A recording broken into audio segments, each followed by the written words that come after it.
Chapter 554 Useless Plot? Gift Bonus Chapter. Thanks to Linming528 for the gift. I have 2 extra chapters coming up, but you guys have to wait a couple of days because of my schedule. So, we will go back to our regular 1-chapter release. Tong Ruobing did not hesitate to use her Proving Dao artifact to boost her talisman-making abilities and their overall strength.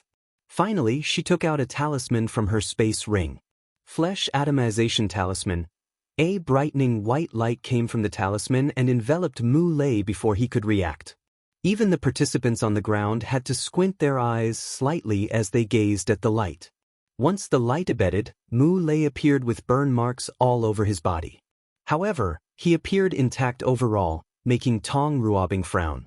The Flesh Atomization Talisman was one of the masterpieces she created to fight against people with powerful fleshly bodies. So, it should have atomized her opponent or, at the very least, severely injured him. However, he appeared to be only slightly injured. Tiny runes appeared in front of her eyes as she analyzed Mu Lei's body, and a look of realization dawned on her. The star body of the Star Beast world is unique in that it cannot be instantly destroyed, at least in general. Any attacks that kill a Star Beast cultivator will instead decrease their size. In other words, if anyone wants to kill a cultivator in the Star Beast world, they must constantly kill and reduce their size until they are killed.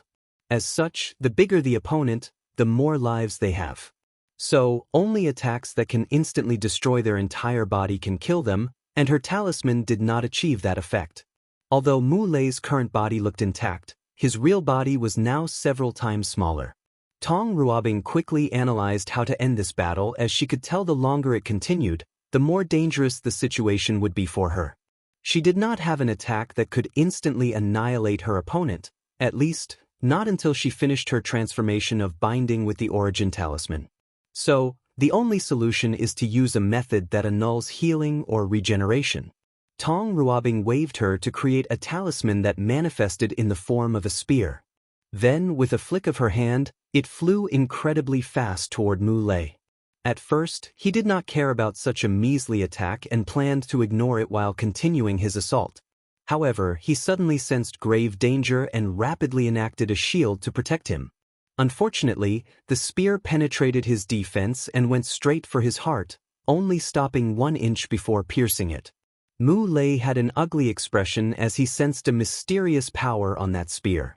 He knew that power would ignore his bonus ability and kill him, and there was nothing he could do about it. What power is this? Tong Ruobing smiled at him but did not explain, so Mu Lei contacted his elder to ask. The Dui realm. Is that a sign? He thought. As a person who follows a pure physical path without any genuine Dao of his own, Mu Lei knew he would have to make a choice after acquiring the Heaven Will.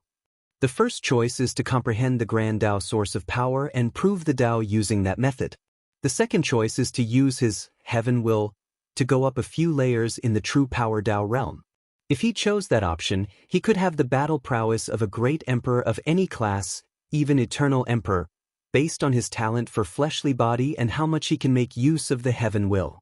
However, the downside is that he cannot open the gate with the Heaven Will, and he will only have 1 yuan epoch of lifespan.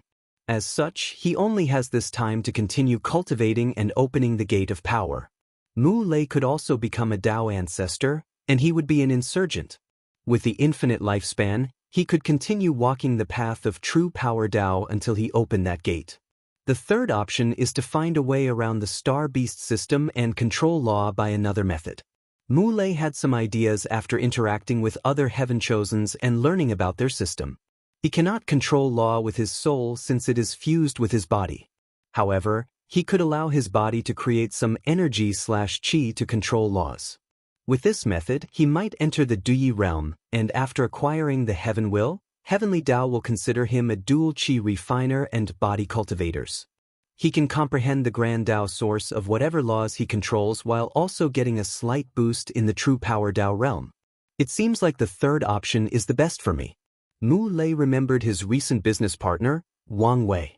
He was also a dual chi refiner and body cultivator. Moreover, as the wonder of the heavy axe physique, he has some advantages. The law seed inside his body should prevent him from walking the true power Dao, but he was allowed an exception by Heavenly Tao. He still could not control laws with his body. Thank you, young Lady Tong, for your benevolence. I owe you a great karma. You are welcome, replied Tong Ruobing with a smile. I could use this debt to my advantage, she thought. If I lose the Heaven Will battle, I could ask Mu Lei to cut off my karma for me to compete in the next generation. The only issue is whether he will prove the Tao in his world. Tong Ruobing was in a good mood after making a backup plan for herself and acquiring a decent amount of destiny. So she took Mu Lei's number 4 tokens and flew to the ground. She smiled and waved at Wang Wei, who ignored that shameless woman who stole his idea. How did she enter the Duyi realm? Li Jun asked with slight envy. She turned her divine sea into a world of talisman, Wang Wei replied. With his true vision and his recent power growth, he could see many things previously hidden. He could see many different runes inside her divine sea: Qi gathering talisman, Qi purification talisman, Qi controlling talisman, space expanding talisman, along with a bunch of others. Overall, her divine sea was unique. I have to give Tong Ruobing some credit. She took the basic ideas I gave Wu Ming, developed them to their best, and even made them better. After this fight, there were no worthwhile battles. A few people who never reached the top 10 in the previous trials challenged the seeded players, including Wang Wei. But they proved to be too weak. So, everyone returned to their mansion. After returning to his mansion, Lian Shishing had 2 pictures before him, Chu Luo and Wang Wei. One of these 2 should be able to help me with my plan, and am leaning more toward the one from the Myriad Emperor world. Based on the result of soul and comprehension, he thought Wang Wei was the best person to help him achieve his goal. Let's wait to see the result of the willpower test. Then, he'll make a final decision. In another mansion, Huafeng Huang calmly walked into one of the rooms full of formation. A man was sitting in the middle with his eyes closed. How is it going? What do you think? I've told you many times your plan was useless and stupid. Even though we are technically from the same clan, the Qiyuan Emperor severed our bloodline connection long ago. The cursed bloodline innate treasure did not work, she asked. Without any connections, how could it work? Huafeng Huang frowned after hearing this. After having all 5 noble beast bloodlines, her heavenly eye talent evolved, and she could now see the level of a threat someone has to her. When she laid her eyes on Wang Wei during the selection part of the trial, she felt an intense warning. It was so intense that she was almost overwhelmed by despair. So, she began to prepare how to secretly take him down. Her original plan was to use the bloodline connection of the Wang aristocratic clan and the Dao opening sex Wang clan. So, she enlisted the help of Wang Zheming, the next heir of the Wang aristocratic clan. Huafeng Huang hoped the latter used his bloodline connection to Wang Wei to curse, poison, or weaken him in any way. Better yet, steal his power. Honestly, she already knew her plan was pointless and stupid. However, she had to do something to at least relieve the pressure she felt every time she looked at him or when they interacted. Is there any way for this plan to work? If you could get me his bloodline, no, his blood source, maybe, Wang Zheming replied. He honestly did not want to help her and antagonize the other Wang clan. Unfortunately, Huafeng Huang's status was higher than his, and the council asked him to follow her orders. The Wang clan had 3 great emperors after the Null Era, but 2 mysteriously died right after proving the Tao. No one knew the reason. Or at least, he was not privy to this information. The clan only had a decent status amidst the ancient aristocratic clan because their founder was the Heaven-opening Emperor, the first emperor of the Myriad Emperor world. Blood source. Huafeng Huang said softly, her voice full of helplessness. She was probably one of the few people who knew what this monster was capable of. If she planned things correctly, found a scenario where he did not fight seriously, and caught him off guard, she might get a few drops of blood. As for his source blood, unless she could defeat him, there was no way to get her hands on something like that. I'll find another way, she said before walking to her room, left to her thoughts. Huafeng Huang had 2 objectives in coming to this trial: to acquire the inheritance and see if she could use it to deceive her dragon bloodline into an Azure Dragon bloodline, and secondly, to deal with Wang Wei. Unfortunately, It appeared she would not succeed in any of these objectives. There are many worlds available in this place. I should be able to find a way to purify or evolve my bloodline, she thought before beginning to plan her next step.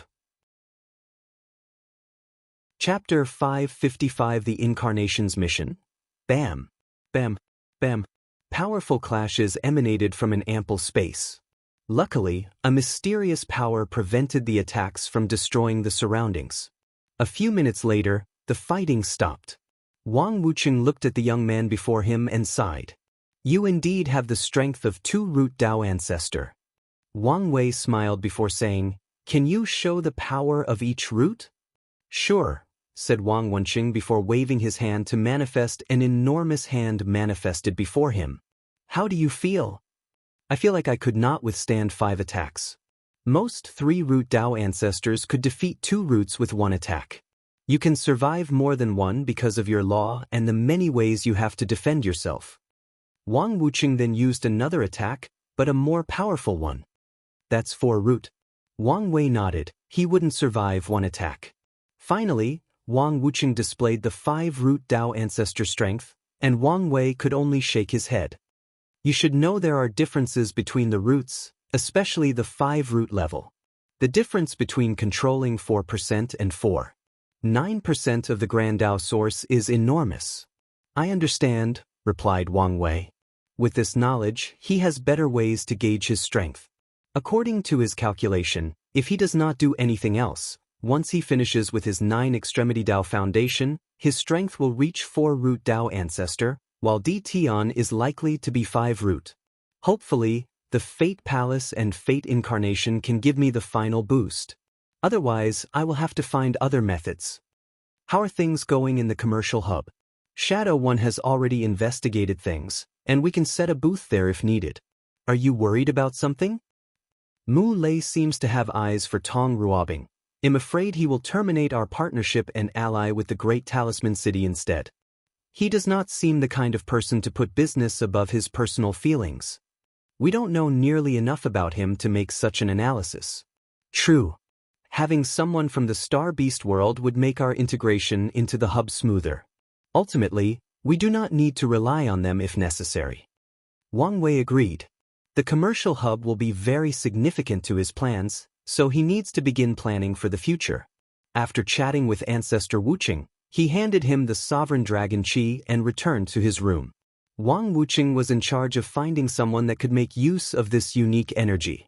As for Wang Wei, he activated the array virus once again to spy on everyone and see if he could catch something new. But once again he felt he had forgotten something after finishing. Wang Wei instantly became alert as he knew there must be a problem. He reviewed the footage of all the participants the virus recorded, but he could not find anything. So, he asked Ancestor Wucheng to check if there were any abnormal individuals amongst the participants. But the latter also discovered nothing. He closed his eyes and activated his Paragon Soul to its full effect. He felt he had caught something for a brief moment but could not remember. Wang Wei decided to be on guard at all times. He did know the reason for this anomaly, but it was worth keeping an eye out. Afterward, Wang Wei used the reward he received for the soul trial, which was the unique energy from the body trial. With it, he opened a total of 500,000 acupoints, nearly half of them, and his fleshly body increased to 23 primordial dragon force, and his main body had the battle strength of 2-leaf immortal. The true power Dao realm's increase was smaller than expected. He knew it would be more challenging to go to higher realms, but he did not expect the increase to be as harsh as this. However, considering that no one has probably opened that gate in the lower dimension, it made sense for true power Dao cultivation to be so infamous. Nevertheless, the difficulty made him even more excited about what would happen once he opened the gate. Hopefully, it won't be disappointing. Finally, Wang Wei went to check on his incarnations and their missions. He did not check on the spacetime incarnation since the latter already succeeded in using the flaw in the River of Fate to explore parallel timelines. So, he first checked on the free will incarnations. This one's mission was to remove the Great Thousand Worlds River of Fate, granting absolute freedom to all cultivators and mortals. How are your injuries? Wang Wei asked. I'm completely healed now. After removing the river of fate from the Great Thousand World, both of them did not expect that the sealed heavenly Tao would find a way to release thunder punishment on them. Luckily, the free will incarnations borrowed power from the other incarnations and survived. So, how did the world operate after giving them freedom? They acted the same, replied the incarnation as he overlooked the entire world like a god looking at ants. The mortals continue their daily life as if nothing changed. The only difference is that way because of their own volition, not because fate dictated it. The more intelligent ones fell into an existential crisis when they realized their previous lives were dictated at birth. Some even lost their sense of purpose because of their newfound freedom. Wang Wei watched the same them as him with calmness. Without fate's control, all of them now have the talent to cultivate. Although 99% of them have poor talent, it is still talent. So, I pass a cultivation technique to all of them. Unfortunately, they give up because of the slow progress. The ones who took this opportunity of freedom are few in between. What about the cultivators? Them? You could say they changed, but you could also argue they did not. Without any fate nexuses to restrain them, they became out of control. They no longer respected rules and regulations and turned the world into chaos. One person became obsessed with replacing the role of fate and began a mission to conquer and enslave the world. And so many cultivators follow him. So, they want to take the freedom of others now that they are free? Said Wang Wei as he shook his head. He should have expected this outcome since cultivators are creatures of habit. In most worlds, things rarely change, even after billions of years. And that's because the long lifespan of cultivators that makes them both more conservative and sentimental. I'm starting to think the existence of the river of fate is necessary. Without it, most people seem lost. Maybe, muttered Wang Wei. Alright, they'll go check on the others. He used the transplanar transmission array to teleport to the yin-yang incarnation. This incarnation looked slightly different from the others. He had black and white hair and was more feminine. In general, it could be debated to be more handsome than the others, but it will depend on an individual's taste. Do you want to say something? I know you do. I don't have to say anything, replied Wang Wei as he tried hard not to laugh, making the yin-yang incarnation snort coldly, deciding to ignore this insensitive jerk. After taking a moment to regain his bearing, Wang Wei reviewed the latter's experience. The yang incarnation became the devil's incarnate. With the devouring system, he made up for his lack of talent by swallowing others. As he grew stronger, he became a tyrant who did whatever pleased him. He was full of sins and negative karma. Meanwhile, the yin incarnation was the opposite. She saved many people and became a chivalrous individual as she dreamt. As for their desire to become a man, it only partially succeeded. The yin incarnation was the embodiment of absolute yin, so when she created a method to revert yin to yang, she did transform into a man. Unfortunately, the transformation was only temporary. And she grew more powerful. The time she could be a man became less until she accepted her new gender. The two incarnations eventually clashed against each other. Their battle divided the world into sides, the light and dark realms, forever changing the fundamental structure of the world. The light realm was beautiful, full of happy people, and was generally a good place. The only downside was that it was always day, the sun shining brightly as the night never came. The yin incarnation had to use special formations to create the illusion of night. As for the dark realm, it was the opposite. Cruel and cunning devil cultivators ruled with chaos and destruction. It was always night as the moon shone on them 24/7 for millennia. Once the incarnations reached the peak of the supreme realm, they had a legendary battle that resulted in their unexpected fusion and entering the quasi-emperor realm. Everything went smoothly, said Wang Wei. He could feel that his Tao heart would sublimate after he vividly relived the experience of his incarnation after the final fusion. He then left to check on the luck incarnation. Chapter 556 The Incarnation's Mission, 2. Wang Wei looked at the unkempt version of him who reeked of alcohol, and he could only remain speechless. How could she do this to me? To us? Said the luck incarnation. It's been a couple of thousand years, and you got your memories back. Shouldn't you let it go? Said Wang Wei. You weren't there, you haven't experienced the terrible pain. Once you do, you will understand, replied the Luck Incarnation as he took a big sip from his gourd. Wang Wei's lips twitched. Something changed the Luck Incarnation's mission. Ever since he was young, he had everything he wanted. He could be walking home from a night of drinking from the pleasure district and finding a bag full of money or herbs that could maintain health. As such, he never lacked anything in life, even power. He once wanted to become a scholar. And the next day, he found a crystal that increased spiritual power.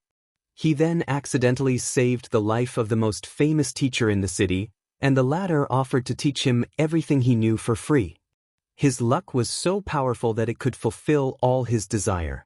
One time, he met this beautiful woman and wanted her.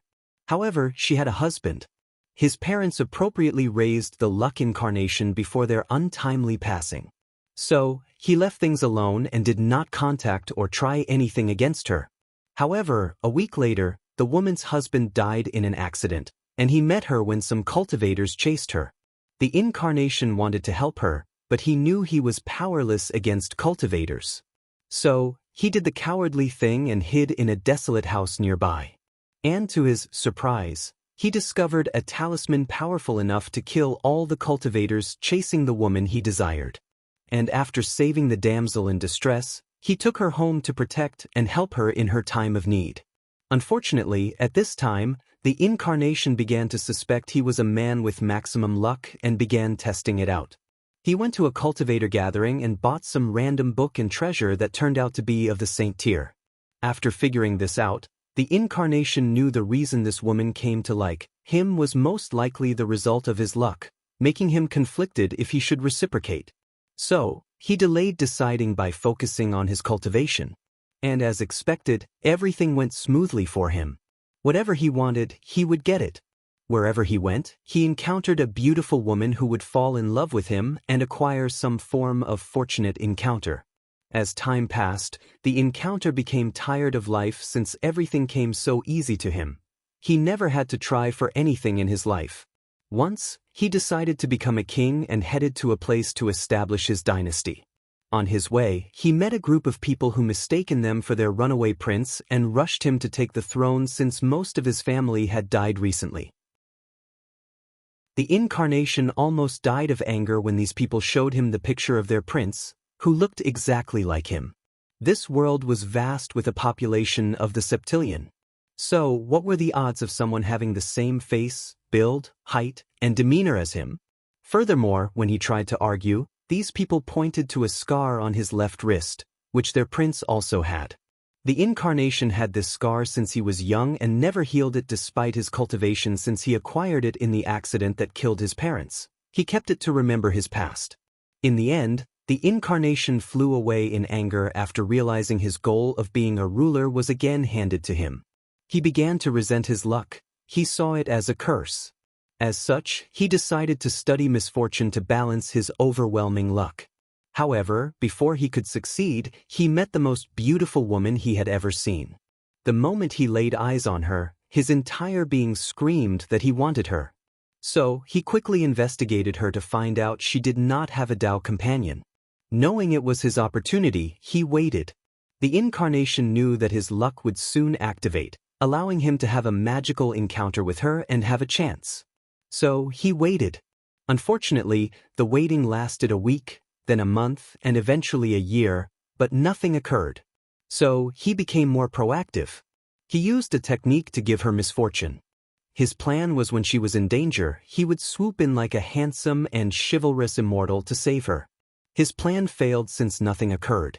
The Incarnation soon discovered his luck did not work on her, which somehow made her even more desirable to him.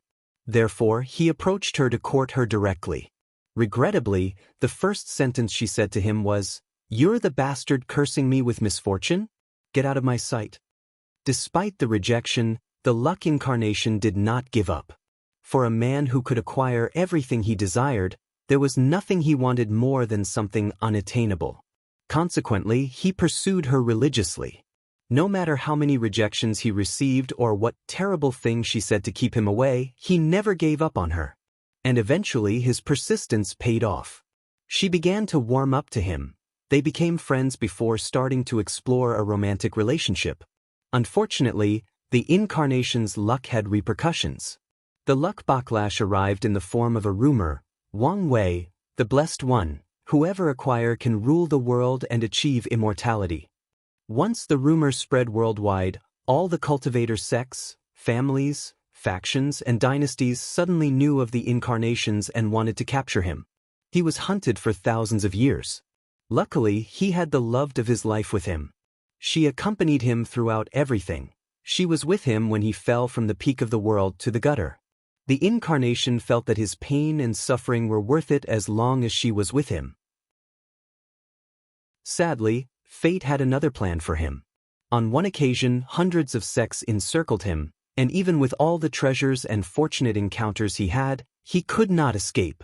In the end, she sacrificed her life to give him a chance. Grief, pain, despair, guilt, and absolute anger overwhelmed him.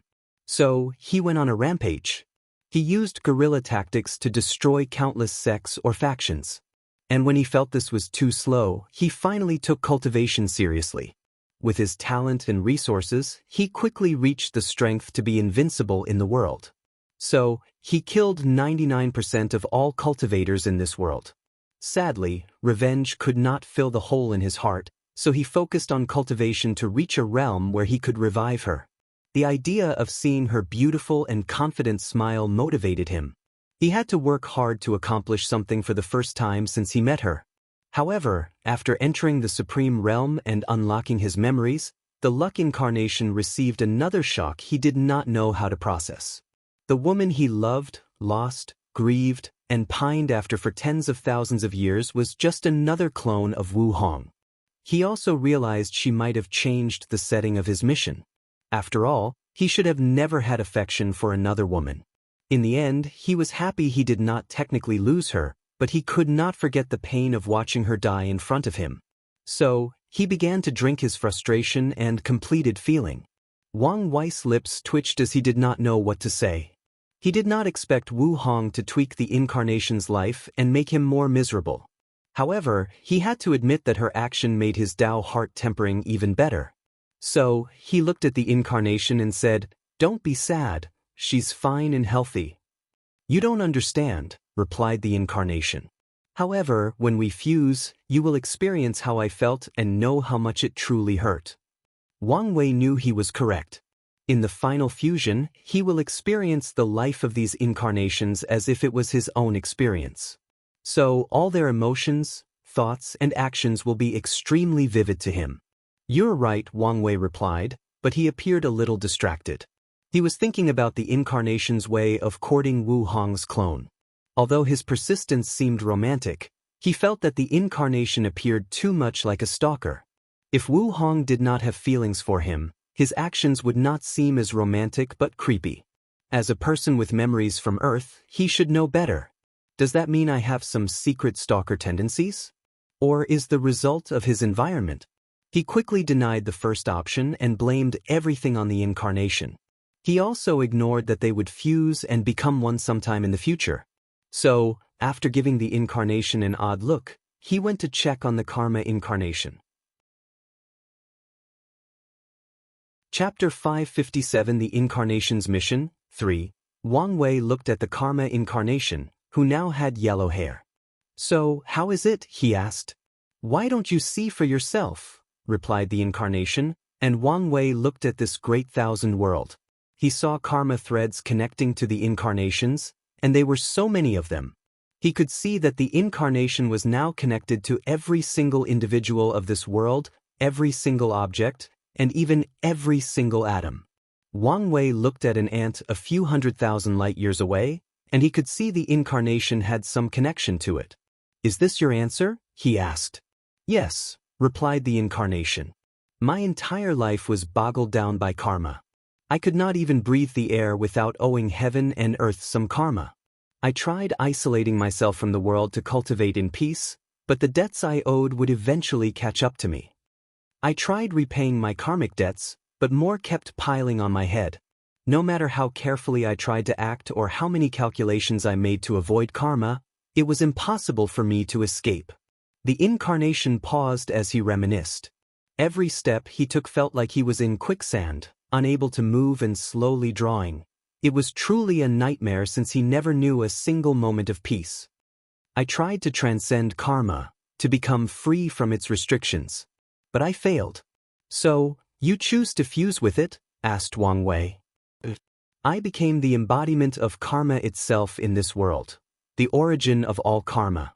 And to my surprise, I've achieved the transcendence I desire. It does make sense. As the source of karma, it's normal to be no longer affected by it. So, how did you bear such a heavy burden? Wang Wei did not think it would be easy for the incarnation to fuse with all karma of the world and bear it without some backlash or negative consequence to his body and soul. The incarnation smiled before waving his hand to manifest a yellow river made of threads. You made a river of karma? Yes. While cultivating the Tao of karma, I discovered the river of fate. So, I thought of replicating it with the power of karma. Wang Wei's eyes lit up after seeing the river, thinking of the many benefits. He could sublimate his karma-unbound physique with this river and no longer worry about karma ever affecting him after proving the Tao. Although Immortal Tier Powerhouse has high resistance to karmic restraint, it is not entirely gone. The sad truth is even paragons cannot completely ignore karma. However, Wang Wei has a high chance of reaching such a state. This will be a significant step in his goal of achieving freedom.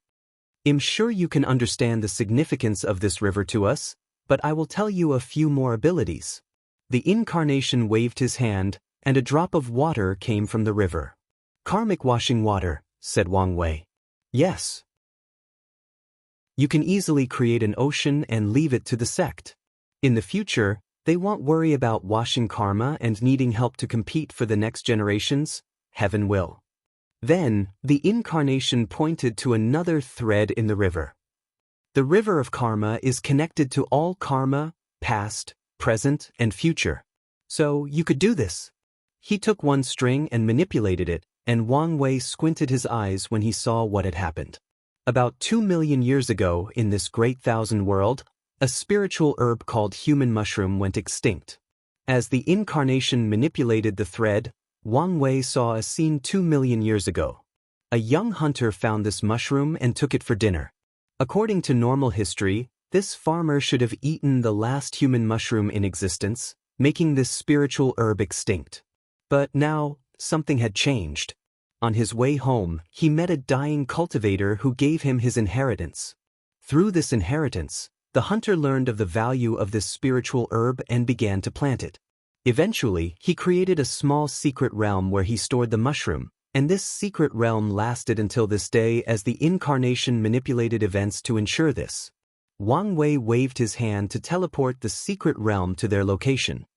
The human mushroom is an excellent herb to open acupoints. As Wang Wei looked at the mushroom with a human shape in his hand, his eyes could not help but shine. This method will help him deal with one of his biggest worries, the resources for his true power Tao cultivation. And considering how long the myriad emperor world has existed and the lost resources throughout the ages, this technique is simply heaven-defying. I have to say, you gave me one of the biggest surprises so far. Is there any restriction to this method? Anything related to the manipulation of time will have restrictions. What I've discovered is that there is no problem as long as you do not try to manipulate impactful events or drastically change people's fate. There is no problem. So, focus more on using this technique to gather resources without affecting the overall timeline, summarized Wang Wei. Basically, that's good. Since nothing is wrong with you, they'll check on the others. Wang Wei then went on to check on the samsara incarnation. The latter sat on a throne, and the environment was frigid and eerie. After arriving, Wang Wei could see many souls coming and leaving, along with many demon-luing creatures controlling and ensuring the place's safety. No problem? Oddly no. I successfully established a separate samsara for this great thousand world, and there were no problems. However, it might not be the same if you do it back home. Wang Wei frowned. Before he became powerful, he thought each world had a separate samsara, and it was a physical location similar to a small world that he could travel to. However, as he became more powerful, he knew that the endless void had one samsara for all the world communities. He tried to learn the secrets of samsara but had no success. But he did conclude some things based on the information he had.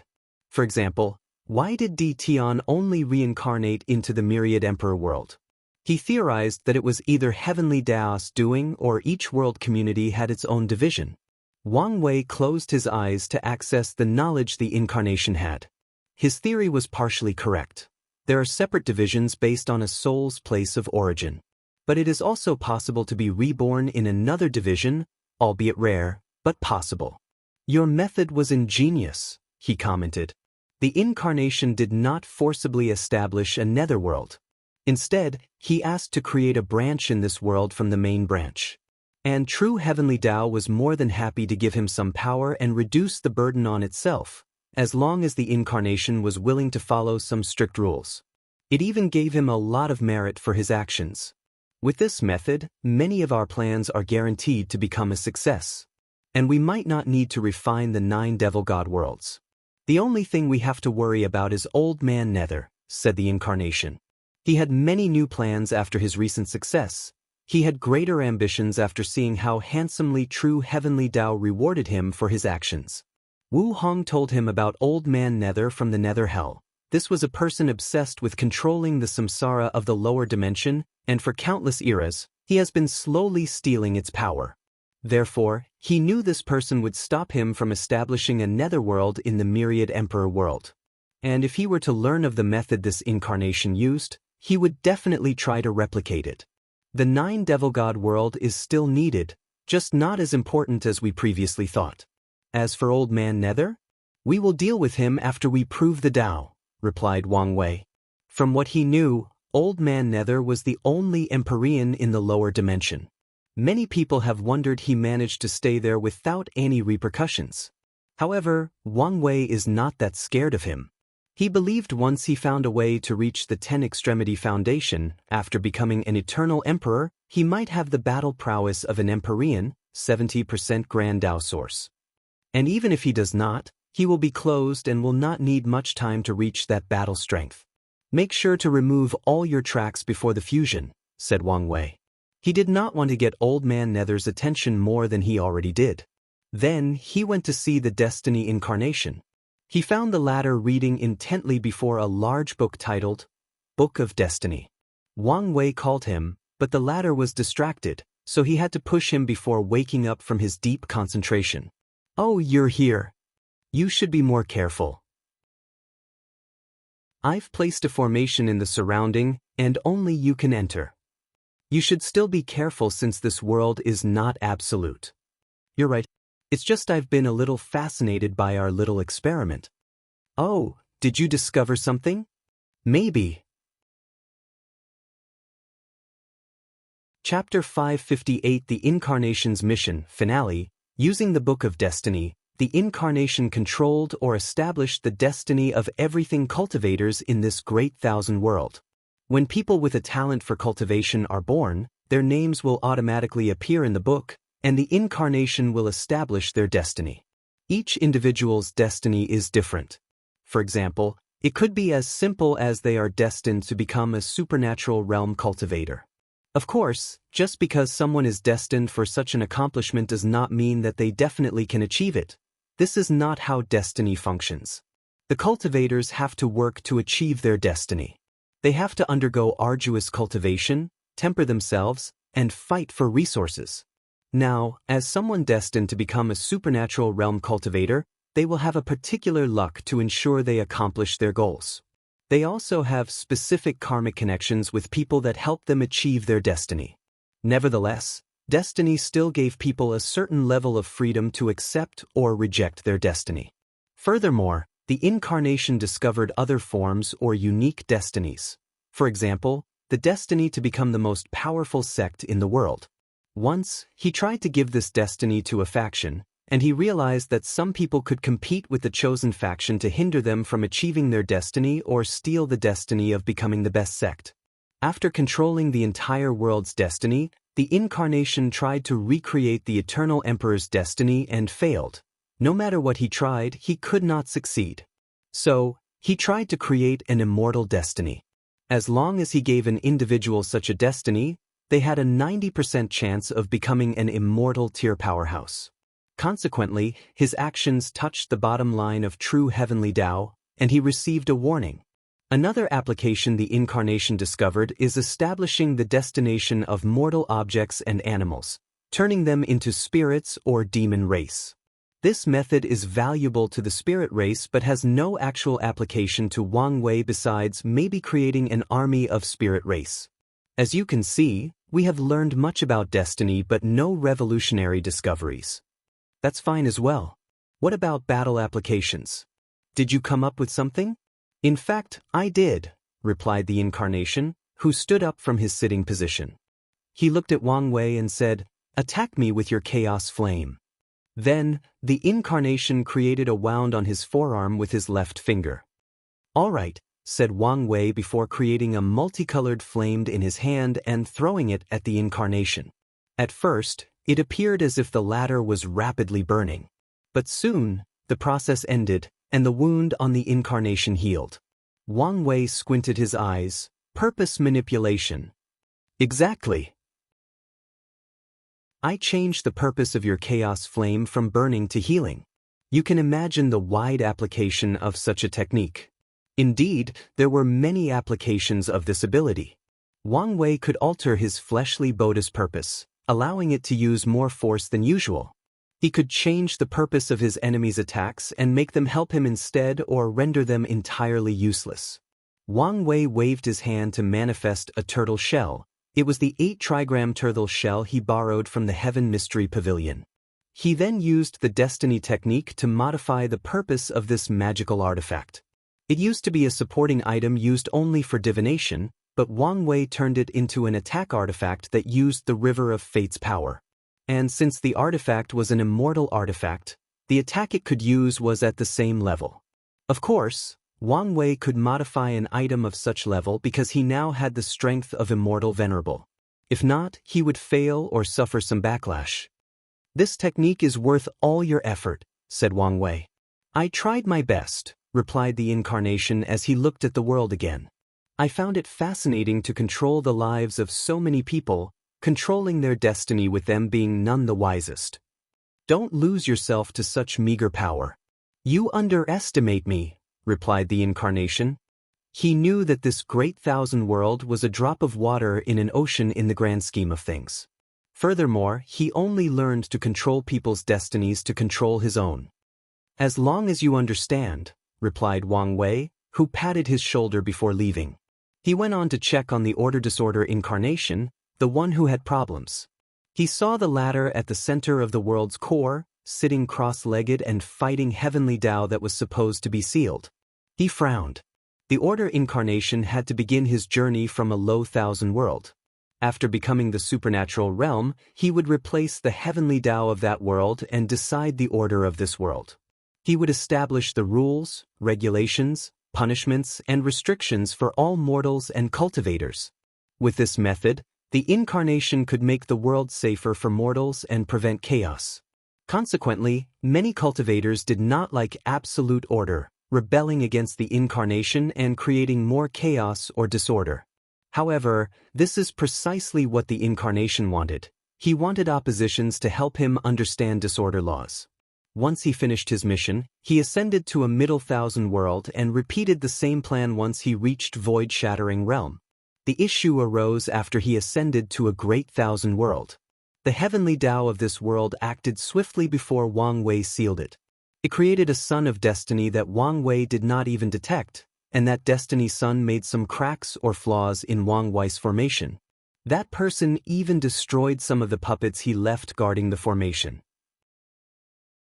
So, once the Order incarnation ascended, he had to confront the Sun of Destiny and Heavenly Tao. By now, he had already dealt with the Sun of Destiny, but the incarnation had to face part of Heavenly Tao while still in the Saint Realm, thus delaying his progress. Wang Wei frowned as he watched all of this happening. He could tell Heavenly Tao was stalling the incarnation while gathering power from the world's inhabitants to help it and might even be creating another son of destiny. After thinking about it for a moment, he decided not to intervene since this experience could also be a form of tempering. Furthermore, the confrontation with Heavenly Tao might give him an insight into how it controlled the law and help him in the future when he creates further levels of his force control skill. As for his battle with Chu Luo, his current strength should be enough. If it's not, he has a hidden trump card to make the difference. After making a decision, Wang Wei thanked the immortal powerhouses that controlled the time acceleration formation. Finally, he went to see the Fate Incarnation. The two began to work on creating the spiritual foundation or the Fate Palace. After divination, they discovered it was impossible to make 10 Fate Palaces, one for each of the incarnations and the main body. Based on the Emperor Dao world's cultivation system, cultivators can only create one spiritual foundation for each cultivation realm for a total of 9, and the 10th can be made after proving the Dao. Nevertheless, Wang Wei also discovered both he and the Fate Incarnation could create a Fate Palace and fuse them. This palace would be the main one, while the other incarnations could develop branches. And during the final fusion, the Fate Palace would baptize him with Fate power, similar to how Di Tian did through Samsara. The fusion will also elevate his comprehension, allowing his 9-extremity foundation to perfectly complete at a power level of 5-root Dao ancestor. There was not enough time for Wang Wei to create the main Fate Palace, but he left the Fate Incarnation with this mission before returning to the trial. Wang Wei discovered Wang Wuqing waiting for him after he returned. "Wait your strength. Is there a problem? You already have 2-leaf strength? Is something wrong? Don't you ever have any bottleneck?" Wang Wei controlled his urge to say, "Bottleneck? What's that?" Instead, he thought about the question and realized that this was true. "You should know this is odd. No matter who it is, even those blessed descendants will have bottlenecks in their cultivation journey." Wang Wei nodded as he guessed this might be another ability of his soul. Or he might have a bottleneck in the future, but now was not the time. "I should be used to your anomaly by now. Here is the thing you wanted." Wang Wuqing handed him a talisman that contained a recording of miscellaneous 1 refining an immortal tear pill. "Thanks," replied Wang Wei. "Now that I remember, there will be no issue with the aftermath of the demon supremacy world? No need to worry. We have erased all traces that we absorbed their luck. Furthermore, Heavenly Tao even helped since your action benefited the people of our world." Wang Wei nodded. A lot of the luck absorbed went to the human destiny sword, which will, in turn, benefit the human race of the myriad emperor world. So, he was not surprised Heavenly Tao helped. Additionally, he had a karma unbound physique to prevent the demons from using karma to trace him, not to mention his status as fateless. So he does not need to worry. And the demons of that world have to worry about dealing with the fire in their backyard, so they won't have much time to track the people responsible. After his conversation with Ancestor Wuqing, he checked on his chat group. Due to time dilation, most group members were now Tier 6, including the new member Wannabe God. Wang Wei received a few innate treasures from Mad King and Wannabe God, but he did not really care about that now. Nevertheless, he did not plan to abandon this group. He would train them as his agent to spread Buddhism in the endless void and repay his karma. The group can also help him gather resources like incense, luck, or lifespan. Finally, they can help him prepare for his future plans. Chapter 559 Willpower and Tao Heart Trial. Wang Wei flew to the pagoda. However, unlike his usual relaxed and easygoing mood, he was now on high alert, secretly looking everywhere. He did not know where the anomaly he felt came from, so he wanted to be on guard. He barely listened to Lord Spirit before entering the pagoda. He received a message on how this trial will proceed. A few seconds later, it began. A large number with at least 20 zeros appeared above his head, and Wang Wei felt a slight pressure on himself. However, the pressure was not on his fleshly body. He had to carry the weight with his willpower. Then, the number increases by at least 3 zeros every 10 seconds. Then, at some point, there were no longer any words but the character for small thousand world. This character meant that Wang Wei had to carry the weight of a small thousand world with his willpower, and to him, this was not difficult, so he ignored the trial and took his time to review the talisman from Miscellaneous 1 and learn how to refine an immortal pill. A few seconds later, the weight on him changed to 5 small thousand worlds before continuing to increase. A few hours later, the weight had changed to a great thousand world. Feeling the drastic increase in the pressure, Wang Wei opened his eyes to check the situation. He read the character floating above his head before continuing his study. After an unknown amount of time, he felt a sudden tremendous pain and opened his eyes to see blood coming from his nose. He raised his head and understood the situation. He was currently bearing the weight of a heaven-will world with his willpower alone. However, his body could not withstand the power. Luckily, this trial level only lasted a few seconds before ending. Then, Lord Spirit appeared in his lair, looking at him strangely. She had to do everything she could to hide the shock she felt after witnessing the result, especially when you compare the result with the second place Chu Luo and the third place, Jingwu Hua. Chu Luo has gone through numerous reincarnations, and Jingwu Hua sealed herself for countless generations. So, I understand where their strong willpower comes from. But this Wang Wei is truly an anomaly. Could he be so naturally gifted? Some people are naturally born with high willpower, but Lord Spirit do not think they can reach such a level. It does not matter. The more talented it is, the better a choice for master. Is there a problem? Wang Wei asked. No. You are the first in this trial, and I figured the reward might not be appealing to you. So, I wonder if you want to exchange it for something? What's the reward? Resources to increase willpower. I see. I'll exchange for the same previous reward. Lord Spirit then gave him a crystal full of a mysterious power. I've been wondering, what is this thing? It's called tempering qi. As the name suggests, it can help cultivators temper various body parts, muscles, bones, meridians, acupoints, etc. It's an excellent body refining resource because of its versatility. I could see why it's precious. Anyway, thank you. Lord Spirit bowed before disappearing. Immediately afterward, the other participants received the result and the allocated points. Wang Wei got 1,000 points, and Chu Luo only had 800 points to display the difference between the two. Subsequently, Lord Spirit began the subsequent trial, Dao Heart. And to Wang Wei's surprise, he discovered he had once again entered the Road of the Heart, standing at the 6th section where he left off during the void-shattering realm. So, Wang Wei continued walking in the different sections. He saw many illusions that tempted and questioned his sanity and morality, primarily his recent actions in the demon supremacy world. However, he ignored them until he reached the 10th and final sections. Wang Wei saw someone waiting for him in the middle of the road, sitting cross-legged with a table and tea. It's you. Why are you here again? That's a good question. You tell me. Wang Wei sighed before sitting in the second seat, facing the other person. He looked at the person who looked exactly like him except for a more evil aura. Heart Devil, what do you want this time? The Heart Devil poured himself a cup of tea before doing the same for Wang Wei. I'm here for one reason, Wu Hong. Why didn't you have the conversation about her motive with her? I forgot. You don't forget, you can't forget, replied the Heart Devil. Unless you subconsciously want to. Maybe you're right that I have subconsciously avoided talking to her, replied Wang Wei as he took a sip. However, I don't think that matters this much. I know for sure that she loves and would never betray me. I agree with you. However, you still need to have the conversation. Your Dao heart cannot have the tiniest flaw, and if you don't confront the truth, even if you already know in your heart the answer, the flaw will not go away. Wang Wei did not say anything as he continued to sip his tea. He knew the Heart Devil was correct.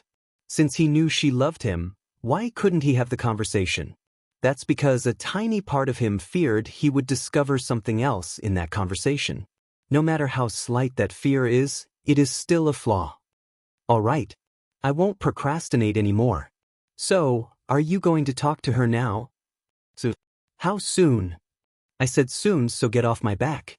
Whatever, said the Heart Devil in anger. It's your Dao heart, and you can leave a flaw if you want. He chugged the entire pot of tea before slamming it on the table. Then he disappeared. Wang Wei's eyes twitched before shrugging his shoulder and walking to the end of the section. Wang Wei opened his eyes and felt a sublimation in his Tao heart. He also felt a microscopic flaw. Although this flaw was so minor to the point of being insignificant, it was there. With his current Tao heart, he could still bear the heaven will. Let's deal with this as soon as possible. Soon, the ranking list appeared, and to everyone's surprise, Ji Lanfang was number 1 in this trial, followed by Wang Wei in second place and Chu Luo in third. Wang Wei slightly frowned before accepting the result. Meanwhile, in Chu Luo's area, he analyzed the result. A trial that focused more on the flaws of the Tao heart instead of how powerful or robust it was. It would make sense that a swordsman who dedicates everything to the way of the sword would have no flaw. As for him, this trial showed him he had a few flaws in his Tao heart. The first one was his failure to comprehend the slightest of his existence. Even after so many years, he could not forget it. The second flaw was his failure to pass the Supreme Outlaw trial, despite his parents going to extreme lengths to have 3 attempts and survive. Nevertheless, he failed and wasted time and resources on his first 3 reincarnations. Consequently, his parents had to pay another price to allow him to use a restricted Tao of creation. The third flaw was he felt he owed his parents too much for everything they did for him. He had hidden guilt that he deleted their futures because of their sacrifices. So, he desires to become an extremely powerful eternal emperor and help them to return the favor for their nurturing. This trial has helped me find the flaws in my Tao heart so I can fix them. Chu Luo's eyes became focused before exiting the pagoda. There were no rewards for this trial since pointing out the Tao heart flaws of these heaven chosens was the reward. They all looked relieved after discovering the problem since they could target and deal with it. As soon as Wang Wei left, he sent a communication talisman to Wu Hong for her to contact him once she was available.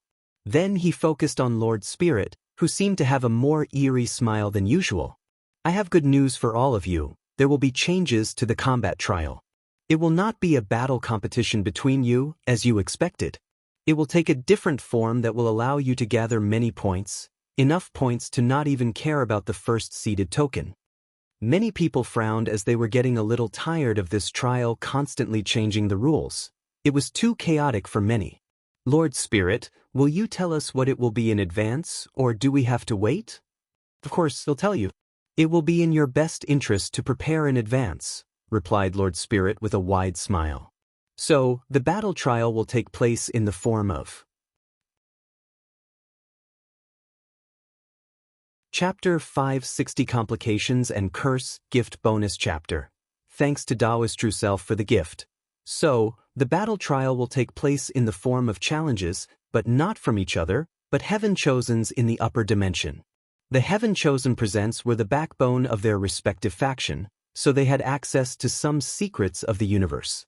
They knew about the upper dimension, where all great emperors ascend to continue their cultivation journey. But now, they had an opportunity to battle the geniuses of that place. They instantly became excited as they did not believe they would be inferior, even if they lived in a far worse environment. Of course, some feared humiliating themselves or bringing trouble to their sections. Things were about to get complicated, thought Wang Wei. He did not fear any challenge from these upper dimension heaven chose. He worried about the political aspect behind their presence. Even though he knew these powerful entities could not readily interfere with the lower dimension, they still had the capability. Things would get complicated if he offended one of these young masters and caused trouble for his sect. And relying on Wu Hong as a backer might make things even worse. I should probably begin to think about robbing the final winner instead of participating in this trial, he thought. He would wait and analyze the situation and weights the pros and cons before making a decision. Many participants began to ask questions regarding the upcoming battle trial, but Lord Spirit only said to wait the month until these people's arrival. Afterward, everyone returned to their mansion. Wang Wei went directly to Ancestor Wucheng to ask questions. So, what do you think? I don't know much about the upper dimension. But I know mortals can descend to the endless void, but it is extremely difficult. Gu Xian is not simple if he could do this for a trial. Gu Xian is not simple. Are there any restrictions? For sure. For example, they cannot stay long here, they cannot use items above emperor grade, and maybe others. What about the heaven will battle? I don't know about that. Let me ask Origin 1, replied Wang Wuqing before disappearing and returning a few minutes later. They can participate in the battle. However, they have to start cultivation from scratch, are restricted by the number and type of resources they can bring, and have to acquire an identity token. Furthermore, if they fail to prove the Tao, they cannot ascend to the upper dimension Euro unless someone at the Empyrean level comes to get them. What about karma? Does it restrict them? After their first descent, when they lose all their cultivation, they don't need to wash away their karma and compete in any heaven will battle. However, if they lose, they have to follow the same rules as us. Wang Wei understood that Heavenly Tao restricted the upper dimension people to ensure they had the same starting line as everyone else and had a relatively fair competition. He was satisfied with these restrictions. What he feared was those people coming here to cause chaos and destruction. Do they have anything special about them? Wang Wei asked. They usually have ways to contact the upper dimension. But I don't know if that counts as special. Wang Wei immediately frowned. Although this information seemed useless, it was not to him. His tentacles will one day reach throughout the entire endless void. So, if someone from the upper dimension learned of his action and sent people to interfere, this might cause some trouble. I need to take this information into account.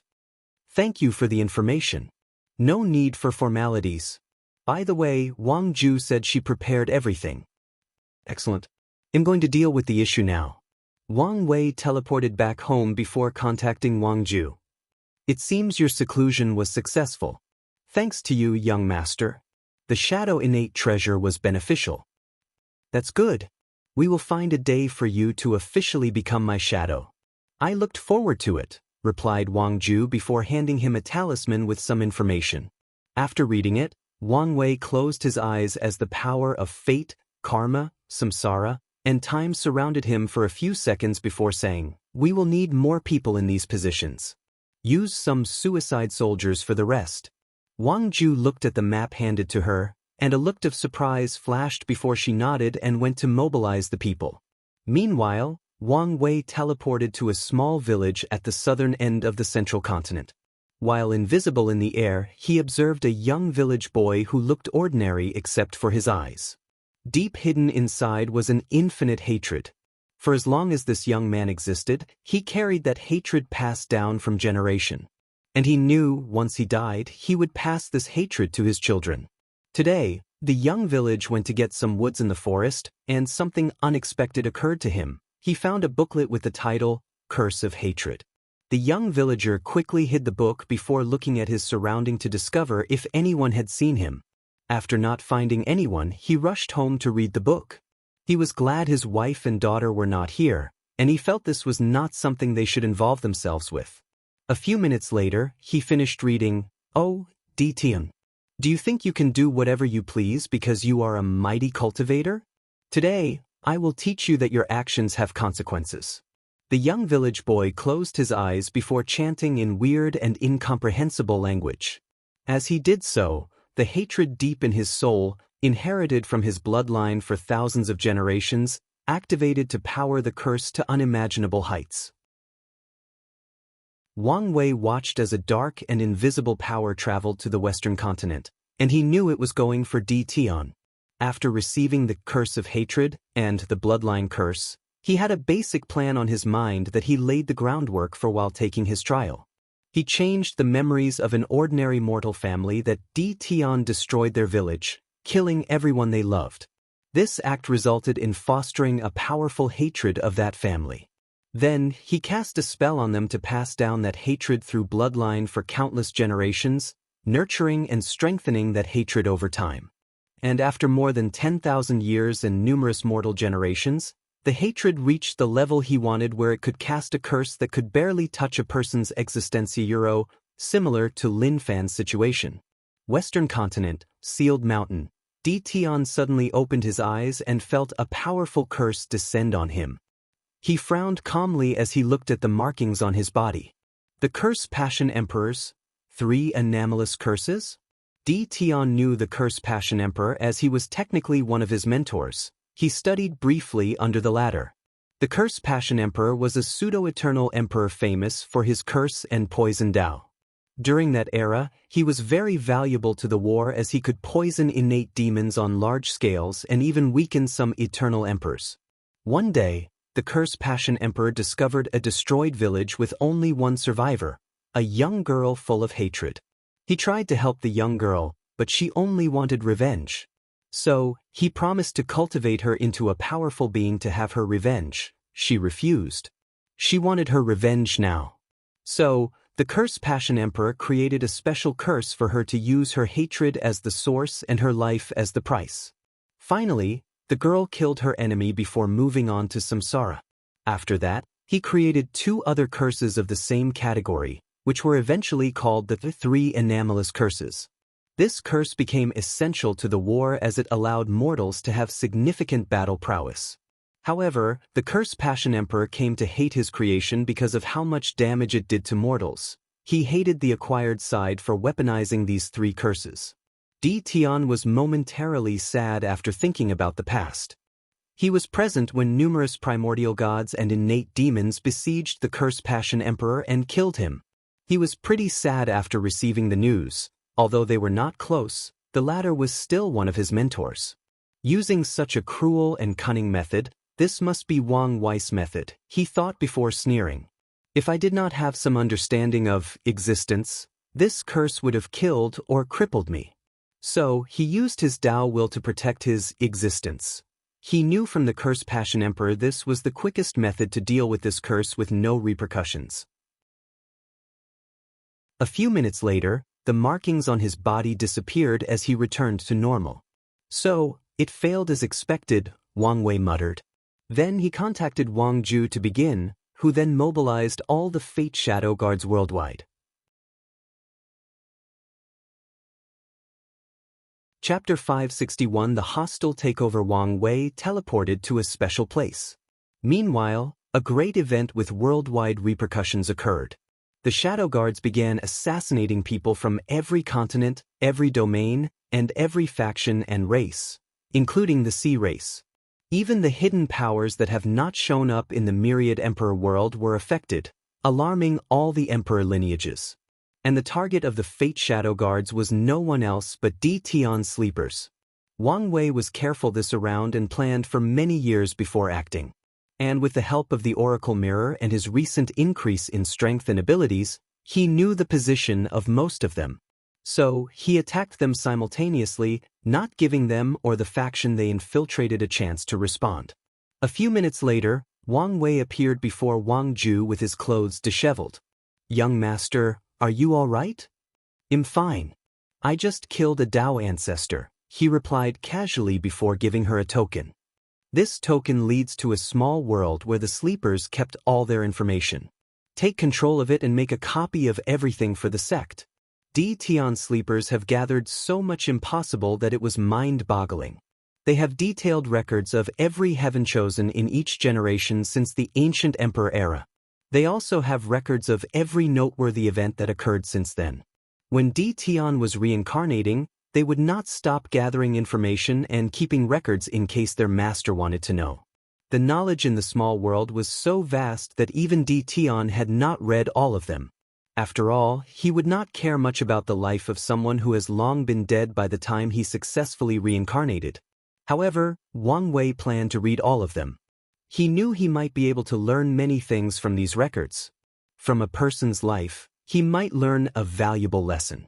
From these records, he might learn some truth or secrets of this world that was beneficial to him in the present.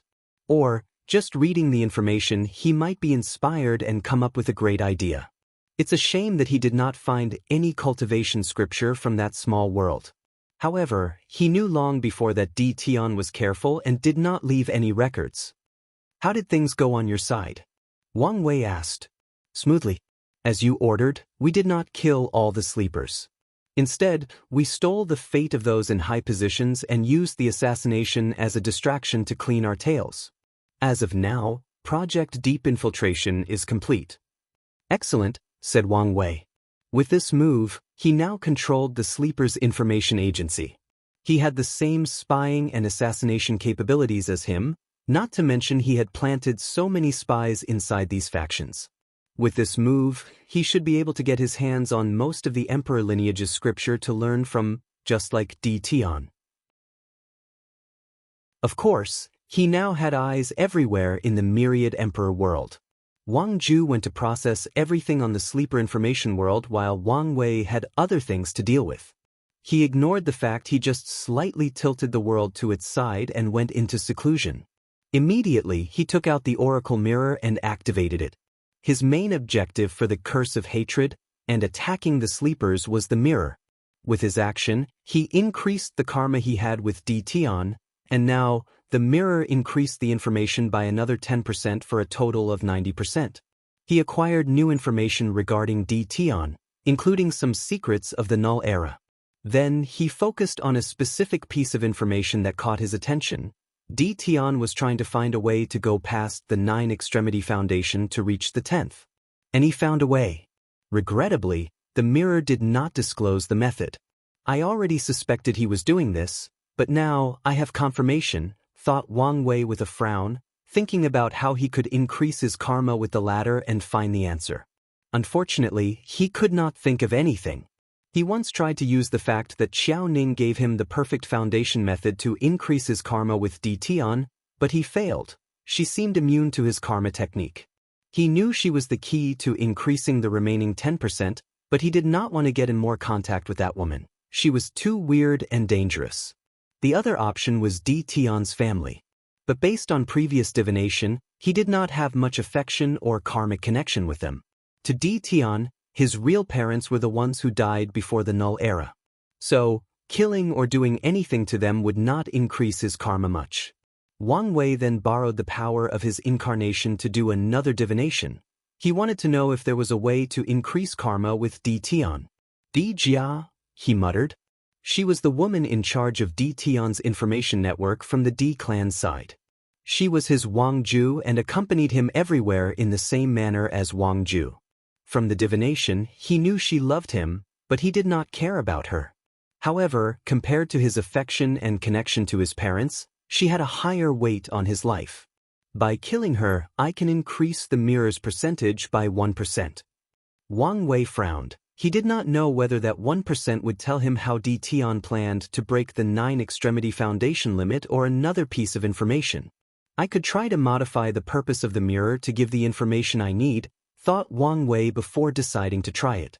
So, he contacted Wang Ju and asked her to assassinate Jia. Then, he wanted to attempt something. He summoned his destiny law to modify the purpose of the Oracle Mirror. He wanted the mirror to give him 90% of Tion's knowledge, which included all the techniques he knew and cultivated, every thought he had, and even his understanding of the law, instead of simply providing him with information. If he succeeded, he would now know the specific scriptures and techniques of Tion instead of just knowing the name and detailed analysis of what they were. He then would not have to recreate some of these techniques and instantly understand them. Pluh! Wang Wei vomited a mouthful of blood, and his complexion turned pale. I guessed it's still beyond my means to modify a chaos treasure. He closed his eyes after swallowing a few pills to recuperate from the backlash quickly. Western Continent, Sealed Mountain. Tion looked at the runes that created his cage with fury. He could feel the disappearance of all the sleepers. At first, he thought it was a normal swiping where some people's identity was discovered. This has happened a few times throughout their existence, and they always manage to bounce back. But he sensed the death of the Dao Ancestor Guardian in charge of the headquarters. He knew the seriousness of the situation. He created the headquarters with a unique treasure that could hide even from a pseudo-eternal emperor. And as long as the headquarter entered the endless void, even an eternal emperor cannot find it. For security measures, he ensured that only 2 people could directly enter the headquarters, him and the Guardian. However, he forbade the Guardian from ever leaving that small world, so he was the only person who knew its location and could physically enter. All the other sleepers had to use talismans or special magical talismans to relay information inside before the Guardian properly stored them. The more Tion thought about it, the angrier he became. And it was not because he lost something that took him hundreds of millions of years to create, but because many of these men had accompanied him since his first life. They were the remnants of his past life, his only real attachment in this foreign era. Now they were all gone. Furthermore, the core of the sleepers were these people's descendants, and he just watched them die while helpless. He remembered his promise to give them a better life after he achieved his goal. Tian looked at his hand, feeling the anger and helplessness he was trying to suppress. It was the same feeling he had when he held Ninger in his arm, watching her slowly die. He hated this feeling of powerlessness. He thought after so many years after his strength reached such a level, he would never feel the same way. But today he received a reminder. He was still that weak individual incapable of protecting the things he loved. Nothing had changed. Wang Wei, you wait. You'll pay for this. Tian took a deep breath to control his emotions. He sensed someone coming to talk to him. Young master, big news, said Dijia. I know, replied Tian before frowning. His eyes suddenly turned all black as he looked at Dijia. Death's omen? Is she going to die soon? Immediately, he connected her death to the recent event. I don't know if it is really Wang Wei who wants her dead, but better be safe than sorry. Tian then asked to talk to his father before instructing the latter to place Dijia in a secure location where only the clan's most loyal individual resides. Subsequently, he discussed the recent event before dealing with the current problem. Most of his sleepers in the Myriad Emperor were now dead, essentially crumpling his spying agency. Although he still had the D-clan's network, it was not the same. So, he contacted his clone to send some sleepers from another world community. Although they were a very small group compared to the previous one, it was more than enough to rebuild. I should have developed the outer sleepers more. He only created the outer sleepers to help him gather information and some rare resources from other world communities. And to have a backup in case something went wrong in the Myriad Emperor world. As such, he never focused too much on developing them. He now regretted his decision. Chapter 562 Ultimate Glorious Age. Wang Wei opened his eyes and exhaled deeply. After 2 days, he was now back in his prime state. He finally checked the communication talisman Wang Ju sent him, making him frown slightly. Did he detect something? Thought Wang Wei. It seems I may be unable to get my hands on Dijia. After deciding to try a wait-and-see approach, he left his seclusion to stretch his body. He had many things to do and would return to a retreat soon. But he decided to check on the sect's affairs first. After all, he was still the sect master. As such, he had a conversation with the elders to ensure there was no problem and the sect's plan to develop in the lower realm had no issues. Once he finished, he flew back to his mountain to continue his cultivation. As a sect master, he could use Tianwei Peak as it had the most spiritual qi and was the best environment for cultivating in the sect. However, Wang Wei loved the comfort of his home, so he rarely used it. He even planned to move the spiritual energy from Tianwei Peak to his fate-transcending mountain. After arriving home, he saw Wang Ju waiting for him. What's the matter? We have a few things that require your attention. Wang Wei motioned for her to head inside before hearing her. A protected environment was better for these kinds of conversations. Wang Ju then handed him a list with a bunch of names. These names are the sleepers who infiltrated the army of the other Heaven Chosens. 300 years ago, after you entered the trial, Fang Lijuan, Qin Qin, Sun Jiaolong, and Huang Yuan began to slowly and methodically eradicate them from their groups. Although they did it slowly and intermittently, they started doing it simultaneously. So, they wanted to hide their trials? Making it seem that eradication was natural? Exactly, replied Wang Ju. The key point is Mo Xingyun. The Mo family did a sweep of the sleepers and eliminated most of them in their clans. In this cleanup, even our Fate Shadow Guards did not survive. I see. Mo Xingyun most likely has a method to detect the agents and sold it to these Heaven Chosens. There is even a high possibility that they are in an alliance. Yes, that's the conclusion we came to.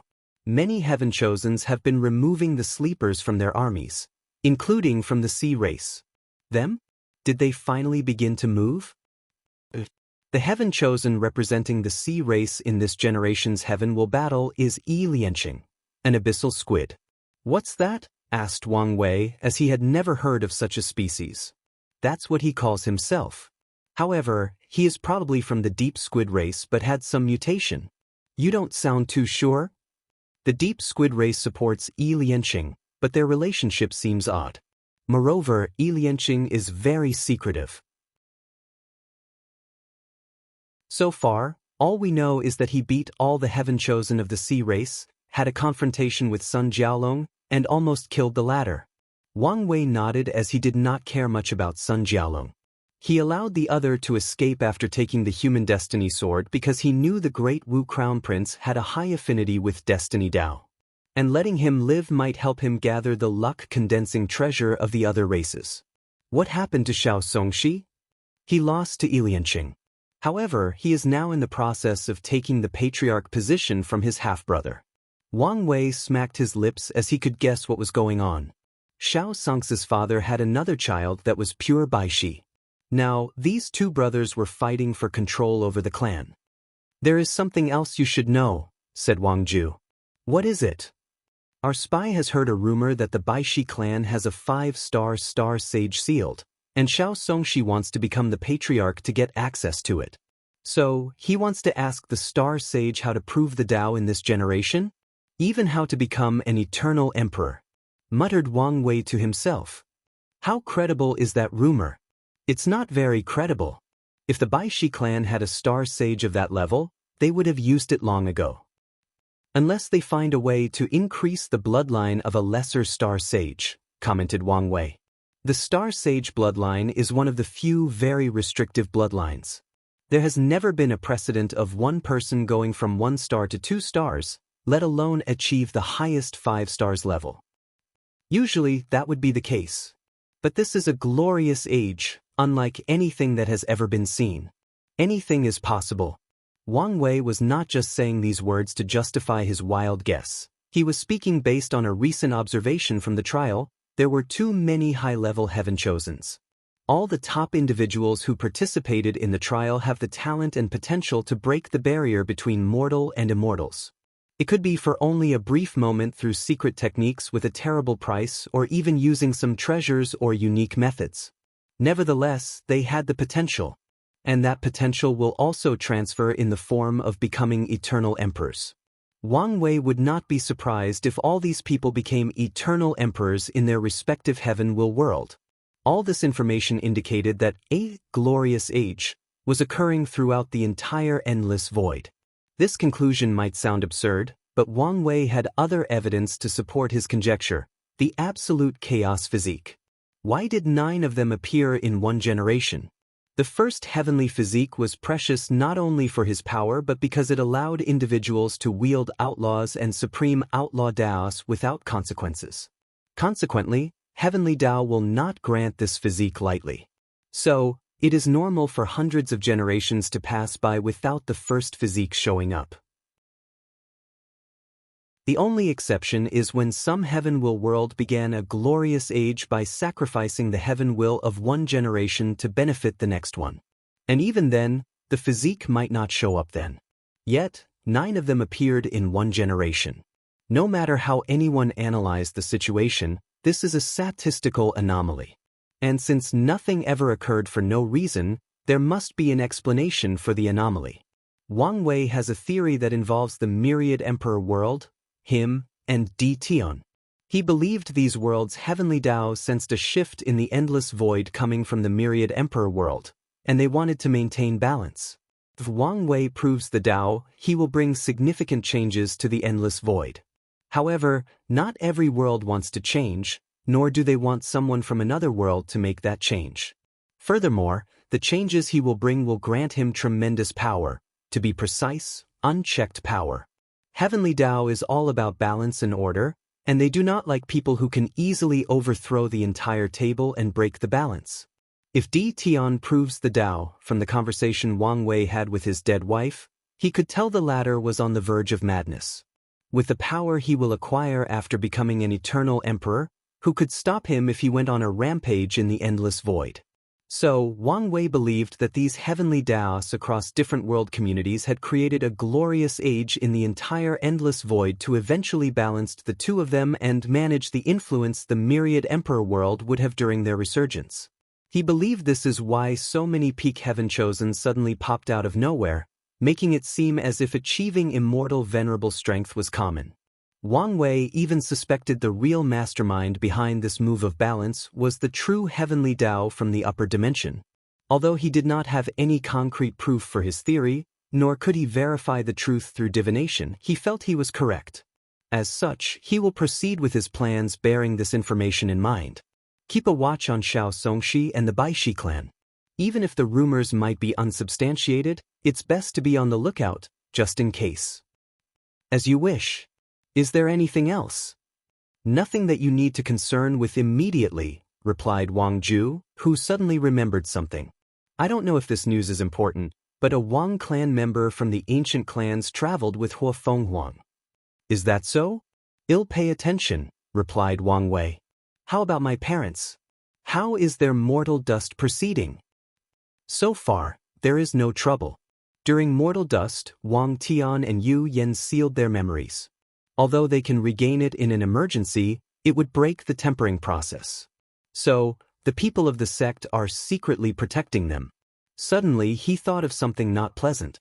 Wang Wei took out his sect master token and ordered a 5-root Dao ancestor to protect his parents secretly.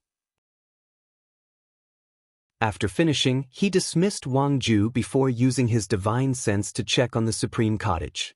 His grandfather was on a long retreat to repair his Dao heart. Wang Wei designed many scenarios similar to how he did to cultivate his ever-changing Dao heart. He hoped they would help him repair his Dao heart, but he did not know if it would be successful in the end. If his grandfather could not elevate his Dao heart to a certain level, he would not be able to become Dao ancestor or immortal venerable to enact his plan to defeat Emperor Nine Sons. After checking on the cottage and noticing the latter was still in retreat, he focused on his own retreat.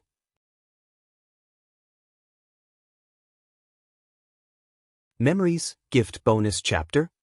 Thanks to Gordon_4421 for the gift. In his retreat, the first thing Wang Wei did was absorbed the tempering qi he received as a reward for the willpower trial. With it, he opened 720,000 acupoints and 28 primordial dragon force of strength. And it only took him a week. Since he had another 3 weeks before the subsequent trial, he focused on his other tasks. He briefly checked on his incarnations, mainly on the Fate incarnation, since he wanted to know the progress of the Fate Palace. Finally, he began to review the talisman Miscellaneous One gave him, trying to see if he could refine an immortal tier pill. After watching the process and explanation, Wang Wei frowned. The divine runes needed for a pill of that level were at least 10,000 times more complex than the best quasi-emperor pill. However, he could still manage with his soul. The problem was the immortal qi needed to engrave the runes, and he did not have that. Could I convert spiritual qi or innate qi into immortal qi? Thought Wang Wei as he pondered the feasibility of this method. He then reviewed all the knowledge he had about immortal venerables. He even went to the sect's secret archive to acquire more. Immortal venerable have something called Immortal Mansion inside their dantian or divine sea. It is essentially an organ used to convert spiritual qi into immortal qi. As long as an immortal venerable continues to expand their divine sea and acquire more qi, they can increase their realm to immortal sovereign and eventually immortal king. Additionally, immortal venerables can increase their classification. A cultivator becomes 1 leaf or 2 leaf based on talent, control, and understanding of energy. A talented person can immediately become a 9-lead immortal venerable after establishing their immortal mansion and refining their first string of qi. At the same time, cultivators can also purify their qi to reach higher quality, leaf, before trying to reach higher realms. However, the process requires a lot of time and resources. Higher forms of neutral energy like innate or chaos qi are easier to convert into immortal qi, and the conversion rate is higher. So, 1 string of innate qi might convert to 10 strings of immortal qi, 1 string of chaos qi was worth 100 strings of immortal qi, and 10 strings of spiritual qi equaled 0. 1 string of immortal qi. Wang Wei wrote these numbers in front of him to better visualize the concept of immortal qi even though he knew they had no basis. And as he observed them, he wondered how he could convert spiritual qi into immortal qi for pill refining.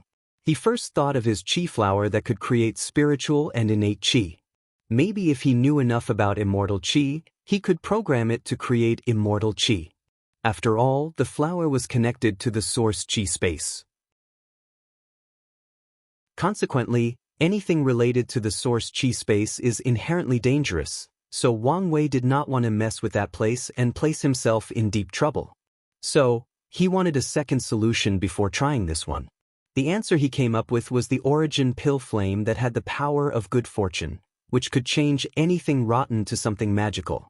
If he considered spiritual qi as something rotten and immortal qi as something magical, he could convert between the two with the flame. Wang Wei analyzed this possibility for the next few hours. And the more he pondered the issue, the more likely it became. So, he exhaled deeply as he muttered, "The Origin Pill Flame Sutra is truly magical. Regarding uniqueness, it rivals the Origin Path Scripture and Wu Hong's Sealing Sutra." As soon as Wang Wei uttered these words, he suddenly paused as something clicked inside his mind. He always found the Origin Pill Flame Sutra unique compared to other emperor scriptures. The level of intricacy and profoundness of this scripture was similar to Wu Hong's, the Origin Path Scripture, and the Heaven-Slashing Sutra of the Sword Empress, all eternal emperors. After using this scripture to refine his primordial spirit, Wang Wei wanted to ask Wu Hong if there was something unique about the Danyuan emperor. However, he always seemed to forget to ask. It's like there was this power that was subtly manipulating my memories and making me overlook the idea of the pill ancestor as an eternal emperor.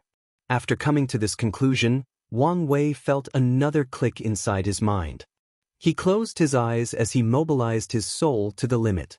He sensed two invisible power affecting his memories. One was very subtle but unresponsive, and the other was more aggressive. He focused on the more aggressive one as he knew it was the source of the anomaly he discovered through his quantum array. Wang Wei immediately noticed he could not remove or seal that aggressive power. However, he also found its function. The power was blurring some of his specific memories. To be precise, the memories of someone.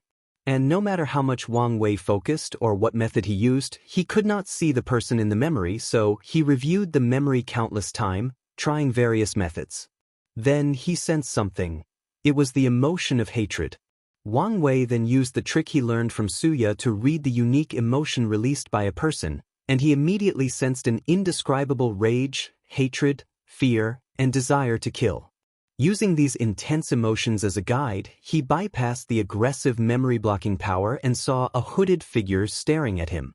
During the trial's dinner party, when he entered the pagoda, every time he fought or watched a battle, the hooded figure would stare at his every move. On a few occasions, he locked eyes with the hooded figure, but as soon as he moved his head away, he would forget the latter. He would forget the latter even when he watched the hooded figure through the quantum arrays. What a weird power, what a creepy person, thought Wang Wei as he decided how to act next with his new information. Suddenly, his communication talisman activated, and his eyes lit up once he saw who it was. Perfect timing. "Wife, I miss you dearly." "Really? How much did you miss me?" "You have no idea how miserable life has been without you. The world seemed to lose color without your presence. I miss your smile that could make all infinite Daos bloom. I miss your touch that made my heart beat louder than the echoes of the universe. Damn it. Although I know you are only saying sweet words, I cannot help but smile," replied Wu Hong, with a brilliant smile. "I meant every word. And I don't doubt you. So, did you miss me as much as I missed you?" "No." Wang Wei held his wounded heart, his face full of shock and endless grief. "I have to say, your acting skills have gotten better," said Wu Hong. "I know, right? I think it's the result of my thick skin derived from aging. It's not bad to become an old monster." Wu Hong shook his head. 10,000 years old was nothing but a baby in the cultivation world. "You still have no proclaim how much you miss me. Although I'm not as good with words as you, I think I can still express my feelings in a poetic way," said Wu Hong before thinking of her words. Then she whispered many sweet words to Wang Wei, and he reciprocated them. For the next few hours, this young couple did nothing but express their love and affection through flowery words. They did not care how cringy their lovey-dovey act was and enjoyed the moment. Finally, they became serious. "So, how is your seclusion? How is that thing going?" "Better than expected. That woman Xiao Ning has spent a lot of time understanding the concept of perfection, making my job easier." "That's good. Do you have a rough calculation as to when you will finish?" "I honestly do not know. However, I should finish quicker than I previously anticipated." "All right," said Wang Wei with a bit of sadness. He missed having his wife around talking to her. Overall, he missed being in her presence. "Anyway, I wanted to ask you if the Danyuan Emperor was an eternal." He had figured out how to deal with the soft memory affecting power. All he had to do was have one of his spirit particles hold the desire to ask the question. Before the power could activate, move it to another spirit particle. This tactic allowed him to delay the soft power indefinitely. He is indeed an eternal emperor. I knew it. So, what is his story? Why did he have to hide the fact he was an eternal?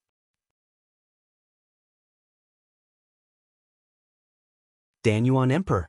Wang Wei always felt it was weird that none of the profession ancestors were eternal emperors, since they essentially rebuilt the myriad emperor world's cultivation civilization. Since Emperor Kong could receive a boost to achieve the status of eternal emperor, at least one of these people should have received a boost for their accomplishment. "Qin Zhu's situation is a little complicated," replied Wu Hong as she tried to remember the detail. Red Cauldron Empyrean was a talented pill refiner. However, she was injured in the attempt to enter the Paragon realm. So, she decided to refine a unique pill that would not only help her heal but also help in her breakthrough. Wait, you don't only need to comprehend 90% of the Grand Tao source to become a paragon? Of course not. Cultivating in the immortal stage is not simple, no matter the path. Can you give me an example? Wu Hong glared at him. I know we are going off track, but I'm curious. Let me think. Empyreans can create life at will, but Tao rulers can do so as well in their inner world. They require living beings to help them bear higher percentages of the Grand Tao source. Immortal sovereigns also have something similar to help them gather and purify qi. I am sure there is a difference between the three. Can you elaborate? Don't you want to know about the Danyuan Emperor? I do, but this current topic has piqued my interest. Whatever. Empyreans create life to help them understand the Grand Tao source. You can think of it as an aid to shorten the time needed for cultivation. Even then, it still takes you on epochs? Exactly. That's why things like merit, luck, and incense are extremely valuable in the eternal ascension world. I see. What about the others? Tao rulers can create life in their inner world. However, these lives cannot live for long outside of the inner world. So, most Tao rulers will take people from the inside and place them inside their inner worlds instead. So, population is a valuable resource. That's scary, said Wang Wei. Indeed. Immortal sovereigns can create something called life projection inside their dantian to help manage their immortal mansion. Life projection is essentially a projection of people. They are imaginary people. Inside the dantian, these people are real, but outside, they do not exist. They have no genuine existence. I see, muttered Wang Wei. I'm guessing they also have ways to deal with the issue? Yes. They usually absorbed souls to fuel the life projections and compensate for their deficiencies. Wang Wei shook his head. With these immortals all-powerful and not restrained by karma, he could imagine the life of mortals in the upper dimension was worse than hell. It's not as bad as you imagine, said Wu Hong. Life projections are immortal as long as their creator is alive. So, many people voluntarily offer their souls since this is another form of achieving immortality. As for the people entering Tao rulers' inner world, it is also a way of safety and living a peaceful life. Wang Wei nodded. All right, you can tell me about Qin Zhu. I did not even know that was the Danyuan Emperor's real name. Where was I? Yes, Red Cauldron Empyrean. The final step for her refinement was for the pill to gain sentience and experience samsara. However, one of her rivals, Steel Cauldron Empyrean, learned of her action and interfered with the pill's reincarnation. He made the pill aware of its creator and its ultimate fate. And as you can guess, that pill was the Danyuan Emperor. That could explain his talent for the pill, added Wang Wei. So, what happened next? Qin Zhu immediately ran to the lower dimension and even entered reincarnation again to hide from Red Cauldron. After being reborn in the Myriad Emperor world, he proved the Tao and became an eternal emperor. I guess he planned to hide his status in case Red Cauldron decided to kill him one day but was unaware of his status as an eternal, and he could secretly revive. So, he erased this information from history and left some subtle means to prevent anyone from deducing the truth. From your tone, I'm guessing his plan did not work. Yes. By the time he ascended, Red Cauldron Empyrean had a fortunate encounter that allowed her to become a paragon. However, her soul was incomplete because she used a part of it to refine that pill. So, was the final fate of the Danyuan Emperor being absorbed? No. He was smart and quickly ran into primordial chaos, traveling to other chaos worlds to hide. By the time he returned to the Eternal Ascension world, he was already a boundless paragon. So, he dealt with Red Cauldron? Wang Wei guessed it would not be much of a battle between a normal paragon and a boundless one. However, he was unsure since he was not knowledgeable on the topic. No, replied Wu Hong.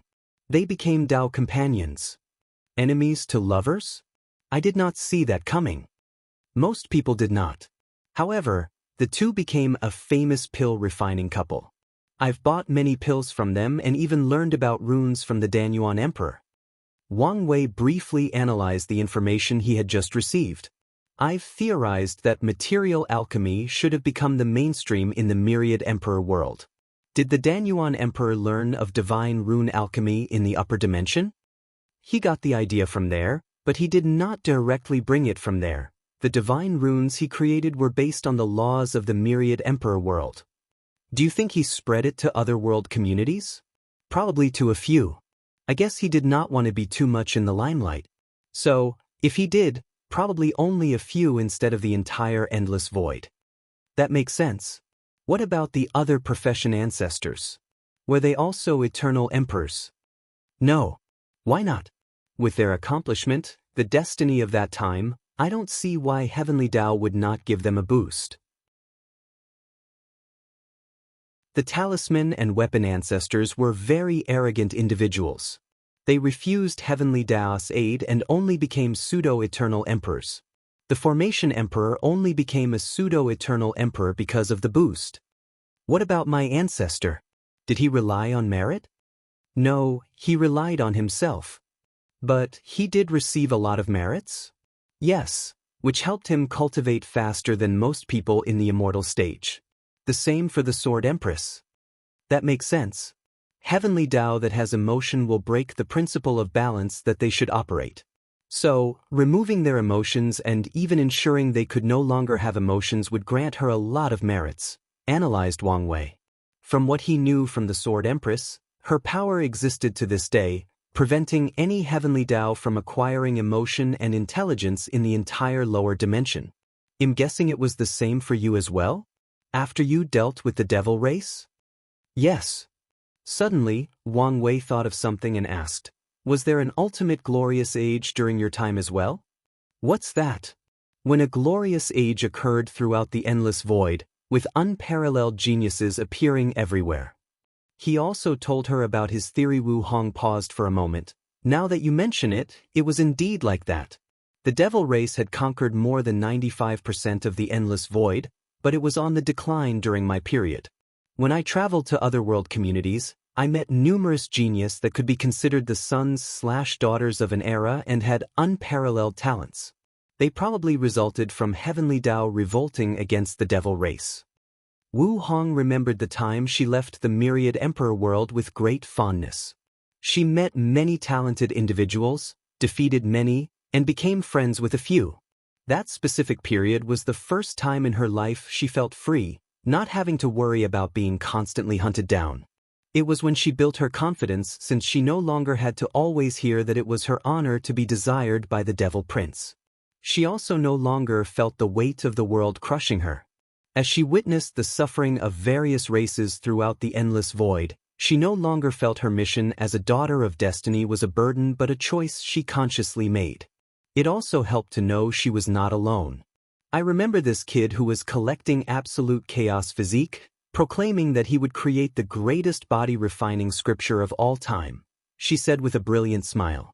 Did you meet anyone with the 9-extremity foundation? Said Wang Wei after momentarily being enamored by that smile.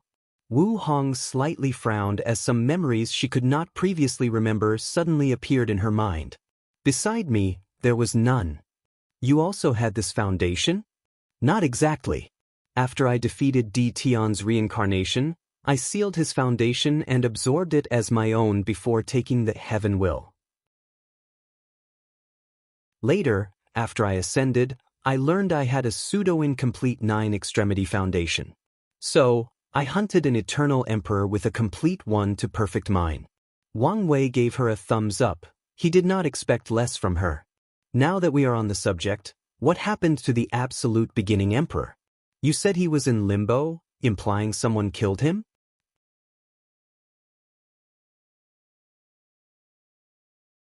Li Taishuang's fate. The absolute beginning emperor's story is slightly complicated, replied Wu Hong. Firstly, he was from the upper dimension. He was a heaven chosen cultivated by the Tai profound gate in the eternal ascension world. Wang Wei squinted his eyes. Well, that might explain his overwhelming hatred for Buddhism and all things incense. You are more correct than you think, added Wu Hong. Oh, seems like there are some secrets. Wu Hong nodded before organizing her thought.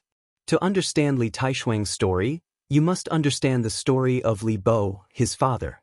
In the eternal ascension world, the battle between Buddhism and Taoism has been going on since the dawn of time. And for countless eras, Taoism always had the advantage, until the arrival of the Maitreya Mother Buddha.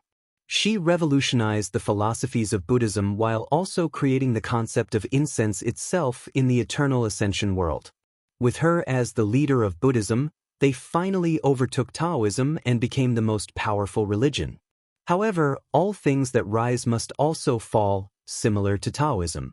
After an incalculable amount of years, after Buddhism's luck reached the pinnacle, they finally began to decline, and Taoism was on the rise.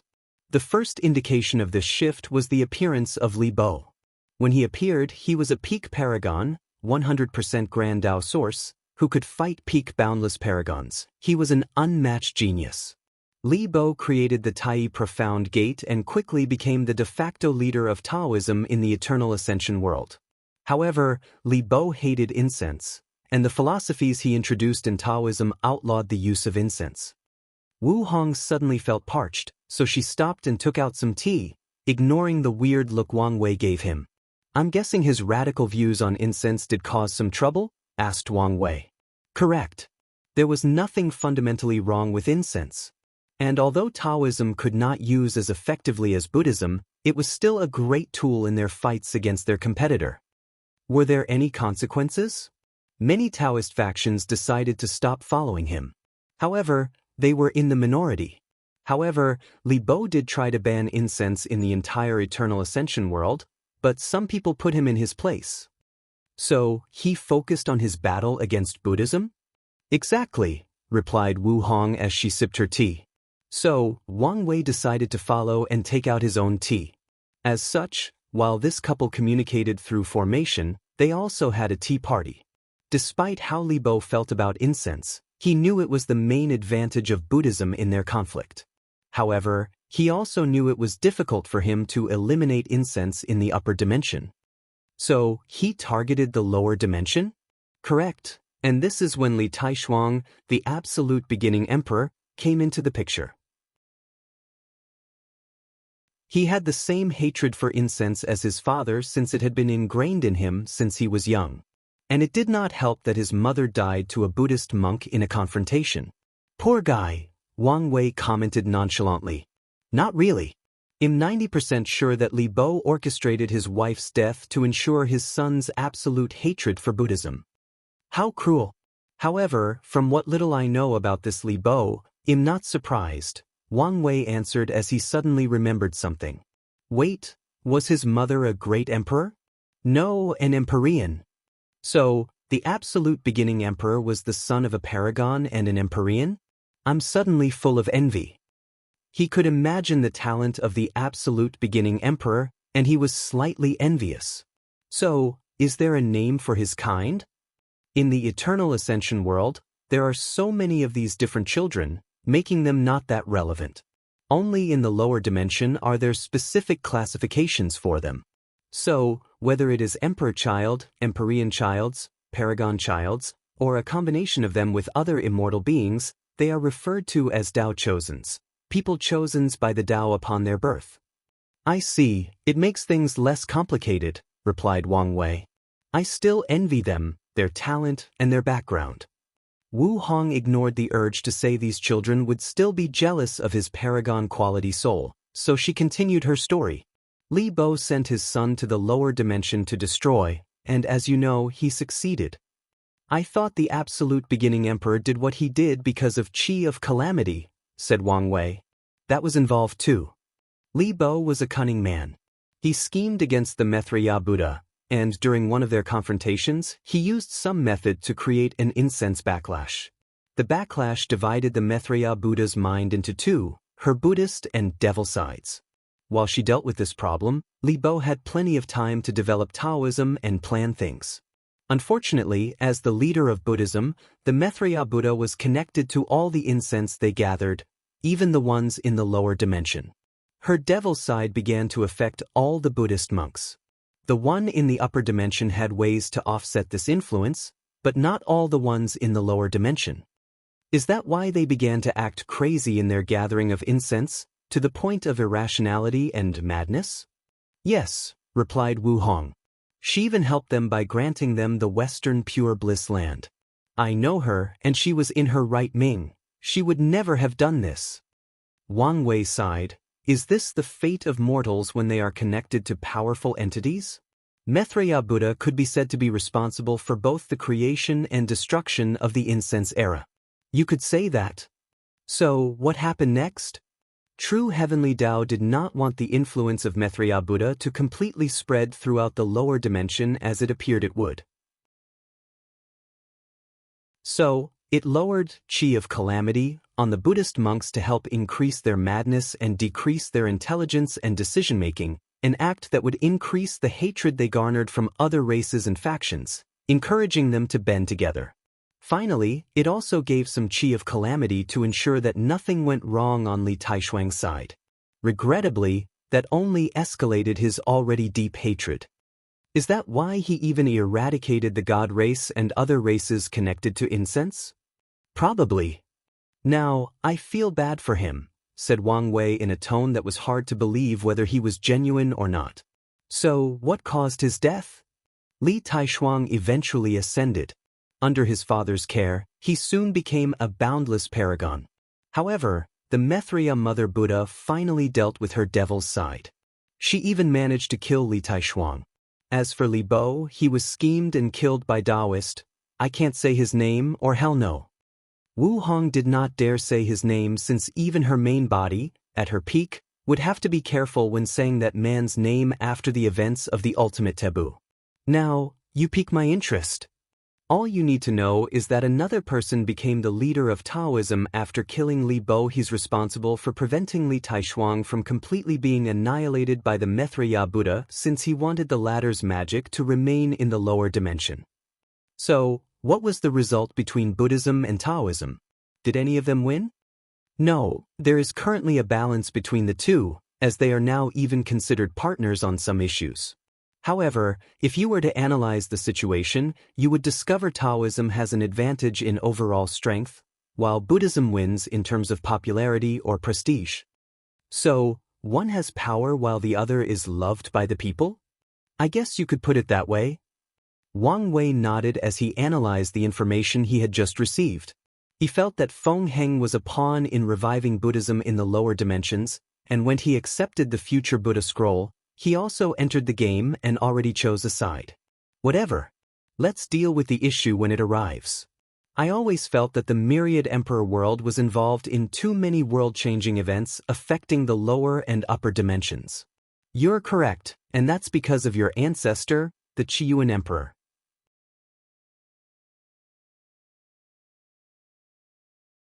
Chiyuan Emperor Gift Bonus Chapter. Thank you to Genghis Khan and Wazi for the gift. Wang Wei was slightly surprised by this news. But after thinking about the things he read about his ancestor from the secret archive, he was not surprised. His ancestor was a brilliant cultivator, not just because he created the origin system. Back in his time, the Chiyuan Emperor was known as the man with 3,000 Daos, which was not because he cultivated Chaos Dao. The reason was that he had 3,800 innate talents in the supernatural realm. Each of his talents represented one of the primary and original Tao that made up existence or the universe. The records did not mention the classification of his talents, so most of them were probably normal ones. But the fact that he had so many of them proved his talent, luck, and strength. Chiyuan lived in a special period of the myriad emperor world. The world had just gone through a civilization destruction era, forcing cultivators to restart from scratch. In that period, any knowledge related to cultivation was precious beyond measures. Cultivators would fight for a Tier 1 scripture from ancient times, meaning a scripture that could only cultivate to the body refining realm. Furthermore, cultivators refused to share their techniques because they were precious. Of course, a few intelligent individuals realized this was the perfect opportunity for them to rise. They began to create a cultivation system of their own. Most truly talented cultivators at that time could only develop cultivation's techniques that were perfectly suited to them. Only if someone had similar body types as the creator could they cultivate these techniques, and these individuals would never reach the same height as their predecessors. Another way to cultivate these techniques was if someone was talented enough to modify them to suit their bodies. Subsequently, a few geniuses created a perfect cultivation system suited for everybody. Unfortunately, their fate was death at the hands of the ancient aristocratic clans. Before the establishment of the ancient emperor era, the myriad emperor world was still recuperating from the null era, resulting in no heaven will manifesting in countless generations. Nevertheless, the ancient clans survived the catastrophe while preserving the cultivation system of the old era. As such, even though they were severely injured and recuperating, they still had the power to rule the myriad emperor world. These clans ensured that no genius would spread a new system or any factions would rise to take power. The ancient clans only needed to wait until the world source regenerated itself. They could cultivate another great emperor and rule the new era with their advantage of resources and cultivation systems. Everything proceeded smoothly until the Wang clan birthed an ambitious young man. As the heir of the Wang clan and the most powerful heaven chosen of the clan, he had the destiny to bring the ancient clan to greatness. However, the young man saw the downside of the rule of his clan. The environment was not suitable for the ancient cultivation system to thrive. If it became mainstream, it was only a matter of time before the resources of the myriad emperor world would be sucked dry. So Wang Chishan, as he was known back then, told his concerns to his elders. He even suggested that they create a new cultivation system to spread. A new system could solve this problem and bless the clan with enough chi luck to survive for countless generations. Unfortunately, the elders declined. The primordial body system they currently use was created by the heaven-opening emperor, the ancestor of their Wang clan.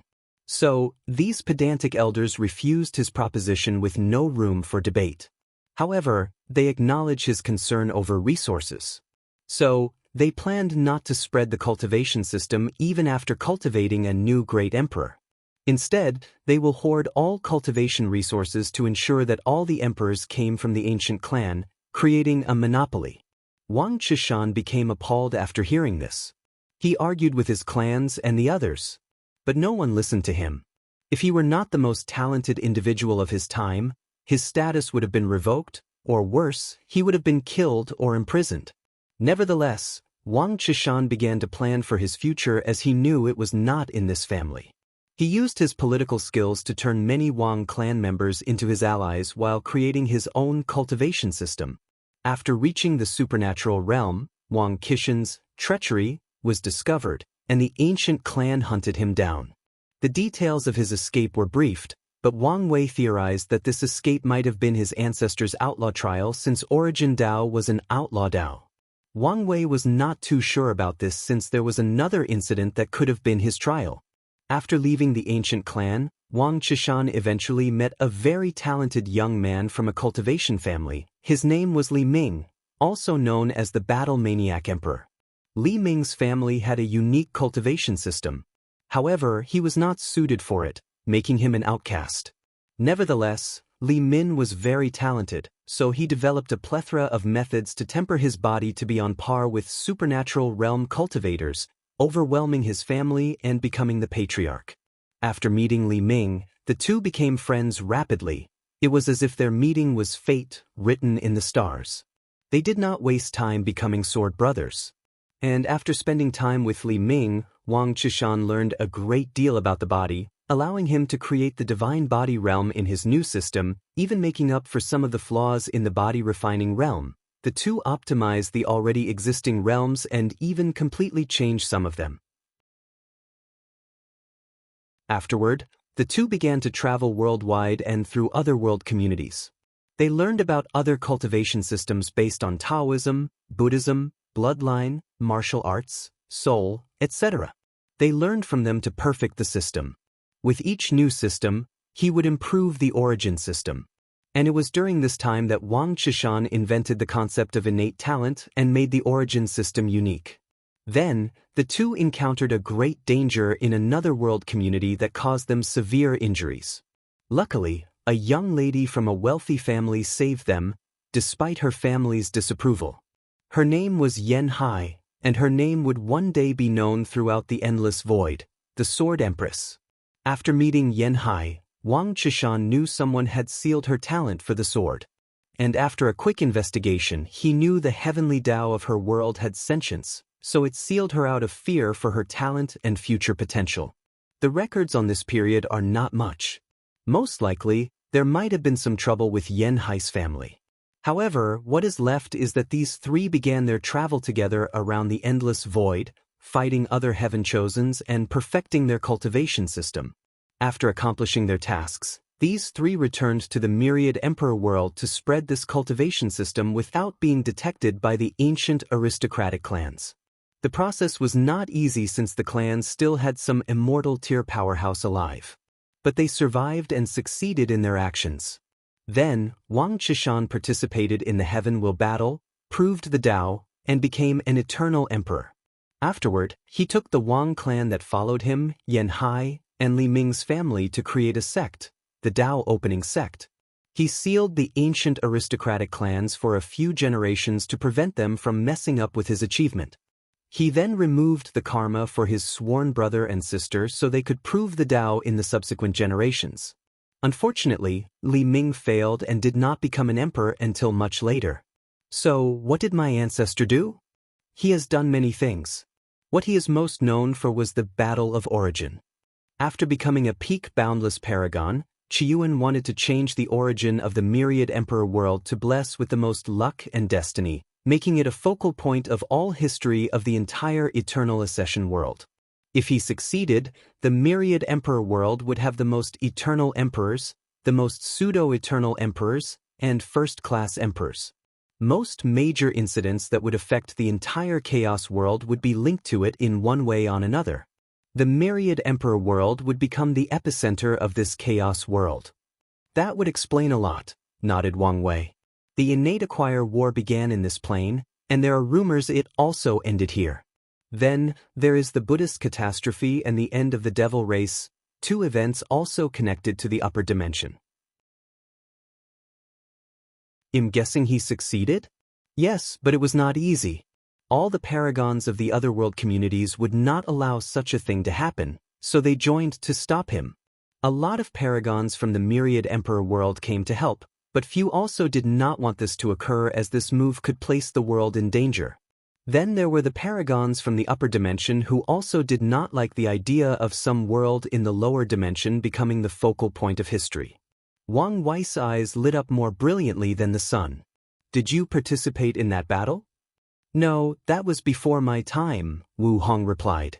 However, I did travel through space-time to experience it myself. It was truly legendary. Qiyuan, Sword Empress, and the Battle Maniac fought and slaughtered so many paragons and others in this confrontation. Wang Wei's blood boiled as he listened. I wish I were present. Me too. Luckily, I was there for the second Battle of Origin. There was a second one? Yes.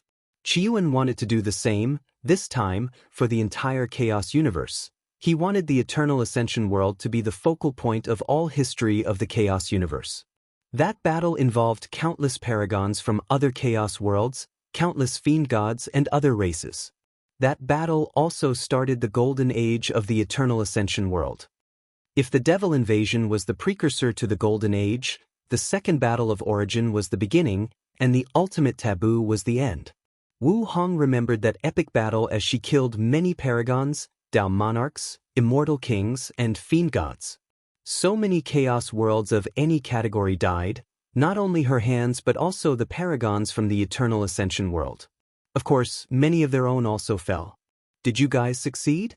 You could say we did, and you could also argue we failed. Wang Wei nodded but no longer asked any more questions since it seemed this was not something she was willing to talk about. Then he found an anomaly. The Battle Maniac Emperor was the sixth emperor of the sect. The time he proved the Tao was only a few 100 million years before yours. How could he already become a paragon? Before the Devil Invasion, time operated much quicker on the upper dimension than the now relatively synchronized time. Additionally, Qiyuan and Sword Empress ensured Battle Maniac became a paragon as quickly as possible.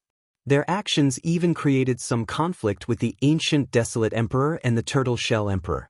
Luckily, they solved their differences. I see, nodded Wang Wei. He enjoyed reading about the legends of his ancestors. However, he was not jealous since he had his own journey and did not think it would be less epic. Although I have many more questions, I will stop avoiding the issue. So, let's talk.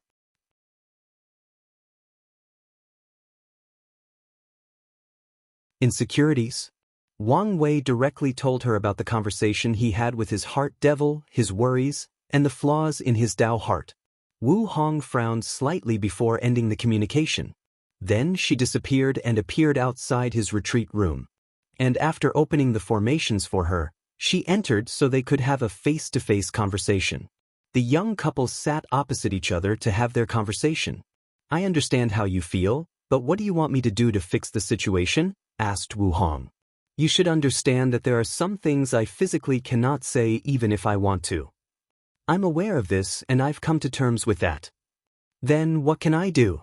If you want, I can link my existence with yours. What does that mean? It means if you die, I die. And if I die, you also die. Wu Hong felt this was the best way to show her love and devotion to him and how far she was willing to go to save this relationship. She never wanted any harm to come to him. Her main goal was to ensure that he did not have many regrets or suffer tragedies. At the same time, she wanted to meet him earlier than they did in the previous timeline and create more beautiful memories. She did not want their relationship to go through all the dramas. Wang Wei looked at her deeply in the eyes before holding her hands. I never want you to have to prove your love for me. I know you love me and would be willing to die for me. And I would gladly do the same. Wang Wei sighed aloud. But I still have my insecurities. For heaven's sake, you are Empress Wu, a beautiful and renowned eternal emperor. No, a boundless paragon. Your name and beauty are probably known throughout primordial chaos. I cannot imagine how many men more handsome and capable than me who desire you. So why me? Why did you choose me of all people? Wang Wei did not evade her eyes as he said these words. I've thought about this many times. What is so special about me that you, of all people, choose me? The first explanation I used to convince myself was my potential. But, upon deeper analysis, it did not make sense. My paragon soul made me unique, but I know for sure many people have the same soul or something similar. My background is nothing compared to your achievement. The only thing special about me is that I'm from Earth. But with the recent encounter with Hongjun, I doubt I'm the only one. Wang Wei paused as he felt his voice was slightly elevated, so he took a moment to control himself. I've thought about it all. I tried to convince myself that you did not care about these things as they were artificial. I convinced myself you love me because of who I am, my personality, or how I make you feel. But is that really enough? Are those things enough to make me worthy of you? Wang Wei once again sighed out loud. After his recent conversation with Heart Devil, he realized his real problem was not whether Wu Hong was planning his downfall. He did not care about that. He knew her and her character, so he did not think she would do such a thing. And even if she did, he did not mind dying for the chance at finding love. The real issue was his hidden insecurities about their companionship. Although Wang Wei was a confident person about his future, he had to admit he had many insecurities about his relationship with Wu Hong. Of course, the secrets they had to keep did not make things better, even though he understood it was simply unavoidable. There was a significant gap in their status, and without filling it, he literally could not access these secrets. Yes, these things are enough, replied Wu Hong as she held his hands. I love you because you were not like these other men. You did not want me simply for my body, beauty, strength, or reputation. You treated me like a real person instead of the fame Empress Wu. You never tried to change to appease my likes or dislikes. You never wanted to change me into something I was not. You never wanted to possess me or treat me as a consoling prize for conquering the famous cold and prideful beauty, Empress Wu. Wu Hong looked slightly disgusted as she said the last sentence. She had met too many men like this. I love you because you were you, she said with great conviction, squeezing his hands and not wanting to let go, even if heaven and earth had suddenly disappeared. And Wang Wei squeezed back. Now, I acknowledge the power unbalance in our relationship. And I never want you to feel that you have to be worthy to be with me. I support you in your cultivation journey, not because I want you to reach the same status as me or so that we can be socially compatible. I simply want to support you in all your endeavors, just like you have done or will do for me. I just want you, or us, to be happy. Wang Wei held her hands even tighter than before, then gently laid his foreheads against hers.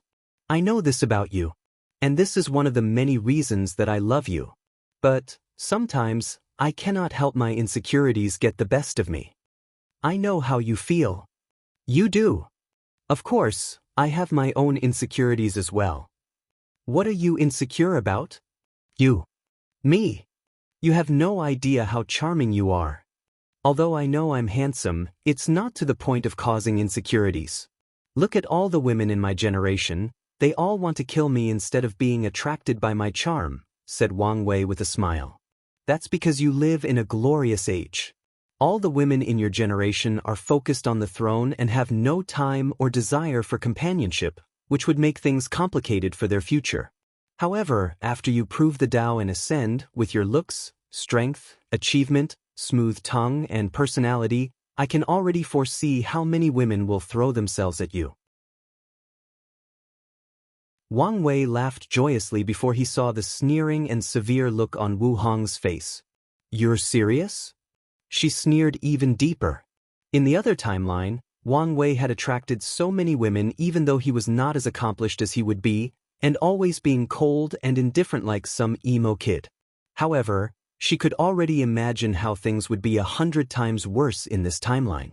His future self will be irresistible to many immortal women that have lived for countless epochs, searching for the perfect Tao companion. I'm warning you right now, said Wu Hong with a deep tone. If you dare cheat on me, I will castrate you and seal your regeneration ability for 1,000 yuan epochs. Gulp. Wang Wei swallowed his saliva as he touched his legs. Just imagine not having his little Wang Wei for such a long time was the worst form of torture. And he would also imagine that the process would not be clean, not to mention the pain. Come on, give me some credit. I'm not Li Jun or Lin Fan. I would never do such a thing. Don't forget today's promise since I'm not playing with you. I promise, he hurriedly said with sweat falling down his back. Then the two laughed out loud.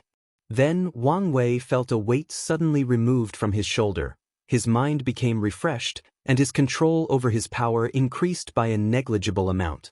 The flaw in his Tao heart was now gone, and he could not be happier. Wait, why don't we talk about you cheating? Women don't cheat, replied Wu Hong with no shame. Only men cheat. That's the worst double standard I've heard of. But it's true. Based on what? Because I said so, replied Wu Hong, and Wang Wei became speechless by this response. However, he soon lost the strength to argue when Wu Hong kissed him. Instantly, he gave up arguing for man's sake. At this moment, she was correct. While this young couple indulged in their animalistic instincts, a bird with enormous wings traveled in the endless space. The bird was unique as it had a small world inside its body. After traveling for a few days, the bird suddenly stopped, and the person living inside its body suddenly opened his eyes before appearing outside. The man looked at a compass in his hand before muttering, "We've arrived." As he looked around, the man thought, "According to the information, I should be near the abyss gap. Luckily, I don't have to go deeper." The man then followed the compass to a specific location in the void. At first, there was nothing until the man used a few techniques to see an enormous pitch-black coffin appear. And before the man could do anything, even react, an irresistible power swallowed him. When he reappeared, he was in a dark and stale space. But before he could look around and analyze the situation, the man heard a deep voice, "I've finally found you."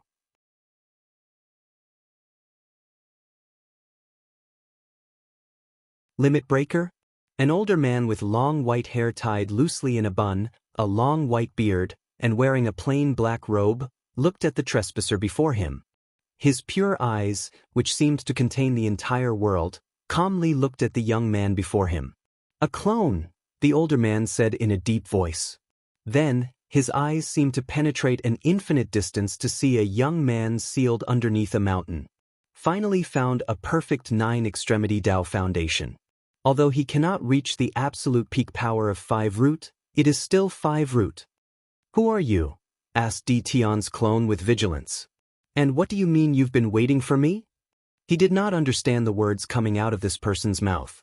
Di Tian used a massive amount of luck to reach this place. Most of these lucks were gathered by sleepers when both Buddhism and the devil race were destroyed. Many people swallowed the chi luck of these two groups, and his sleepers took part in the feast. He tried using his luck to counter heavenly Tao scheming against him, but according to his calculation, his luck only allowed for his survival and even his reincarnation. Otherwise, he might have reincarnated as an animal with no memories or in some heaven-forsaken world with no chance at survival. In his last reincarnation, Di Tian used a lot of this luck to ensure that nothing unexpected occurred this time around. And now, he used the remaining to find a fortunate encounter that could help him break the limit of his 9th reincarnation strength and win this generation's heaven will. The older man did not immediately reply to Di Tian. After observing his real body, he sensed something else. "Another one?" he muttered as he found the source. Then he saw a naked young man with gray hair and eyes lying on a bed with another woman. However, the older man's heart skipped a beat as the woman looked straight at him. "Why does this person who only has the strength of an eternal emperor give me a sense of dread? No, why did she notice me in the first place? And why does she seem familiar?" After thinking about it for a while, the older man decided not to think about the situation. He did not have time to waste. After a quick check, he saw the gray eyes young man was an unorthodox 9-extremity foundation, but he was not perfect and would only have 4 root strength at best. Although commendable for having such a result with an unorthodox method, it was not what he was looking for. However, he sensed another extremity aura from that boy's body and checked. 3 root? Forget it. Then, the older man searched the entire endless void for another 9-extremity foundation. He essentially saw almost every secret of the lower dimension but did not find anything. Once he finished, the older man became a little more transparent. Finally, he laid eyes on Di Tian. "My name is Empyrean 9 Pillars. You can call me 9 Pillar." The clone immediately cupped his hands and said, "Young generation, Di Tian, has seen the noble Empyrean. I don't have time to waste, so we'll get to the point." 9 Pillar then explained the concept of the 9-extremity foundation to him, including the orthodox and unorthodox methods and the qualifications. However, D. Tion's eyes immediately became bloodshot as he clenched his hand. So, you're telling me I did not have to go through all 9 reincarnations? I could have simply created 9 clones to get the power I want? He did not care about the so-called 9-extremity foundation. All he wanted was the power to revive his wife. And if he did not have to suffer through all these reincarnations, pain, and failures, he could have proven the Tao countless eras ago. Don't be mad. The unorthodox method has the highest failure rate of the 2 approaches, and the difficulty of achieving perfection is 1,000 times more difficult. Furthermore, Samsara Tao is perfect for the orthodox method, having the highest chance of success through the constant nourishment after each reincarnation. And the fact you have comprehended a tiny part of existence made it easier for you to absorb your cultivation seed, thus boosting your success rate of achieving perfection. Unfortunately, D. Tion did not care what 9 pillars said. For a moment, all he could think about was all the time he wasted, how he could have been holding his wife's body long ago, enjoying her warmth. Nevertheless, he took a deep breath to rain out his hatred and anger toward the world. 9 Pilla watched how D. Tion regained his composure. He analyzed that the latter accidentally walked on the orthodox path of the 9-extremity and even achieved perfection through some level of luck or coincidence. Nevertheless, he knew this kid's situation should be special to require him to have to reincarnate so often. But he did not care about that. I will tell you my story to understand my purpose in bringing you here, said 9 Pillar before giving a half-minute explanation of his life. He was born in the upper dimension, and his master, Emperor Red Spear, took him as a direct disciple when he was young. His master had high standards for him, so he immediately told 9 Pillar about the 9-extremity foundation with the hope of cultivating it. And 9 Pillar did not disappoint. After his master paid a hefty price to have an eternal emperor preach about existence to him, he managed to comprehend something. However, his master did not want him to walk the unorthodox path due to the low percentage of success, not to mention Red Spear wanted him to achieve perfection or the power of 5 root. At the same time, he could not easily go through the orthodox method in the eternal ascension world because of the stricter rules about samsara. No mortals can keep their memories intact after going through reincarnation. If they want to keep their memories, an Empyrean or Tier 11 cultivators at the weakest must use their powers to protect the mortal's memories. Furthermore, going through 9 reincarnations could have many complications in the upper dimension. So, his master sent him to the lower dimension to accomplish the 9-extremity foundation. He abandoned his cultivation to start over. Then, 9 Pillar tempered his soul's energy, body, Tao heart, and willpower to the absolute peak before condensing his cultivation seed, or extremity seed, as that was the official name. He joined a powerful emperor lineage to gather resources. Because of the restrictions, his master could not help him in this aspect. Then, when it was time, he did not fight for the heaven will, but reincarnated instead. After 9 reincarnations, 9 Pillar not only completed his 9-extremity foundation but reached perfection with the battle strength of a 5-root Tao ancestor. However, 9 Pillar was not satisfied, so on his last reincarnation he condensed 9 clones to cultivate to the peak of the mortal realm before absorbing them. His strength did increase drastically. According to his calculation, he had the battle strength of a 5-root Tao ancestor with 9% control of the Grand Tao source. Regrettably, 9 Pillar was not satisfied. As he felt the limit of the 9-extremity, he wanted to go beyond it. His master warned him that it was impossible, but he wanted to try. So, he asked his master for him to find a way to remove the limitation of only 9 reincarnations. His master then used countless precious resources in the upper dimension to refine an immortal soul essence for him, allowing him to undergo 81 reincarnations. 9 Pillar figured if he could keep condensing his cultivation seed and absorb it through reincarnation, he might break the limit. But he was wrong. His battle strength increased to 9,999% control of Grand Tao source, but never 5%. He could not enter the realm of the Great Emperor. 9 Pillar then tried to have each of his incarnations to condense 9 clones each to break the limit, But it was useless. Despite this, he did not give up since he wanted to succeed. However, his master finally convinced him that it was futile, so Nine Pillar eventually proved the Tao to become an eternal emperor. He was among the most powerful eternal emperor of the upper dimension, making his master and sect proud. But Nine Pillar did not care about that. He had become obsessed with breaking the limit of the nine extremity. So, after becoming an everlasting Empyrean, he entered primordial chaos to search for a method. He was prepared to abandon his cultivation and start again once he found it. That's how determined he was.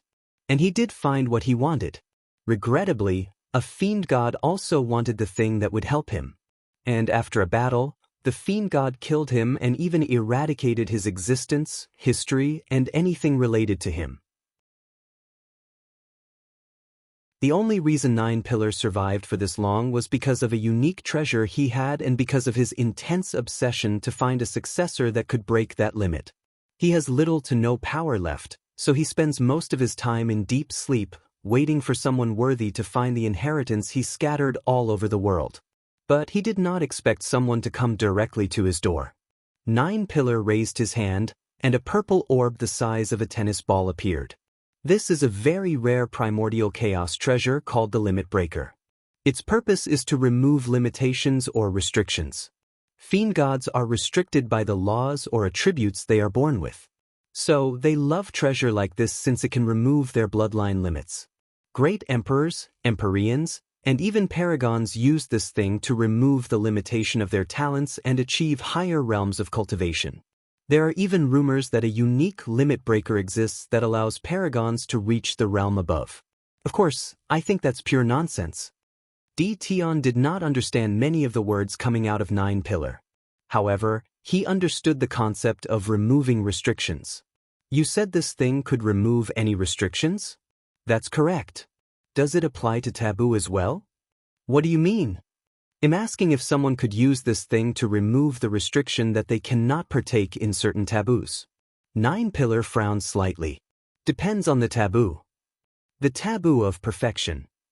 The frown on his face became more profound. It would depend on the level of taboo. What do you mean? Perfection taboo has many nuanced complications. But it can be loosely divided into mortal and immortal perfection. Tion acted swiftly and showed Nine Pillar his memory of his wife, asking what level of perfection taboo she was. She appeared to be a peak mortal perfection. So, would the limit breaker work on her? Yes, replied Nine Pillar with a deep frown. But I did not give it to you to revive your loved one. I gave it to you to break the nine extremity limit. But, Nine Pillar raised his hand to interrupt him. Then, he pointed at the purple as countless runes appeared above it before fusing with the orb. I've put a seal on it so it can only be used to break the nine extremity limit. Otherwise, it won't work. Tion's face became ugly after hearing this, and Nine Pillar secretly shook his head. He suddenly regretted choosing this person. Unfortunately, he waited for so long before he could find a suitable heir. Nine Pillar did not know how long he could last. But with his awakening, he knew it wouldn't be long. I guess I don't need to give him my other inheritances. His coffin was extremely precious, but he decided it would be buried with him. Nevertheless, he still had one last thing to do. I've studied the 10th extremity all my life, and one of the requirements I've determined is to have at least an emperor quality soul. Nine Pillar waved his hand to manifest a cauldron. This cauldron should help you achieve an innate emperor quality soul. Tion had controlled his emotions, hiding his thoughts deep in the back of his mind. So, he respectfully asked, is there a difference between acquired and innate emperor soul? He knew great emperors would reach such quality after accessing the Grand Tao source. But he felt that Nine Pillar's words hinted at a difference. There is. People with innate emperor, Empyrean, and even the rare paragon quality soul are numerous times more talented than people who have to acquire it through cultivation. A higher quality of soul increases comprehension. But people born with higher soul qualities are naturally more gifted than people who acquire them through cultivation. Not to mention, they also get a boost after accessing the Grand Tao source, added Nine Pillar. I don't have much time. The cauldron will refine your soul into an innate emperor soul, elevating your comprehension beyond your current state. Then, you will be able to bear the power of the limit breaker and reach 10 extremity, 9 Pillar said with glowing eyes.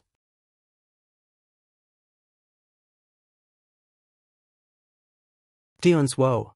9 Pillar had an expectant look, followed by regret. He knew he would not live to see his dream accomplished. However, he was satisfied with knowing it would eventually be fulfilled.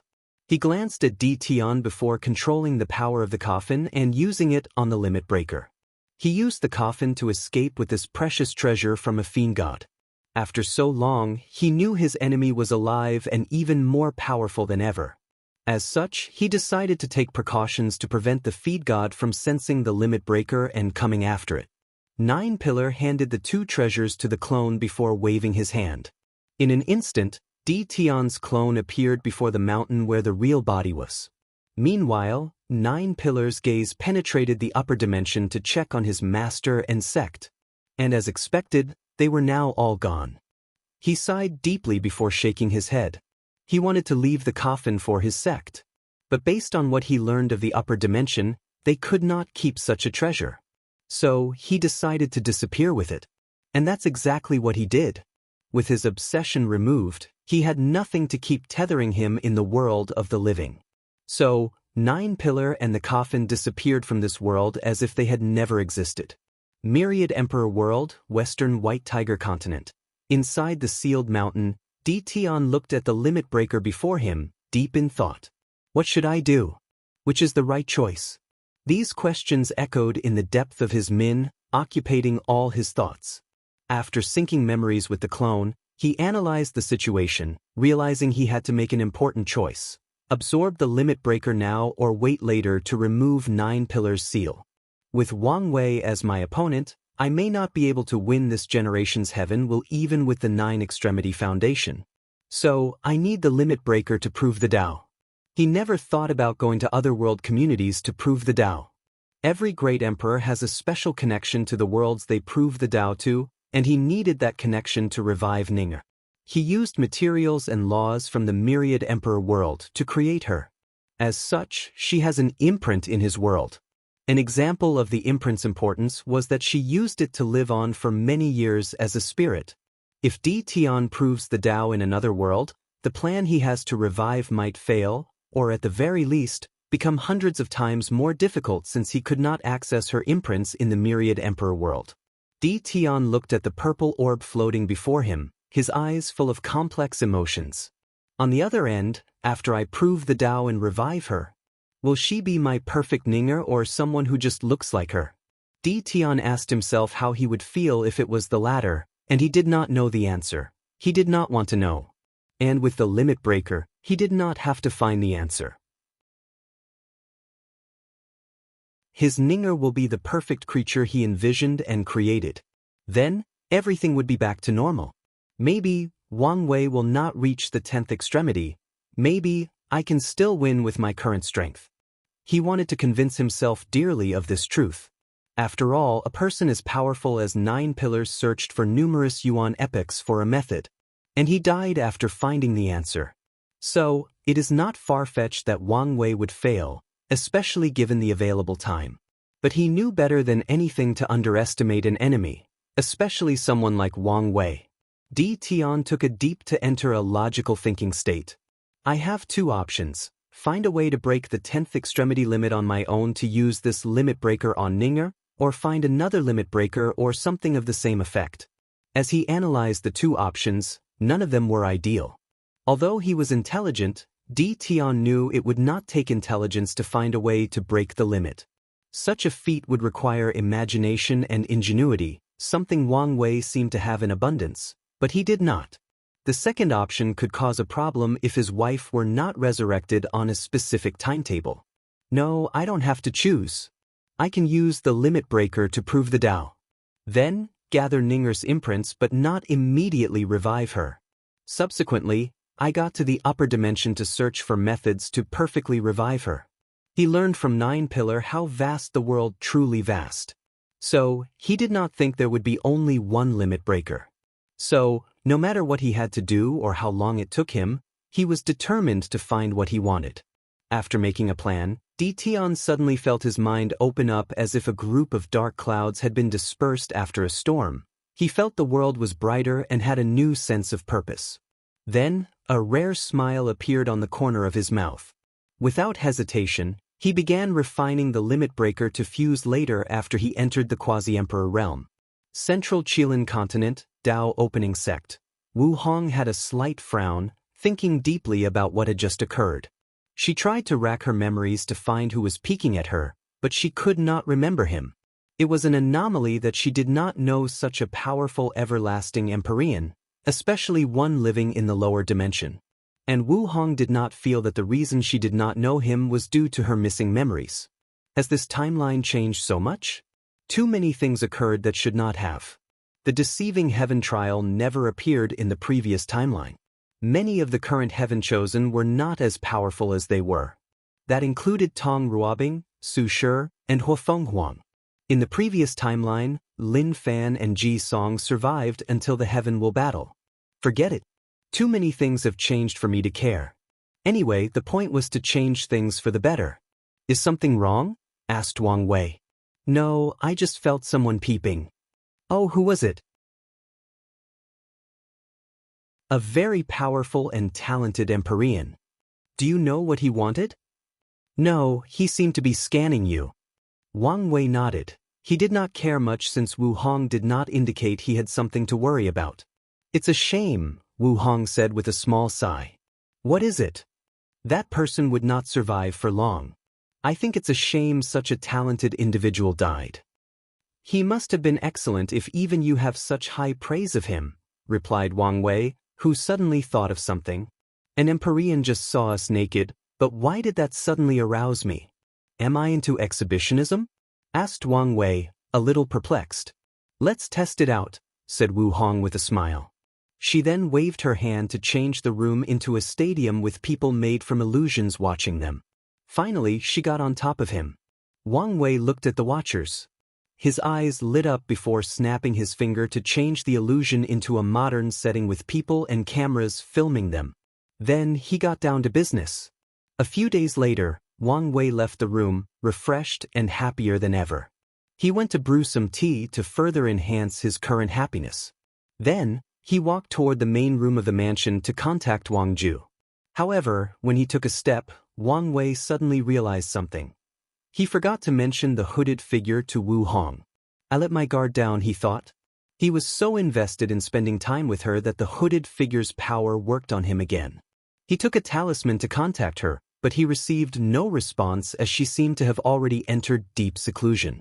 He shook his head before deciding to be even more careful from now. Then, he proceeded with his meeting with Wang Ju. How are things going? Everything is proceeding smoothly as you instructed. We have been keeping an eye on the Alliance and the sea race, but nothing as of yet. What about the old beggar? Did you find him? Unfortunately, no. However, we did receive news of an innate treasure's aura appearing on the eastern continent. Our investigation has suggested that it might have been related to the old beggar. So, he succeeded, muttered Wang Wei. Even he could not find the old beggar through divination. You don't have to focus too much on him, he ordered. The old beggar will only be vital after he proves the Tao. And by then, no matter where the latter hides, he will find him. Wang Wei chatted with Wang Ju for a while before dismissing her. Immediately afterward, he received a summon from Li Jun from the trial. Someone wants to see me.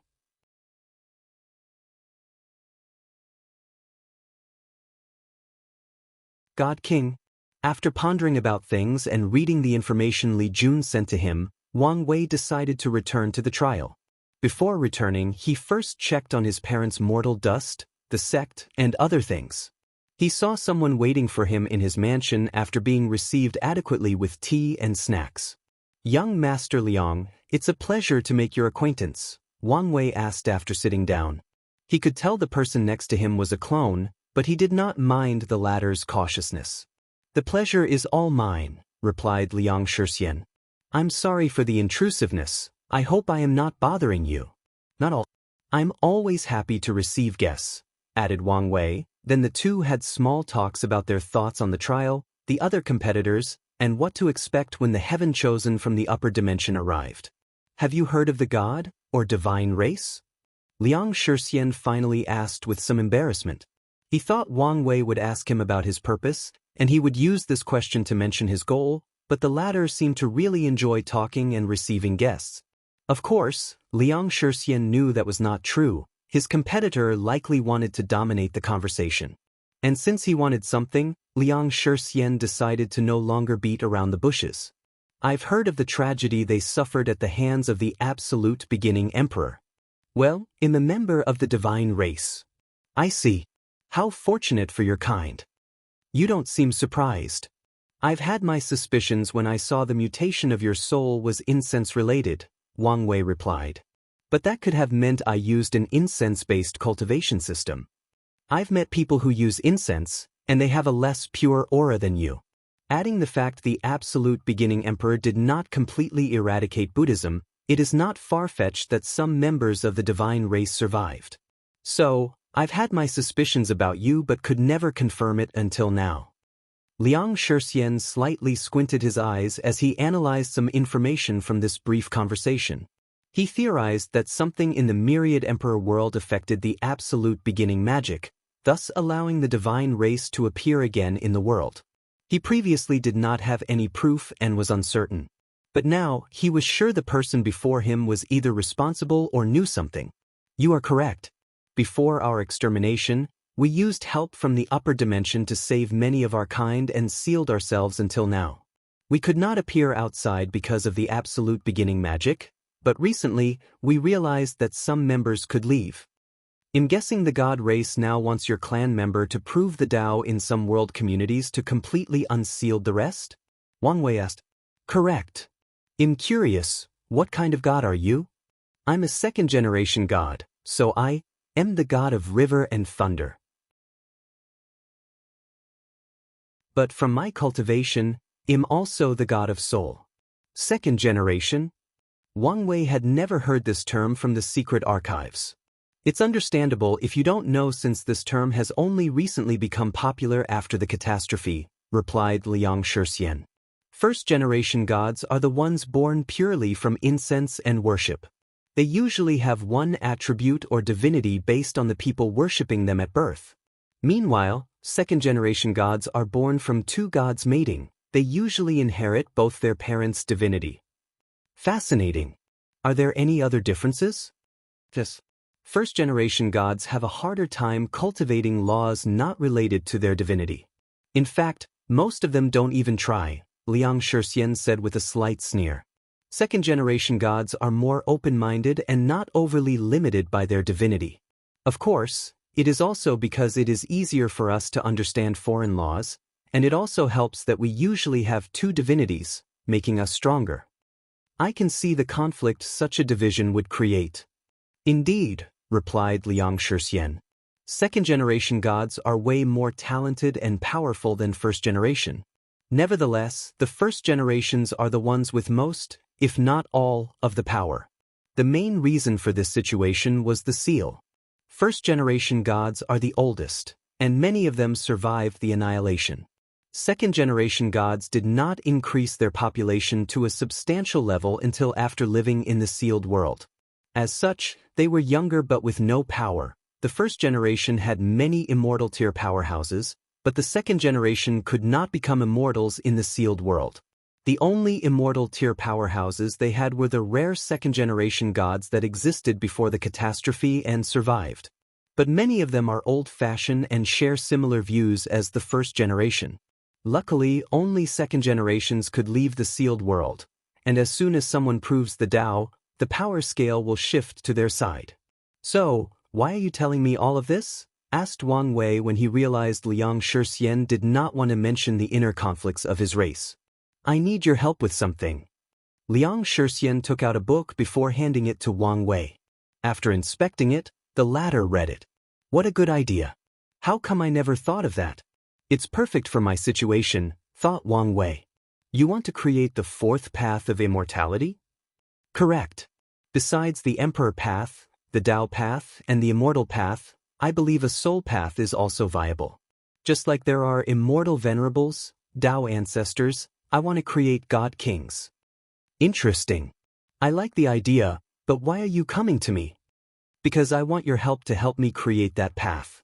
I've observed your trials. Whether it is the soul or willpower trial, you excel at both of them. I understand why you came to me. I want to know why you didn't create this path on your own. If I could, do you think I would ask you? Of course you could. Based on your work so far, it's obvious you could create this path after proving the Tao.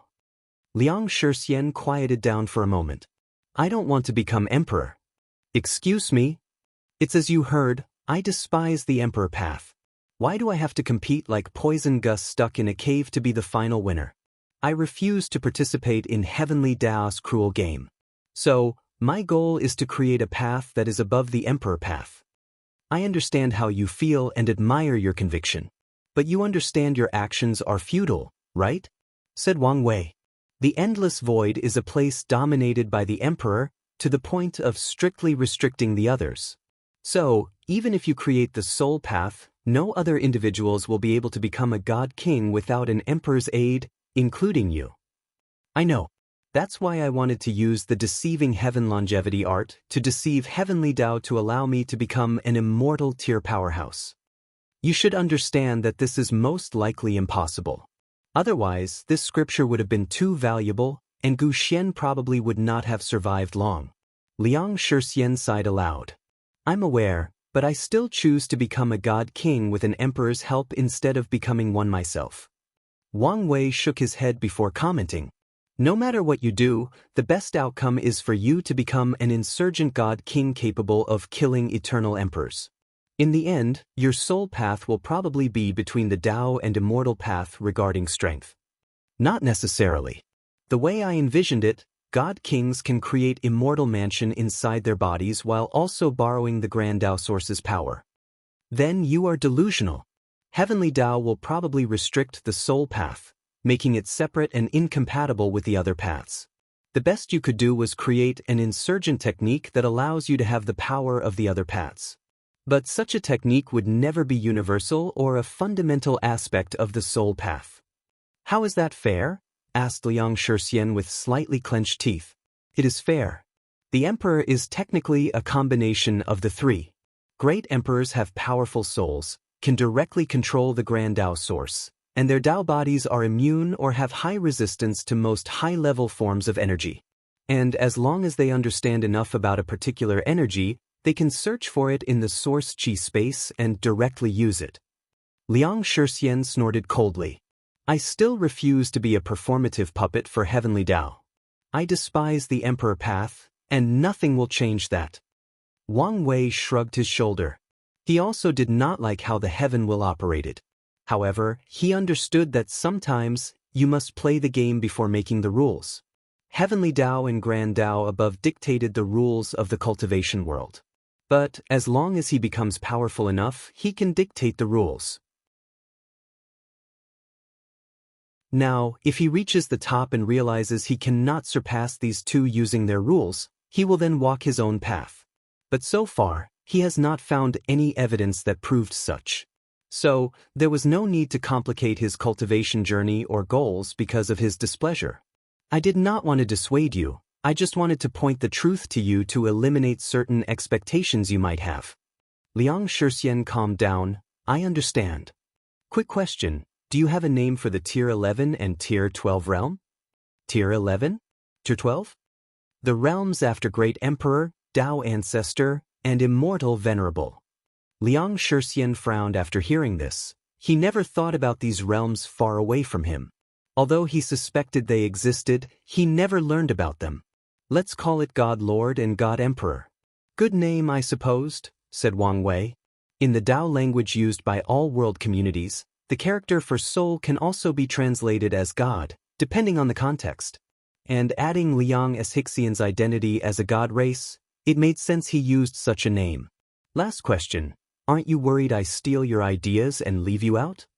I've observed you, and amongst all the people here, you have the least amount of karma. I concluded that you're the type of person who likes to repay his karma and would not just abandon me. And if I can only blame my lack of ability to judge people. Wang Wei's facial expression did change much. He knew he did not have much karma due to his karma-unbound physique. Nevertheless, Liang Shixian was correct about him. He was a person who paid his debt and also kept his word when not facing an enemy. As such, he did not plan to kill Liang Shixian to swallow all the merit of creating the soul path. Anyway, he would still receive the majority upon completion.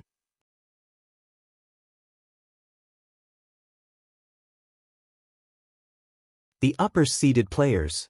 Wang Wei no longer said anything to Liang Shixian regarding his ideals and goals. He took out the book about the soul path and reread it with greater focus. Liang Shixian did a lot of research on the soul beforehand. He studied incense, different cultivation systems, and spirits. He even traveled to the ghost immortal world, which was a world that focused on cultivating the soul to the point of entirely abandoning the body. From the book, Wang Wei saw that the latter included many studies in the soul path, even suggesting that all god kings abandoned their bodies to achieve an immortal soul. Other methods included fusing immortal qi or some other forms of energy with the soul, using a massive amount of incense, cultivating an immortal body before sacrificing it to nourish the soul and turning it into an immortal soul, and finally, using other resources like the law to elevate the soul to another level. After reading everything carefully, Wang Wei frowned. Why don't you try modeling the soul after an emperor? If a soul has the quality and quantity of an emperor, it will become an immortal soul. I know the easiest way for the soul path to become a reality is to have a great emperor use their grand Tao source to temper a mortal soul. But, as I said, I don't want my path to have anything to do with them.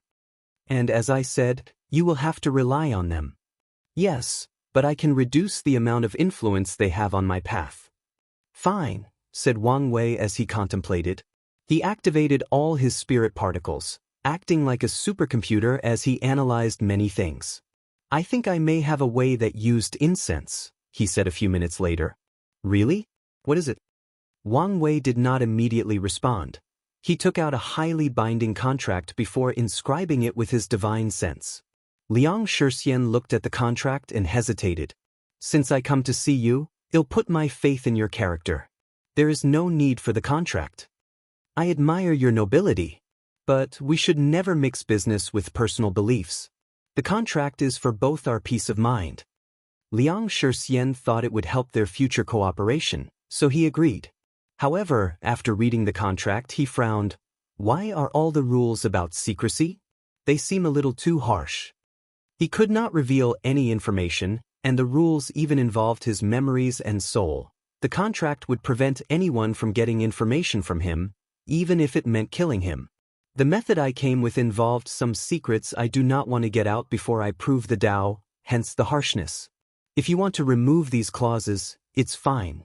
But I won't share the method I came up with you until I prove the Tao. Liang Shixian shook his head as he did not want this. He did not want to wait that long. So, he decided to accept the clause and continued reading. Once finished, he added a few clauses as well. Wang Wei had to use other means not involved with the emperor's path, and the final division of merit would be decided based on the ingenuity method he thought of. So, after a few debates and back and forth, the two signed the contract with their souls before taking an oath to their Tao. Finally, Wang Wei told him the method he thought of for the soul path.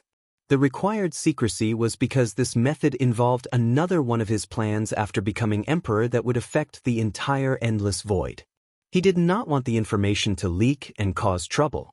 With his mouth slightly opened, Liang Shixian looked at him. You're crazy and ambitious. But I'm glad I chose you. He had eyes on both Wang Wei and Chu Luo as his partner and chose the former after close observation. Chu Luo had an unapproachable vibe that kept most people at a distance. If your plan works, shouldn't there be no need for a great emperor? That's possible but very unlikely. I figured. Afterward, the two discussed the plan's possible success and the division of merit. Once everyone was satisfied with the outcome, Liang Shixian left. He had accomplished his primary goal of coming here. He did not want to leave yet since he still hoped to get his hands on the inheritance despite knowing it was improbable. So, he decided to watch to the end to see if there was an opportunity. Time passed, and it was time for the combat aspect of the trial. Wang Wei flew to the plaza and saw two podiums facing each other, with 6 seats. The one on the left with his name on the second seat had the words, lower seated player, while the other had the title upper seated player. Wang Wei shook his head as he could tell Lord Spirit used these titles to raise contradiction and fighting between these two groups. Without saying much, he sat in his position. Not long afterward, everyone arrived. Chu Luo sat on the first seat, Wang Wei on the second, Ji Langfang on the third, Tong Ruobing on the fourth, Shi Qian on the fifth, and Jingwu Hua on the last. As for the other participants, they sat on the side of the two podiums. Lord Spirit manifested with her eerie smile. I know many of you have been anticipating this moment for some time. As such, I won't waste your time. Let's begin. She pointed her finger to the first seat on the other podium. The number 1 seated player from the upper dimension is Xiao Tiandi, owner of what is considered the best physique for cultivation, the innate Tao source physique. A light beam came from the sky, descending on the first seat. Then, a young man dressed in ordinary, almost shabby clothes appeared. He glanced at the other group for a moment before closing his eyes, laying on the chair as if he did not care for anything. Everyone could see dirt and plant leaves on his hair, but he did not seem to mind. These heaven-chosen were speechless, wondering if this man was naturally arrogant or if he genuinely did not care for anything, even his personal appearance. Lord Spirit ignored these people's confusion before continuing. The second seated player is Shi Ruolin. She was born with an emperor bones, meaning after she reached the peak of the mortal realm in cultivation, all she has to do is activate her bone, and heavenly Tao will lower a heaven will for her to prove the Tao. Moreover, the heaven will is specially created as only she can use it, and give her a 10% chance higher than normal to become an eternal emperor. The participants looked at Lord Spirit, their eyes asking if she was joking, but the silence indicated otherwise. Then, one participant stomped his feet on the ground before flying back to his mansion. A few people followed him. The words, "This is unfair," could be heard from them, even from a distance. Meanwhile, a young woman appeared in the second seat. She had a blue hanfu and short hair, which was quite surprising to many since only monks or nuns cut their hair. And after Buddhism's destruction, the practice has become less prominent, except in a few martial worlds where it is more common for women to cut their hair. But even then, it is still not as commonly seen. Shi Ruolin looked at the opposite team and waved her hand in enthusiasm. However, she quickly realized something and stopped. Instead, she became serious and cupped her hands before bowing slightly to them. The others returned the salute. The third place goes to Ao Tiani, said Lord Spirit, one of the most talented younger generation of the primordial dragon race. For those who don't know, primordial dragons are chaos life forms born from pure or orderly chaos chi. They are a race that does not exist in the endless void. A young man dressed in tight white martial clothes appeared, with 2 horns on his head. He looked at the opposing team with disdain before looking at the people next to him. I understand not being first, but how could I lose to her? Didn't I slap you around the last time we met? Said Shi Ruolin with a gentle smile. I had just shed my scale and was still in a vulnerable state. How does that count? You dragons always have an excuse for your defeat, replied Shi Ruolin while shaking her head. She decided not to engage with this prideful idiot. The fourth place goes to Shishangyan, a member of the celestial race, Lord Spirit announced. However, everyone was confused, including Wang Wei, since they'd never heard of such a race. Ao Tiani sneered even more after seeing these people's reactions. The Celestials are a unique race born in the source chi space from immortal chi gaining sentience and condensing a body, similar to the spirit race. As such, they have an unparalleled talent for the immortal path. All celestial races are born with an inactive immortal mansion in their bodies. They do not need anyone's help to become immortal venerables. On top of it all, 80% of them who decide to become immortal venerables are insurgents. And that's because their unique immortal mansion can give birth to 4 types of unique immortal chi: yellow, profound, earth, and heaven. Yellow immortal chi grants them battle prowess on par with third-class emperors. Profound immortal chi corresponds to second class, earth to first class, and the potent heavenly immortal chi grants battle prowess on par with eternal emperors. The participants looked at a beautiful woman with black hair and a long golden robe. Her beauty was unparalleled, on par, if not surpassing Su Shi. Not to mention, she had a cold and natural noble aura emanating from her body. Most people did not care about her beauty as they were still shocked at the fact such a powerful race existed. These heaven-chosens always knew that heaven and earth were unfair, but they did not think it was to this point.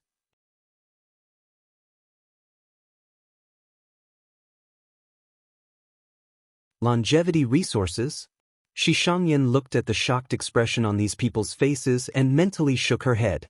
Although it looked like the celestial race was powerful beyond reason, it was not. In the eternal ascension world, the number of great emperors' battle force a faction did not matter. What dictated the authority of any faction was the number of paragons or Tier 12 cultivators they had. And in this regard, the celestial race's innate talent did not help because of the fundamental flaw of the immortal path. Just because someone was an insurgent in Tier 10, it did not mean they could become one in Tier 11 or above. For example, the clan members who cultivated heavenly immortal chi had less than a 5% chance of sublimating it to golden immortal chi on par with regular Empyreans. If they wanted to continue becoming insurgents, they had to be like everyone else and search for rare and unique chis in the source chi space, an inherently dangerous place for them despite being born there. Throughout the history of the celestial race, many geniuses have tried to elevate the immortal path to a higher level. And it was not just the celestial race but also many other cultivators. There was a brief period of history where a movement to weaken the emperor path took place. During that time, many heaven-defying geniuses of the immortal path took place. And a few noteworthy people are still remembered to this day.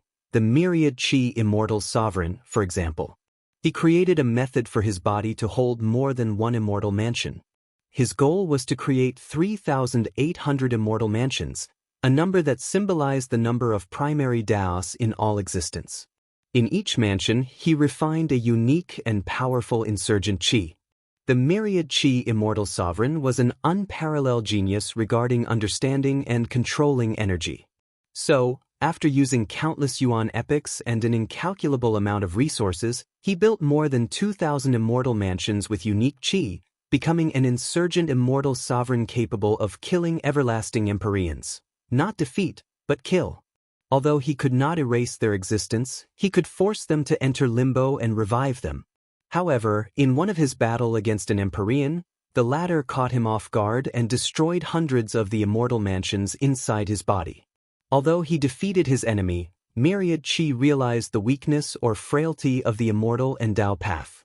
The immortal mansion or inner world was an apparent weakness for them.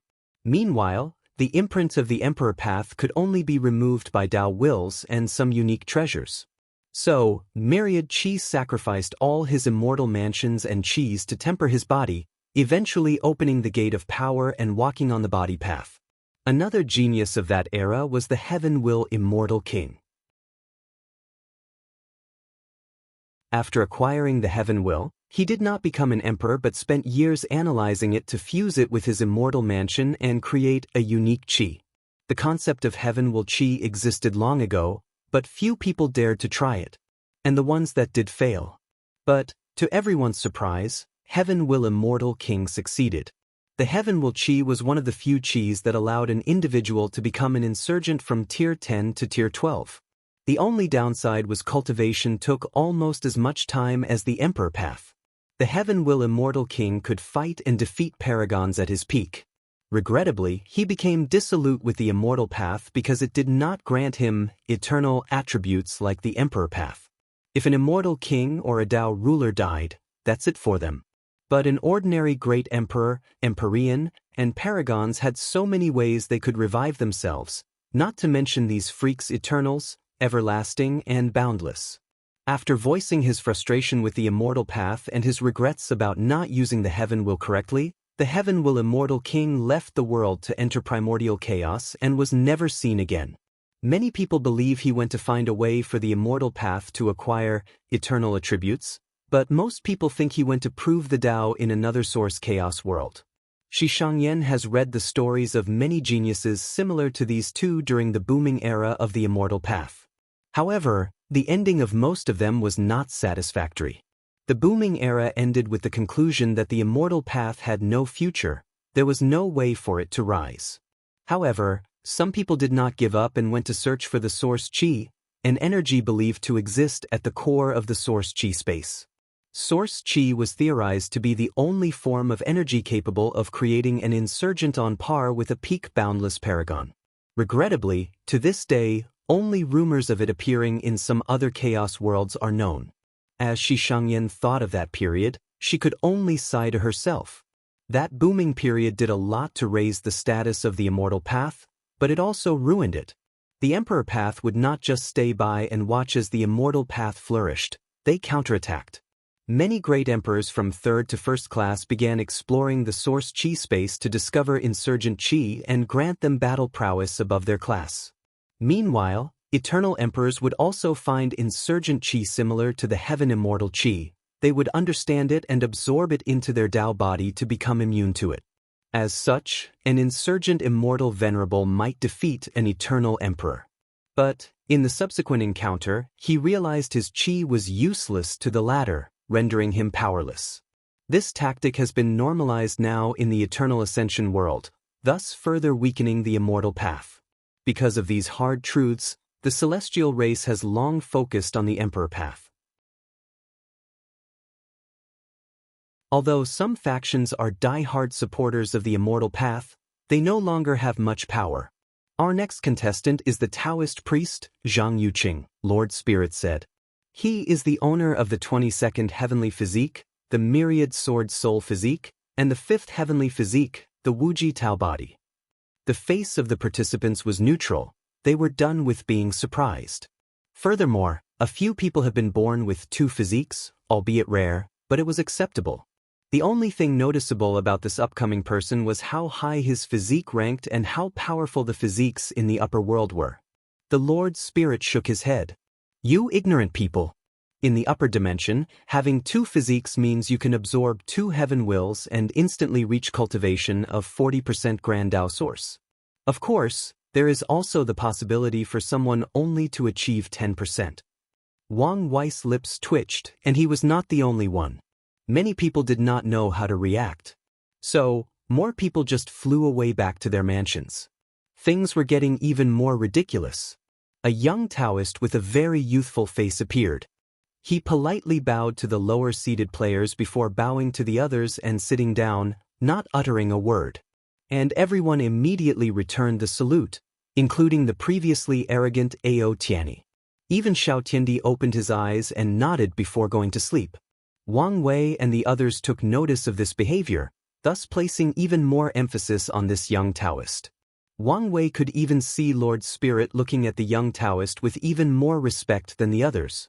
The final seeded player is Monk Wuzhu, born with the 9 Nirvana heart, a longevity physique. Lord Spirit paused as he realized these people probably didn't know what he was saying. Let me explain. Longevity resources are one of the most precious resources in the upper dimension. They can appear in the form of spiritual herbs, cultivation techniques, physiques, pills, etc. Their purpose is to grant immortal cultivators one chance at revival without any cost. For example, once an emperor is killed, they must spend countless yuan epochs reviving themselves. However, if they had consumed a longevity herb, they could instantly resurrect without any resources or time needed. So, Monk Wuzhu will have 9 unlimited revivals in his life after proving the Tao. Lord Spirit simplified the incredible power of longevity resources since their classification is too many.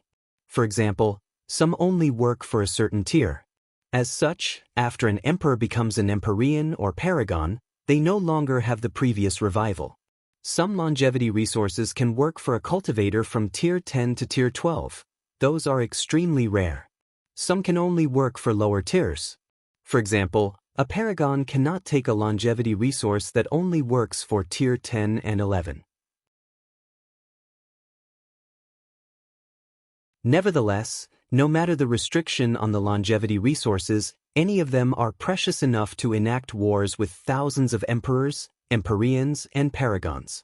Monk Wuzi's 9 Nirvana heart will work for him even after he becomes a paragon. At this point, even Wang Wei wanted to curse out loud. He always believed that fate was unfair, and today, he has the final proof. A young man with no hair and 6 dots on his head and forehead appeared before the last seat. Like the young Taoist, he saluted the other sides before saluting his former comrades. And he received the same respect as the Taoist priest. However, Monk Wuji did not appear for long before the sky suddenly changed. Then, lightning began to fall on him. Absolute beginning magic, thought Wang Wei with squinted eyes, observing how the situation would play out. A mysterious power came from Monk Wuzi's body and blocked the lightning as he watched everything calmly. Meanwhile, Zhang Yuqing seemed to hesitate about something but did not act in the end. A few minutes later, the lightning stopped falling and Monk Wuji smiled at everyone, sorry for the disturbance. Then he calmly took his seat. Damn it, thought Wang Wei as he noticed something that made him unhappy. He could already predict that things would get messy, and he would be dragged into something he did not want to.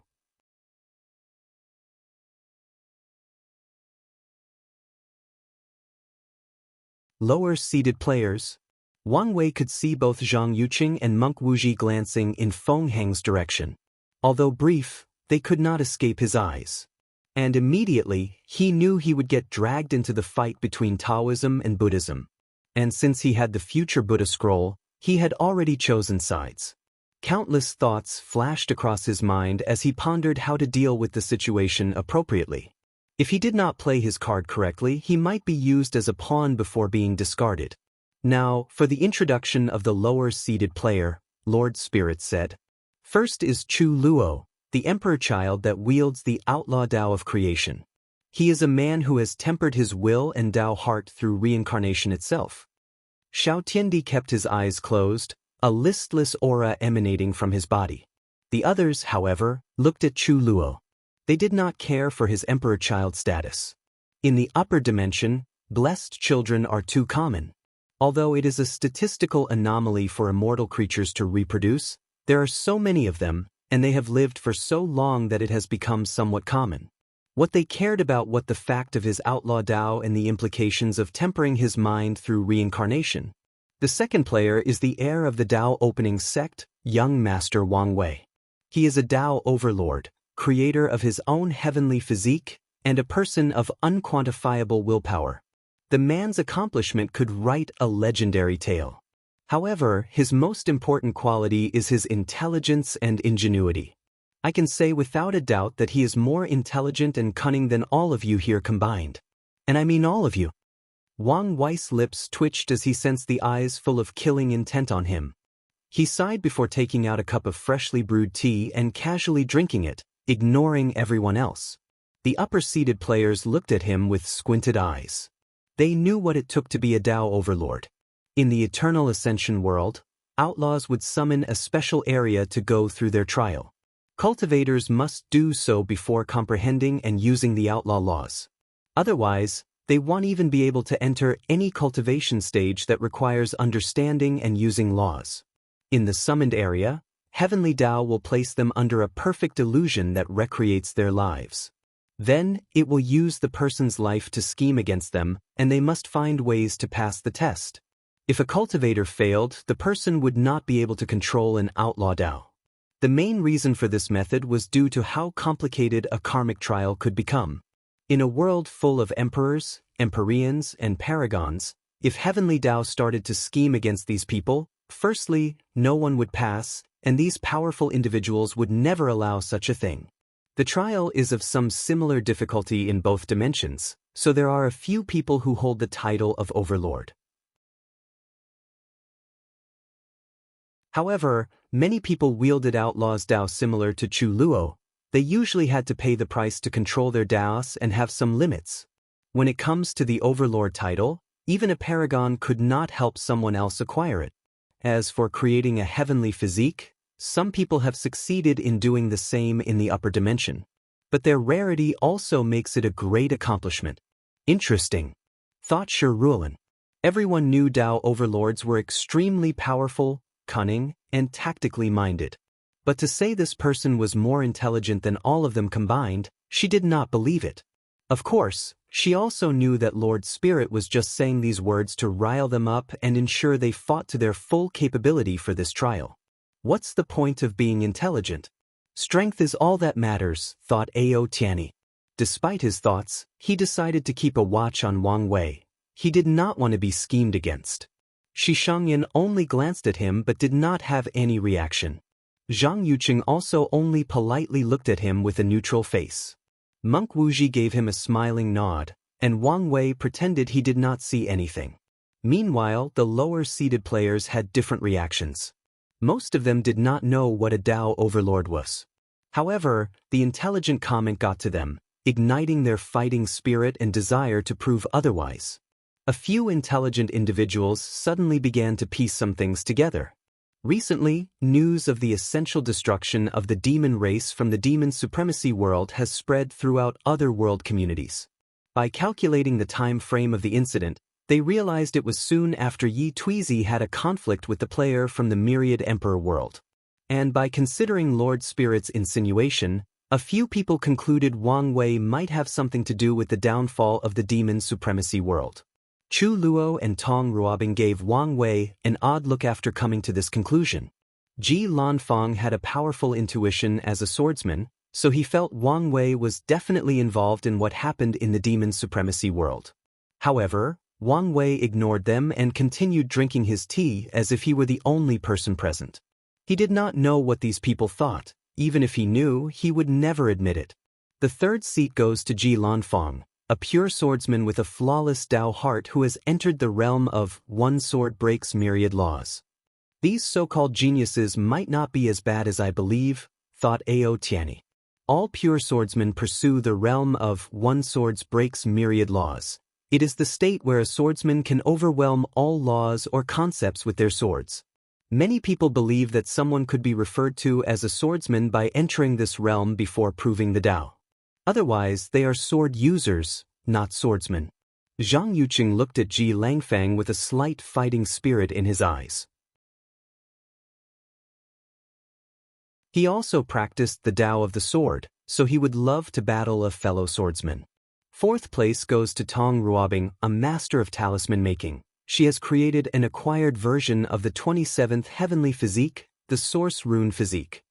The upper-seated players finally began to pay attention as they realized their competitors might not be as simple as they previously believed. The Source Rune physique is considered the best talent for professions like alchemy, talisman, pill refining, and arrays. Any genius with that physique is expected to become a peak powerhouse in these professions, and they could even become masters in all fours. Even if Tong Ruobing has an acquired version of this physique that only worked for talisman, she was a person with a bright future ahead of her, not to mention a worthy opponent. Don't look at me. I did not create the method for this physique. He did, she said, pointing at Wang Wei. I'm only using his idea. You're stealing, not using, replied Wang Wei. Wu Ming offered it to me as a gift, she added. I'm sure that was voluntary. Is something wrong with a lady using her charms to get what she wants? In this patriarchal society, we, weak women, have to do anything necessary to get ahead, said Tong Ruobing with a gentle smile. Wang Wei rolled his eyes as he learned something new about her. Shameless. Meanwhile, these seated players once again looked at Wang Wei with raised eyebrows. All they could think was he might become a problem. Moving on, said Lord Spirit. In fifth place, we have Shi Qian, an immortal child from the light race. Everyone waited for Lord Spirit to continue, but she did not say anything else. She only shrugged her shoulder as there was nothing she could do. In the grand scheme of things, there was nothing remarkable about Shi Qian. Her status as an immortal child was worthless in the eyes of these upper dimensions heaven-chosens. Her status as the light race is valuable since they have a natural affinity for karma, an outlaw das. However, this affinity or control of karma had its limits. Lord Spirit believed some other people would be better in that spot, Su Shi or even Liang Shixian, for example. However, he could not arbitrarily change the ranking as he saw fit.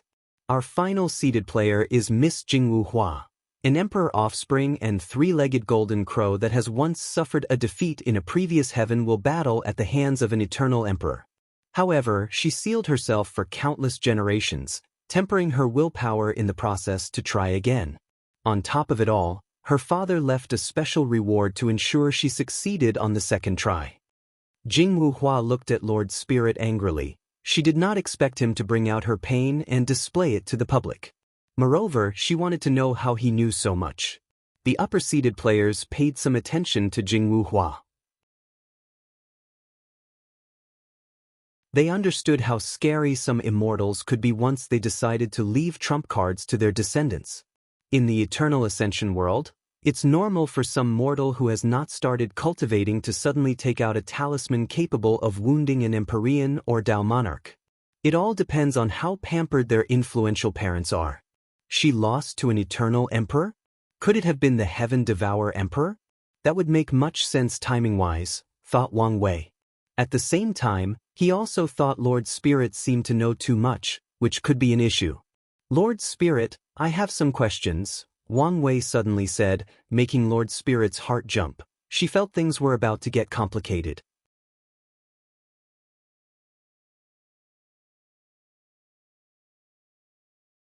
Unionized. Young Master Wang Wei, what is your question? Lord Spirit said. What is your purpose in bringing these geniuses from the upper dimension? Lord Spirit frowned. Of course, to test all the participants and choose the best person to inherit the master's mantle. That's what I thought. So, what are you doing to deal with the political ramification of these upper dimension geniuses' existence and ensure we can do our best for this trial? I'm not following. All right, let me direct. These people's backgrounds are a problem. How do we know they would not retaliate against us after we defeat them? How are we supposed to fight to the fullest of our abilities if we have to worry about the possible revenge from the upper dimension? The participants looked Lord Spirit, their eyes saying that this was a valid concern. Suddenly Ao Tianyi snorted coldly, "You people think too highly of yourself." Wang Wei glanced at him before looking back at Lord Spirit. See, if it were not for his background, I would have long used his scale for armor, his muscle for bows, consumed his blood for its vitality, and his flesh for the taste. But now, what can I do? Wang Wei felt an intense killing intent locking him. He ignored him before feigning a shocked look on his face. Oh my God, how stupid of me, I've already offended him. What am I going to do? You should indeed be scared. Do you think the Dao opening sect is what it used to be? Our dragon race can easily slaughter it. You and I both know as long as the name of our two boundless paragon exists, nothing will happen to the Dao opening sect, Wang Wei replied casually, making Ao Tianyi red in embarrassment. He did not think the latter knew so much about the upper dimension. Interesting, thought Wang Wei. He noticed 4 of the upper-seeded player react once he mentioned the boundless paragon of the Dao opening sect. However, Zhang Yuqing and Monk Wuji seemed not to care, as if these titles held no weight against them, no, against their factions. So, he took note of this reaction. Wang Wei then looked directly at Lord Spirit. See? All I had to is use a little spiritual hint to make him angry, and he began to threaten me with his background. So, how am I supposed to fight them fairly, knowing they might retaliate? Although the deceiving heaven longevity art is an insurgent technique, and most definitely a longevity scripture, it is not worth risking my life and the possible destruction of my faction. The lower-seeded players and other participants quickly analyzed much information. It made sense that this scripture was a longevity resource, hence why even the upper-dimension geniuses were interested. Subsequently, the possibility of retaliation was a genuine problem. Logically, it made no sense to risk their life for this trial. You don't have to worry about retaliation, said Shishangyan. We have our own pride, and so do the factions behind us. But how do I know of this? Replied Wang Wei. I've only met you today. Young Master Wang Wei, You can be reassured regarding this, said Monk Wuji. You have my words, and the words of Buddhism, that no one will retaliate against you and the others. Monk Wuji, I'm sure Buddhism's reputation is enough to guarantee our protection. But this is the lower dimension. Buddhism has no reputation as a basis for us to judge. And we cannot just go by your words. Monk Wuji frowned, along with the others next to him. Xiao Tiandi still had his eyes closed, while Ao Tianyi was trying extremely hard to control his anger. At the same time, he tried to detect how he was so easily spiritually influenced without noticing. So, what exactly do you want? Said Lord Spirit with slight anger. Tao oath.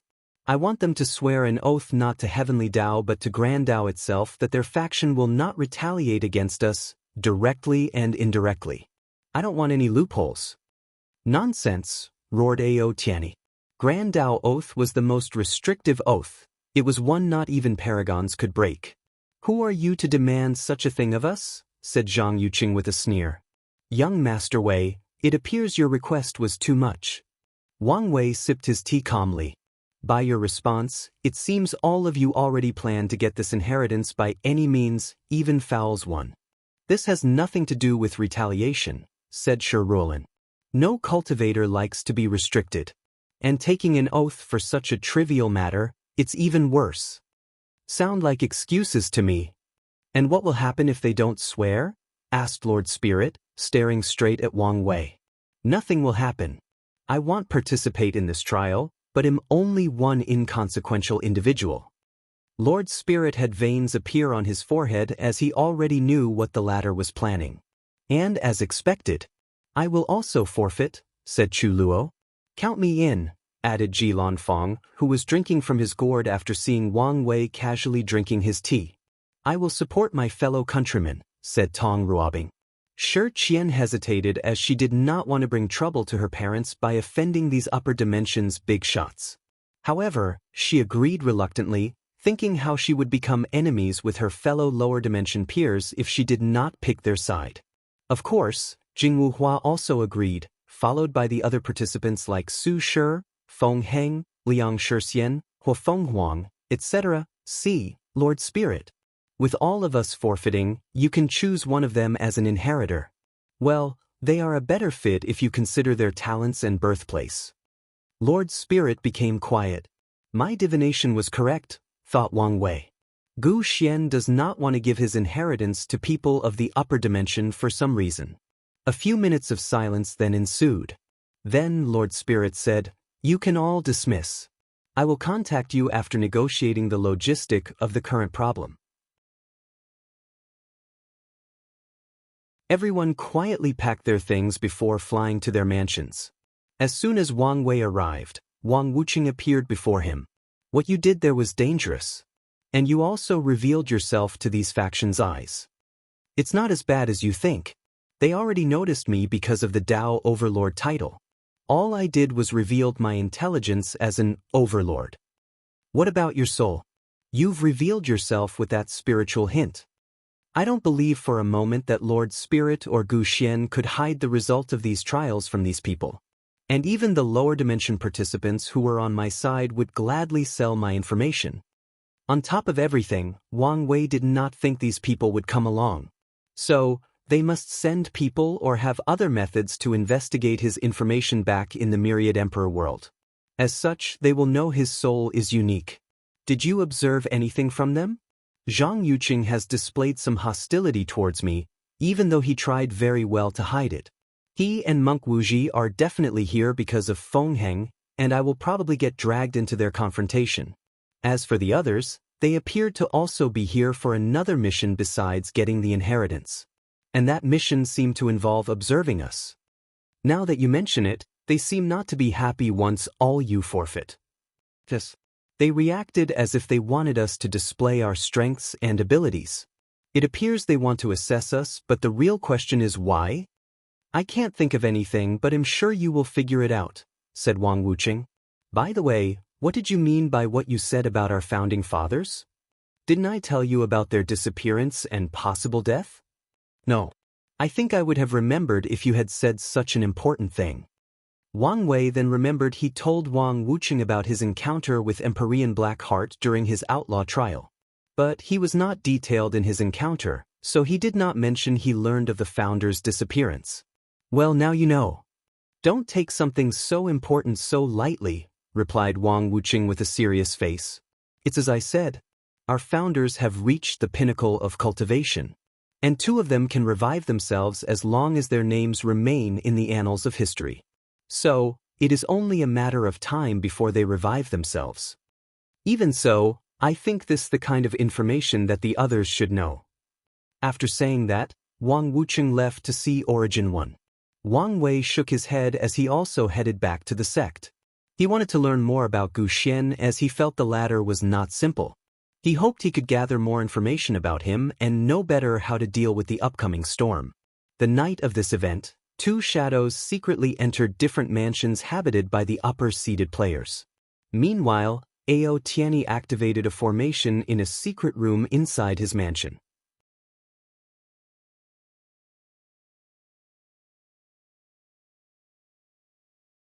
Worldwide Changes, Gift Bonus Chapter. Thanks to Heaven will Daoist for the gift. Tuna, how are things going? Said a deep voice from the formation. Immediately, Ao Tianyi's arrogant demeanor changed into a more respectful one. Father, this is what happened. Ao Tianyi told everything that had occurred since he arrived. The participants' reactions, what everybody said, what he said, and even some basic analysis of the situation. I guess this should be expected of a Dao overlord. Sai the Wang clan is truly blessed, replied Ao Jing. He could not help but reminisce about what he read of the Wang clan's achievement in the Eternal Ascension world. And if the clan did not break up and even fought in the upper dimension, their accomplishment might have been even higher. Father, what do you think I should do? You might not have a choice but to swear. What? You must accomplish both your Missionciero, especially bringing back the deceiving heaven longevity art. Isn't it just a lowly insurgent technique? Ao Tani then remembered something. Even if it was a longevity technique, is there a need to go through all this trouble, especially since it's probably of the lowest level? Couldn't our dragon race take it from Gu Xian's hand?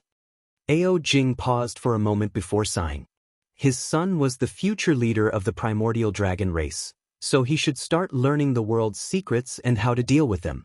So, he said, you are correct that this scripture is of the lowest level. However, it has tremendous potential. So, the patriarch wants it. Ao Tanayi squinted his eyes. The dragon race's patriarch was one of the 7 ruling paragons of the Eternal Ascension. So, he knew it was a big deal for the latter to want something. So, why didn't the patriarch take it from Gu Xian? Isn't he just a Dao monarch? Gu Xian has disappeared from the face of the world. He is most likely hiding inside the lawless zone, and he's been using a proxy to communicate with us for this trial. On top of everything, he appears not to want anyone in the upper dimension to get their hands on the scripture. So, you must get it no matter what. Ao Tianyi frowned even deeper. Father, why does it seem this mission is not as simple as it seems? Why do I have to observe these heaven chosens?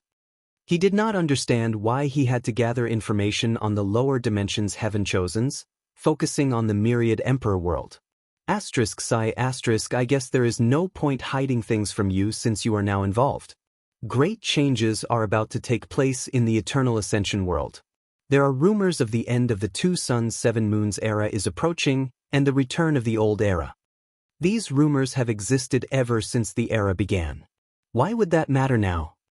Yes, normally, these would just be rumors of a bunch of unsatisfied individuals. However, some changes have taken place recently that have alerted the rulers. What changes? Heavenly Dao has begun to move. It has seal access to the lower dimension. Currently, Empyreans cannot even send in a projection. And with each day, the sealing is becoming more powerful.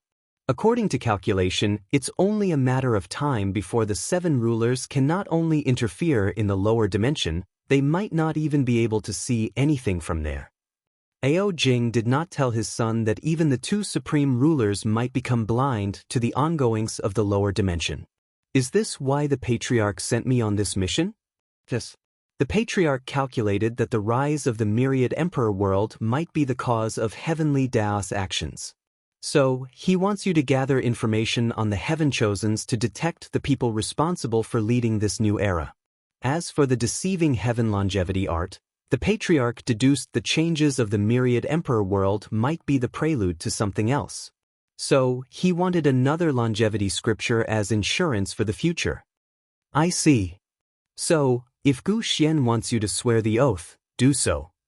I will, replied Ao Tianyi with slightly gritted teeth. What about Zhang Yuchen and Monk Wuji? Don't get involved in their conflict. They probably have no desire for the inheritance. So, as long as you stay out of their way, there should be no problem. As you wish, father. All right, do your best. Ao Tianyi closed the communication array before heading to rest.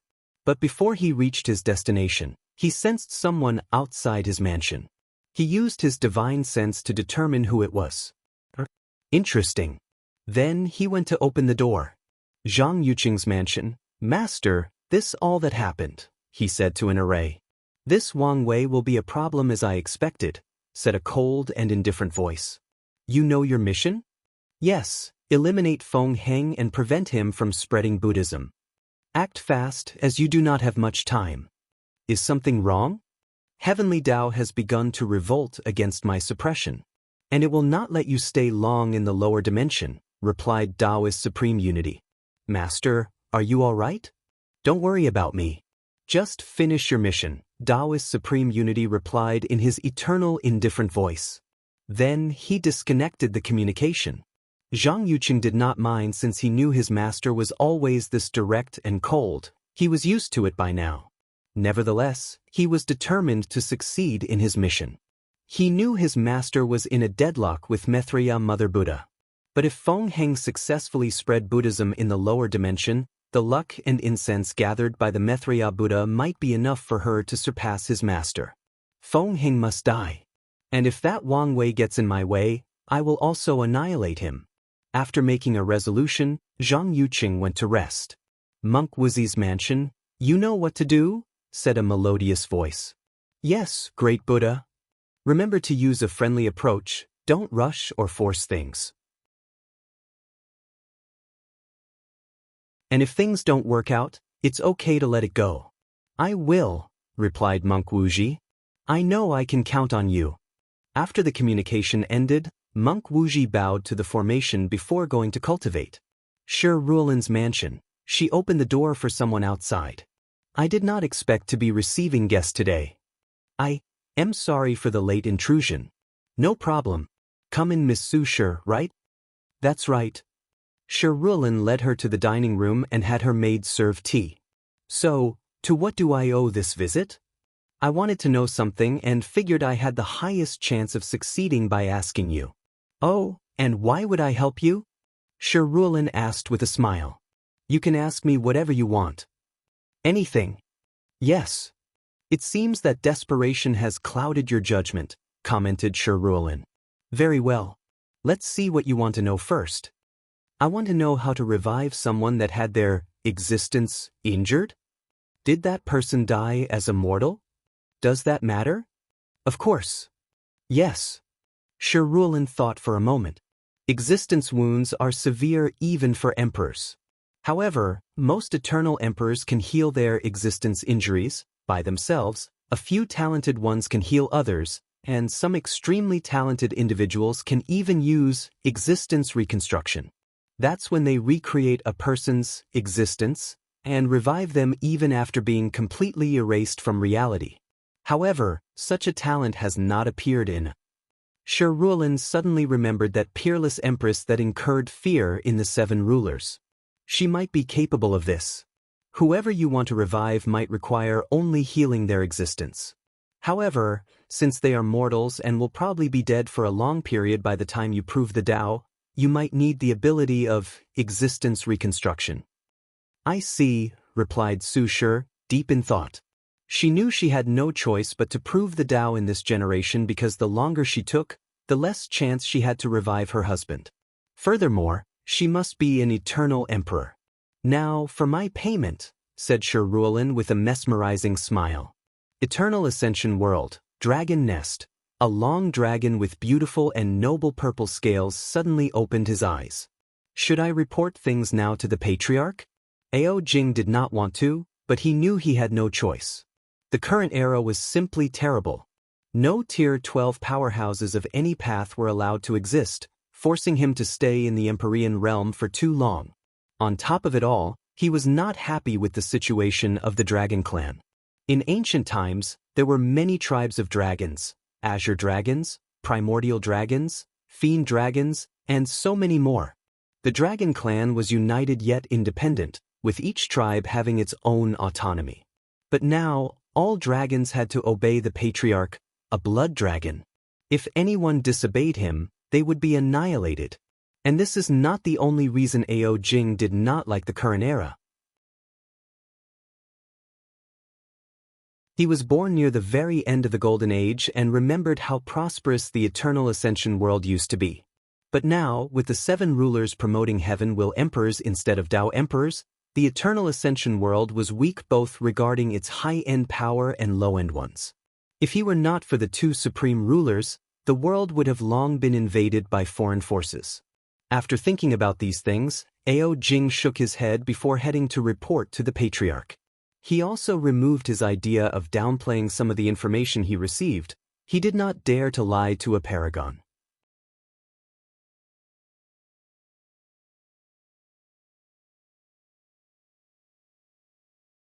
Heaven Will Emperor. Shi Shangaian's mansion. She also stood before an array and reported the events that occurred in today's events. This is all that happened, Patriarch. Then, for a few seconds, there was no response from the other end. Patriarch, you don't have to worry. I will do my best to get the scripture for the ruler. I won't disappoint the effort of the clan. Shi Shangyan knew the importance of this mission simply by the selection process. One of the rulers held a large-scale competition with all the factions underneath her. And Shi Shangyan was the final winner, an act that brought great honor to the Celestial clan as they had the opportunity to display their loyalties to the ruler. You don't need to care about the mission, said the Celestial Patriarch after half a minute of silence. What do you mean? Our clan has decided to revolt against the ruler. We will hide inside the Source Chi space and use some of our foundations to prevent her from finding us. What? Patriarch, what do you mean by this? Everyone knows a new era is coming, and it's time for people to pick a side. And the Celestial clan has chosen the opposite of the rulers. Shi Shangyan did not know what to do as this news was too great for her. She thought she came here to make her clan proud and increase their status in the upper dimension. But now, things seem to be getting out of control. What about me? She hurriedly asked, thinking about something horrible. You don't need to worry, the clan did not abandon you. Shi Shangyan sighed in relief. So, why am I in the lower dimension? A tremendous amount of destiny and luck is about to gather in the lower dimension with the upcoming new era of the Myriad Emperor world. Many believe the person who started this era will lead the changing age of the upper dimension, or, at the very least, play an essential role. Your mission is to use that destiny to your advantage. You can try to steal the destiny from that destined person, become that destined individual, become their underling, cooperate with them, or whatever you desire. Use your judgment to determine the best course of action. What matter is for the Celestial clan to have their hands on the new era. The luck gathered from his event would ensure our prosperity.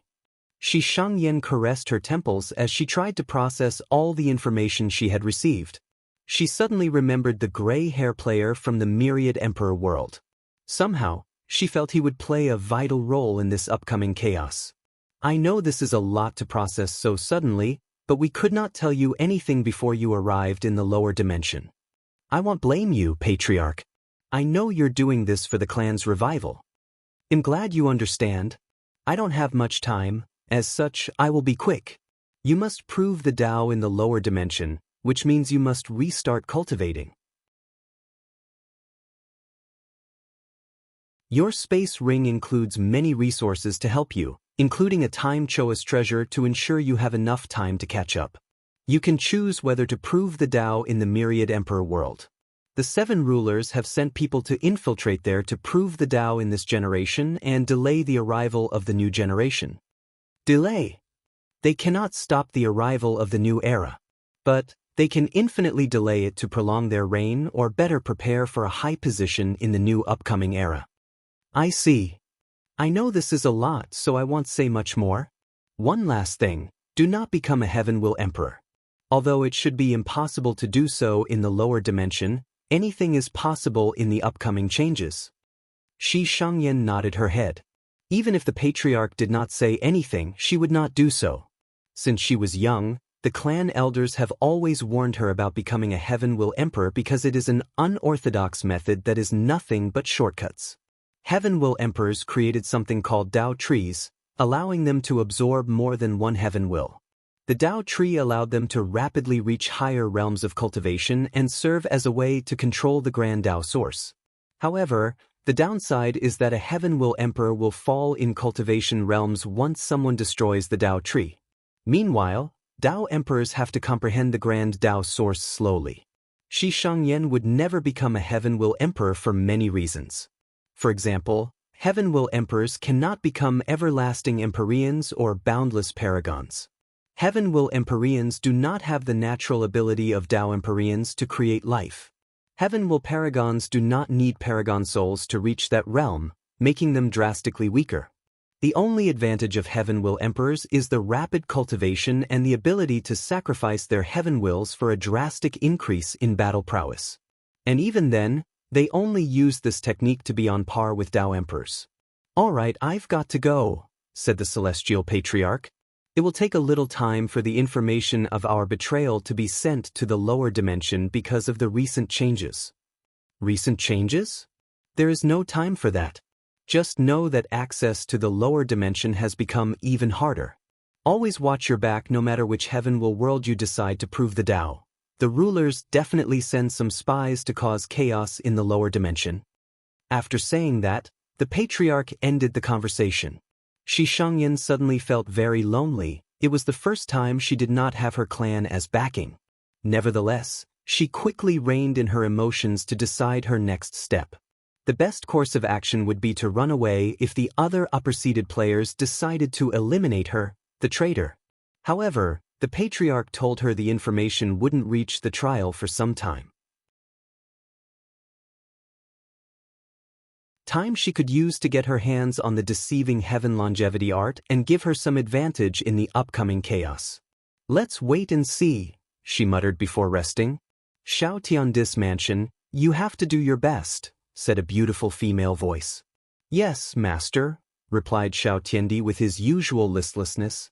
"This is not the time to have your usual uncaring attitude. The rulers might give you a chance if you can bring back the scripture and the necessary information." "Would they really? Or would they dispose of me after I'm no longer useful?" "Don't be so pessimistic. If they wanted to deal with you, they would have done so long ago." Xiao Tiendi sneered but did not rebuke. "This might be the only chance you have. You and I both know this is not true. Maybe previously, but things are changing. The rulers are in desperate need of allies. Yes, allies that are not a threat to them." "Enough," roared the female voice. "Your mindset is the reason you're in the current state. An opportunity is given to you, but you don't even want to try. Do the mission, bring back the scripture. Otherwise, I will disown and kick you out of the sect. This is your last chance." The female voice then ended the communication. Xiao Tiendi shrugged his shoulder. This was not the first time his master threatened to disown him. And this was not the first time he had disappointed her. Ultimately, she loved and doted on him too much to do it. So, he yawned before going to bed. He told his servant not to wake up until the day the competition began as he prepared to sleep for a few days straight. Outside of Shi Ruolin's mansion, Su Shi walked out with slight puzzlement. She did not expect the latter's repayment to be her memories and information of all the heaven-chosens of the myriad emperor world and favor she had to repay later. Su Shi was prepared for the conditions to be even worse. Well, a favor is usually the hardest thing to repay, she thought. Although it appeared Shi Ruolin did not ask for much, that was only on the surface. It does not matter. I've got the information I wanted. As long I become an eternal emperor, I should be able to revive Faina. All I have to do now is find a way to preserve his imprint. Su Shi then became momentarily lost as she remembered her husband. Memories of their happy times flashed across her mind. Faina, I will see you again. Su Shi returned to her mansion, and as soon as she entered, someone appeared next to him. Taoist ever-changing. Why did you go see her? Su Shi frowned before explaining the situation, making Taoist ever-changing sigh out loud. Have you not noticed you are becoming too obsessed with reviving Lin Fan? He's my husband, the love of my life. Yes, but you should not let any obsession take over your mind. What's wrong with obsession? It's a weakness that your enemy can exploit. Su Shi quieted down as she knew this was true. I won't let it become my weakness. Taoist ever-changing sighed again before disappearing. His blatant display of disappointment made Su Shi unhappy for the entire night. Ao Tianyi's mansion, Huafeng Huang from the Myriad Emperor world, right? He asked over a tea table. That's me. So, what brings you to see me?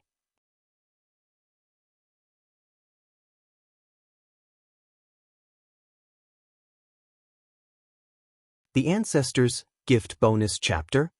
Thanks to heaven will Taoist for the gift. I came to make a deal with you, Huafeng Huang said. Oh, I'm listening. I want your source blood. Immediately, a terrifying killing intent emanated from Ao Tianyi's body. All dragons' race are highly particular about their source blood because of how precious any dragon bloodline is. However, he quickly calmed down. Instinctive reaction, Ao Tianyi explained casually. You do know how precious true dragon bloodline is. So, what do you want to exchange? You can name your price. You can be my woman, said Ao Tianyi with a lascivious smile. If you don't want to exchange, I can live. What's with the reaction? It would be your honor to become my woman. Honor, replied Huafeng Huang with a sneer. I've read about how arrogant you innate life forms are, but I did not think it was even worse than the scriptures described. Innate life forms? You dare compare my noble bloodline with these lowly things? Is there a difference? In the end, the world is ruled by acquired lives. No matter how prideful you are or how much benefit your bloodline gives you, it does not change the fact that acquired lives rule this world. I can guarantee many of my ancestors have hunted your kind in the upper dimension. Ao Tianyi's eyes turned red as he knew she was correct. This truth has been the bane of all races bred by heaven and earth. It did not matter they were the first creatures in existence, and it did not matter they were born noble and more powerful, they were no longer the ruler of the world. Ao Tianyi wanted nothing but to pounce on the person before him. But he remembered where he was and his father's mission. So, he took a deep breath to calm down. Meanwhile, Huafeng Huang secretly sighed in relief. She needed to be assertive in order for the negotiation to be relatively fair. She remembered the argument Wang Wei used in the evening and theorized their ancient clan still had some backing in the upper dimension in the form of the heaven-opening emperor, the Wang clan's ancestor. And by Ao Tianyi's restraint, her theory was correct. She had made the correct tactic for this negotiation. I hope you take this transaction seriously. Tell me if you don't want to trade so I don't waste my time. Fine, responded Ao Tianyi, calming down to ponder whether he would make the deal. A few minutes later, he said, I agree, but here are my terms. First, I want all the information you have on the trial's participants and the heaven-chosens of the Myriad Emperor world. I want the tiniest detail, even something as little as their favorite food. Huafeng Huang frowned slightly, but she eventually nodded. The second thing I want is a promise. What promise? I won't agree to anything if you don't specify, she added. Ao Tianyi did not immediately answer but took out a mirror, instantly alerting Huafeng Huang and making her on guard. No need to be worried. I just don't want anyone or anything to listen to our conversation. Then, he activated the mirror to block the room and prevent outside forces from spying. Huafeng Huang remained on guard during the entire process, ready to call upon her Tao protector at any moment. If you can prove the Tao, I want you to be an inactive emperor, Ao Tianyi said casually. What do you mean? In simple terms, I want you to not accomplish anything as an emperor. You can preach the Tao to repay karma, but there is no need to do anything more for the world. You can stay in the lower dimension for as long as possible before ascending. And during this time, all you have to do is ensure nothing happens in the myriad emperor world. I can't do that, she replied immediately, but I think it's a fair deal. I'm carrying the hope of my clan to revive them to the glorious time. Your conditions go against my goal for cultivation. Then there is no deal. Fine by me, replied Huafeng Huang. Do you think you can easily leave after coming to my home? Ao Tianyi stood up, fully ready for a confrontation. And if you think I came here without being prepared, you're a bigger fool than you appeared during today's introduction. Ao Tianyi clenched his hand as he stared at her. But, after seeing her confidence and thinking about his father's words, he decided to be cautious about the success of this mission. So, he let her leave. After exiting the mansion, Huafeng Huang looked back. It seems these geniuses want to interfere in the myriad emperor world's development.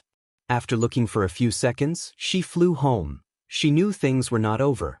She wanted that primordial dragon's blood and was willing to offend him to get it. She did not care about the consequences since this might be the only chance she had at proving the Tao.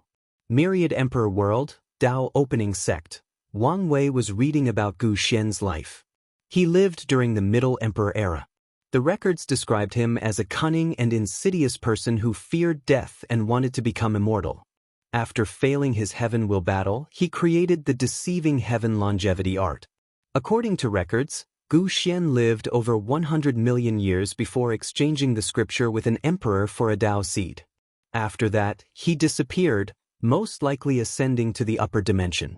While Wang Wei analyzed the information he had, he suddenly received a communication talisman from Wang Wuqing. Then he used his sect master token to teleport to a secret realm where Wang Wuqing waited for him. As soon as he appeared, Wang Wuqing gave him another token. This will take you to a special place in the sect.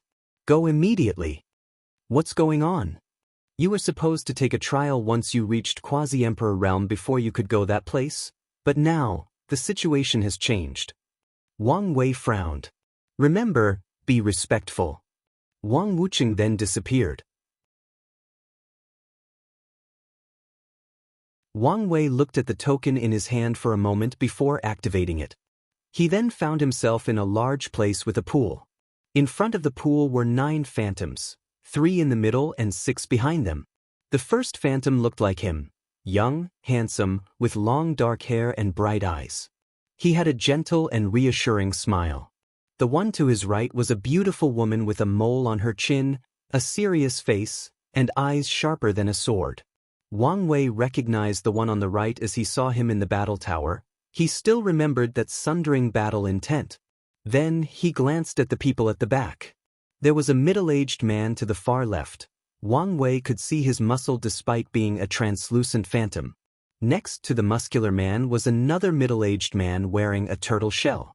Wang Wei refused to comment on this person's fashion sense. The person after that was an older man with long white hair and a beard, dressed in red. Somehow, Wang Wei could smell the scent of medicine from him. The fourth person was a young man with golden hair. Righteousness and cruelness perfectly describe his face and demeanor. The fifth person on the back was an ordinary-looking young man. The only way to describe that person was ordinary. He had the kind of face that most people would not notice in a crowd, a very forgettable face. Finally, the sixth person at the back was a lively, beautiful young woman with rainbow-colored eyes. Wang Wei recognized these people since he had to worship them during ancestral worshipping ceremonies he had attended during his childhood. So, he immediately bowed and said, "Sect Master Wang Wei has seen the ancestors." "There is no need for formalities," said Qiyuan as he floated next to Wang Wei and helped him. He took a deep look at him. "A 9-extremity foundation? The 4 root as that? Worthy of my descendant. It would have been better if it was a perfect 5-root foundation," commented Sword Empress. "Give the kid some slack. Achieving such a result in the unorthodox path and in such a short time is proof of his talent," added the battle maniac. "According to my calculation, there is a 99% chance he has found a way to push it to perfection, said Miscellaneous. What is with the missing 1%? Asked the Rainbow Emperor. He is a fateless. Even as a mortal, I have to consider possible deviation. That makes sense. I've heard many great things about you, said Chiyuan Emperor to change the subject. I'm glad you inherited my drive for innovation and progress. His eyes twinkled. I saw how well developed the mortals in our territories are. Your use of construct, your views on education and knowledge, and the notion of advanced mortal civilization are fascinating. I cannot wait for you to spread your ideas throughout the world. Thank you, Ancestor, for your praise. I have a few questions I wanted to ask. Brother Chishan, we cannot waste time, suddenly said Battle Maniac. That's right. Our presence could make the situation worse, added the Sword Empress. Let's do what we came for and leave. All right, Chiyuan replied with some sadness. He then looked at Wang Wei seriously. We will all preach the Tao to you, teaching about the Tao and a detailed explanation of cultivation from Tier 1 to Tier 12. Wang Wei's eyes immediately lit up after hearing this. With this process, not only will his understanding of law and Tao reach another level, he won't have to worry about finding methods to break through to the Empyrean and Paragon realm in the future.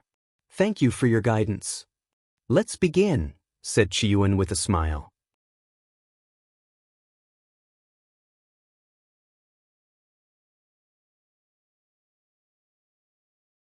"9 paragons preaching?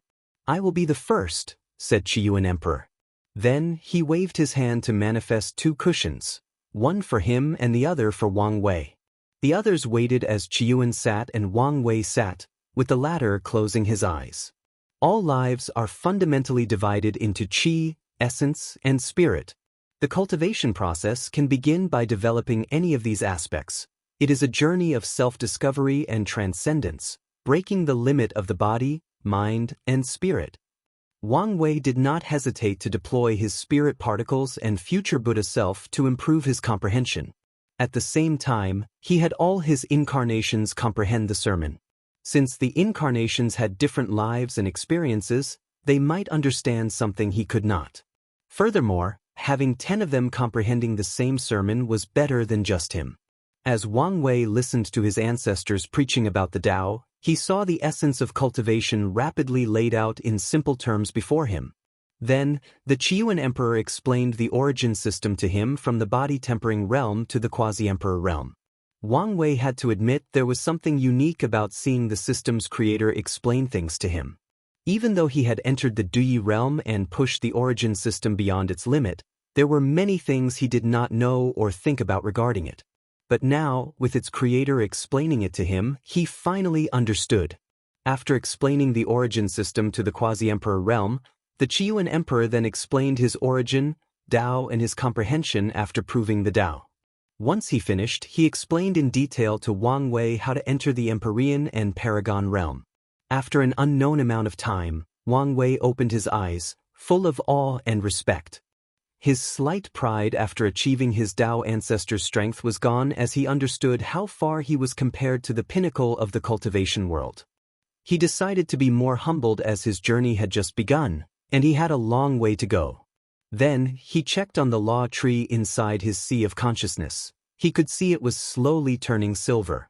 With a smile, he said, "Thank you, Ancestor." Chiyuan smiled back before condensing a talisman. "This is my gift to you.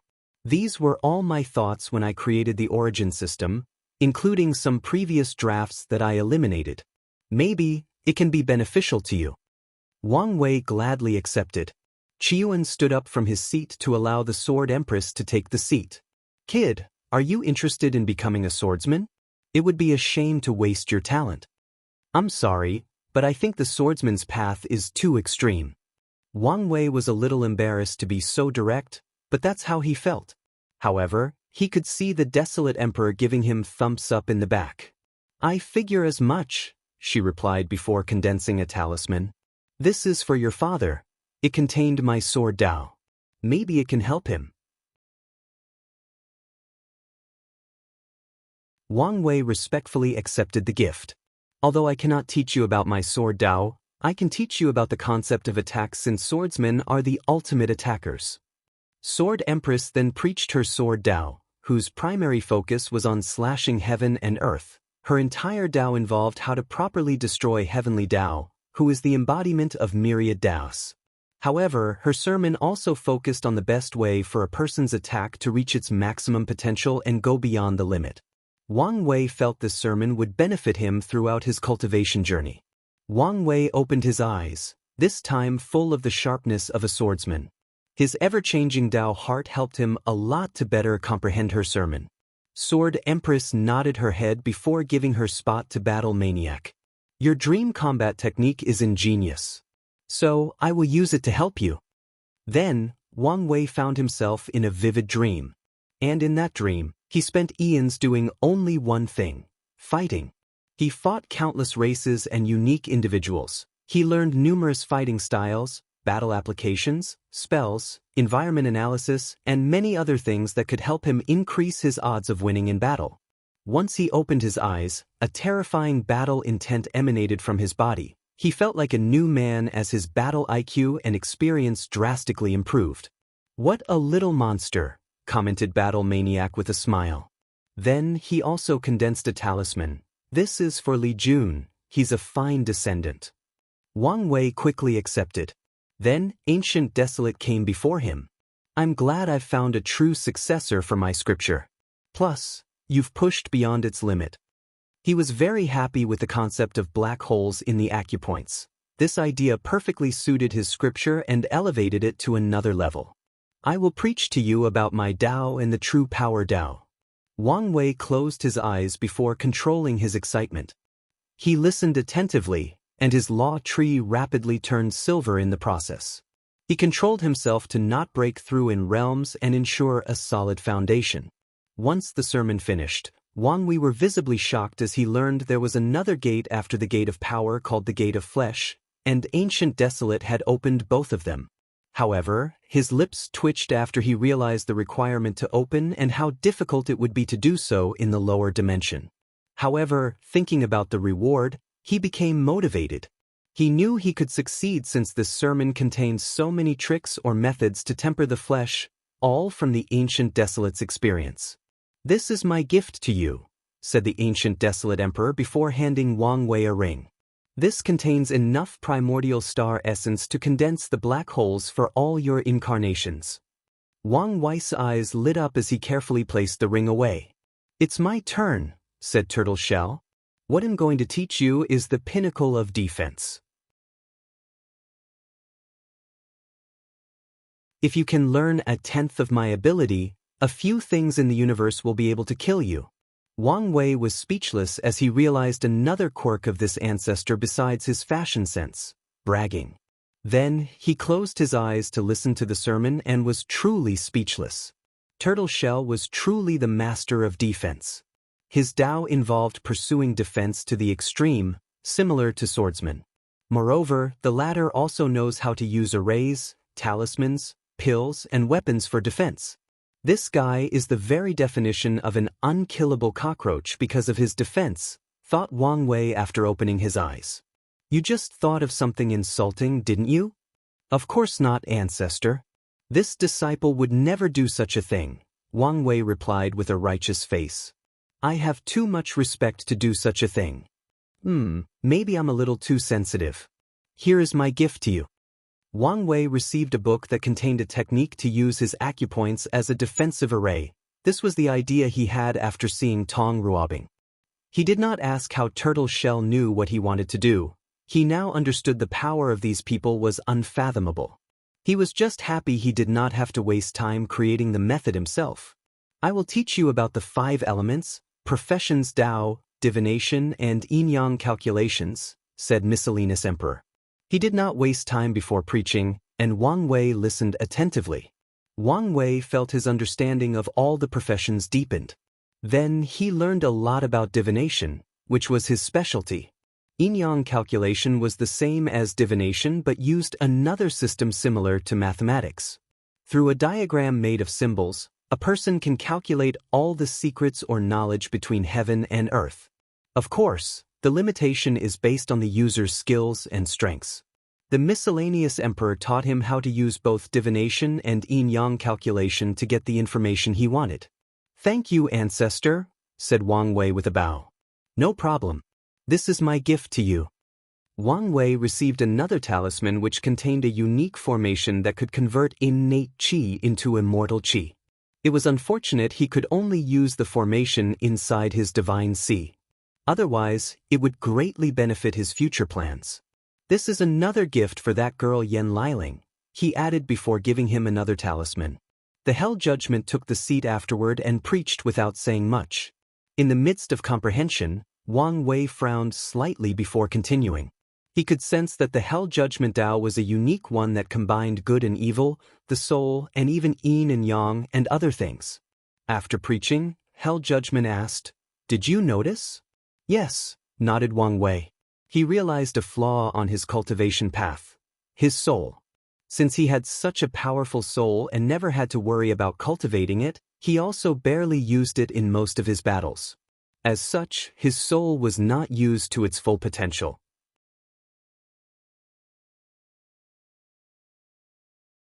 The Hell Judgment pointed out this flaw to him and showed him a path on how to better use his soul. Wang Wei looked at his law tree that had turned silver. He could also sense the soul law added in addition to the 5 elements. Afterward, it was the Shadow Ruler.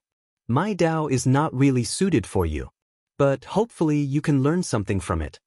The latter preached about Shadow Tao. And when Wang Wei opened his eyes, he had some confusion on his face but did not immediately ask. "This is for you. You are an anomaly, so after proving the Tao, Wang Ju would only inherit 50% of your power. However, she could inherit between 50 to 70% with this method." Wang Wei took the talisman with respect. "It's finally my turn," said Rainbow with excitement. "I pursue the pinnacle of speed. I can tell you that although I cannot defeat any of my seniors, none of them can catch me if I want to run away." The others' lips twitched slightly as they felt slight shame. She was correct. Wang Wei listened to the sermon with fascination. She taught him to use different methods to increase speed. Whether it was through controlling light, thunder, gravity, bending space-time, or even the concept of the speed of the mind, she used all of them to increase her speed. After opening his eyes, Wang Wei could not help but ask, "Are you also a paragon?" "Of course." "How?" Time-wise, it did not make sense. He could feel that both Rainbow and Shadow Ruler's Tao were on the same level as the others. But these two proved the Tao after the Devil Era. He did not understand how they had enough time to become paragon. Rainbow did not answer but looked at Chiyuan. "Something happened that we needed more powerful individuals. So, we paid the price to call future emperors of the sect to summon them from the future," explained Chiyuan. "These two came and became paragons in the past." "Did I come?" asked Wang Wei. "No," replied Chiyuan with a smile. "We could not summon anyone past the 9th emperor." "That's a shame." "Not really. It's good you don't have to bear the karma of our failure," replied Chiyuan with a sigh. "A few more things before you leave. Do not kill all the participants before the Heaven will battle. I know you have the strength, but don't do it, even secretly." "Oh, why?" Wang Wei never planned to do so since there would be too many complications. But there seems to be something else. The lower dimension has changed, preventing forces in the upper dimension from intervening, including paragons. The Myriad Emperor world will become the center of an upcoming change. So, before that, a son of an era will be chosen. "You mean me?" "Yes. Heavenly Tao will definitely choose you.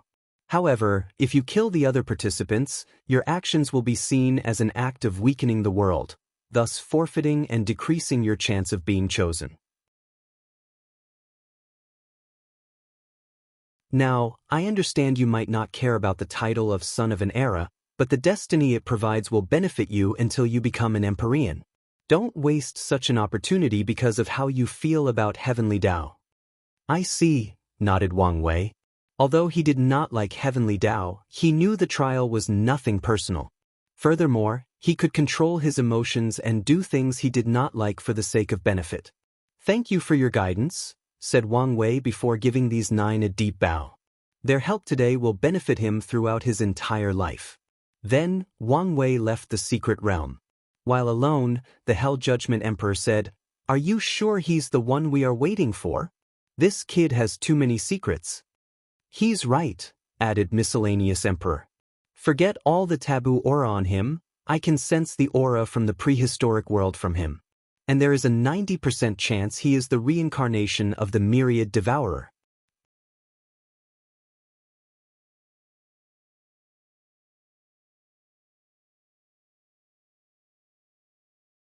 Inextinguishable Gift Bonus Chapter.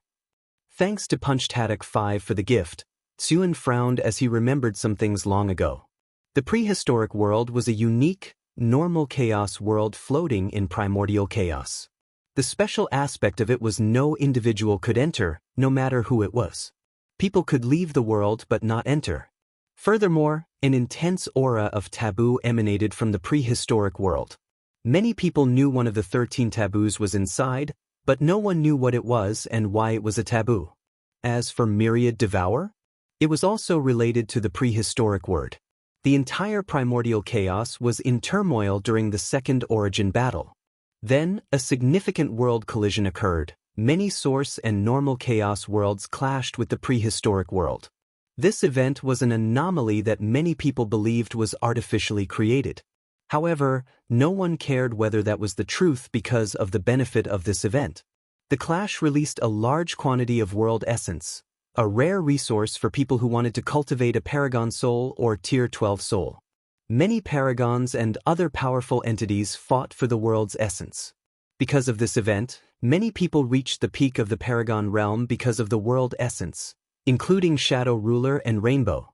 But not long afterward, a creature that was a massive accumulation of paragon soul quantity and quality appeared in primordial chaos.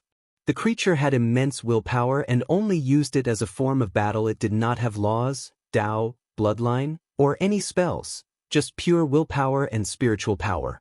The creature would devour anything weaker than it, including some tier 10 and 11 fiend gods and even many normal chaos worlds. Regarding strength, the creature was only on par with some of the weakest paragons, and barely at that. However, its willpower granted unimaginable protection. Moreover, a mysterious and mighty power protected the Myriad Devourer whenever someone more powerful tried to harm him. Many people feared the Myriad Devourer was an experiment from the prehistoric world to create the 14th taboo. Luckily, the creature disappeared one day, never showing up again. "His past does not matter," said Chiyuan. "What matters is he might be the one to show us the path forward." "I agree," said Sword Empress. "You're only saying that because of his relationship with Wu Hong," commented Battle Maniac. "So?" Chiyuan Emperor looked at Miscellaneous. "Go hide all information about him. We don't want these parasites to notice his anomaly and become extreme in their attempt to get rid of him." Miscellaneous frowned before sighing. He looked at Wang Wei, that was flying toward his mansion. With a wave of his mind, he placed an invisible formation on him to hide his taboo auras, his connection to the prehistoric, and even elevated the formation Wu Hong placed on his soul from an Empyrean level to the peak of the Paragon realm.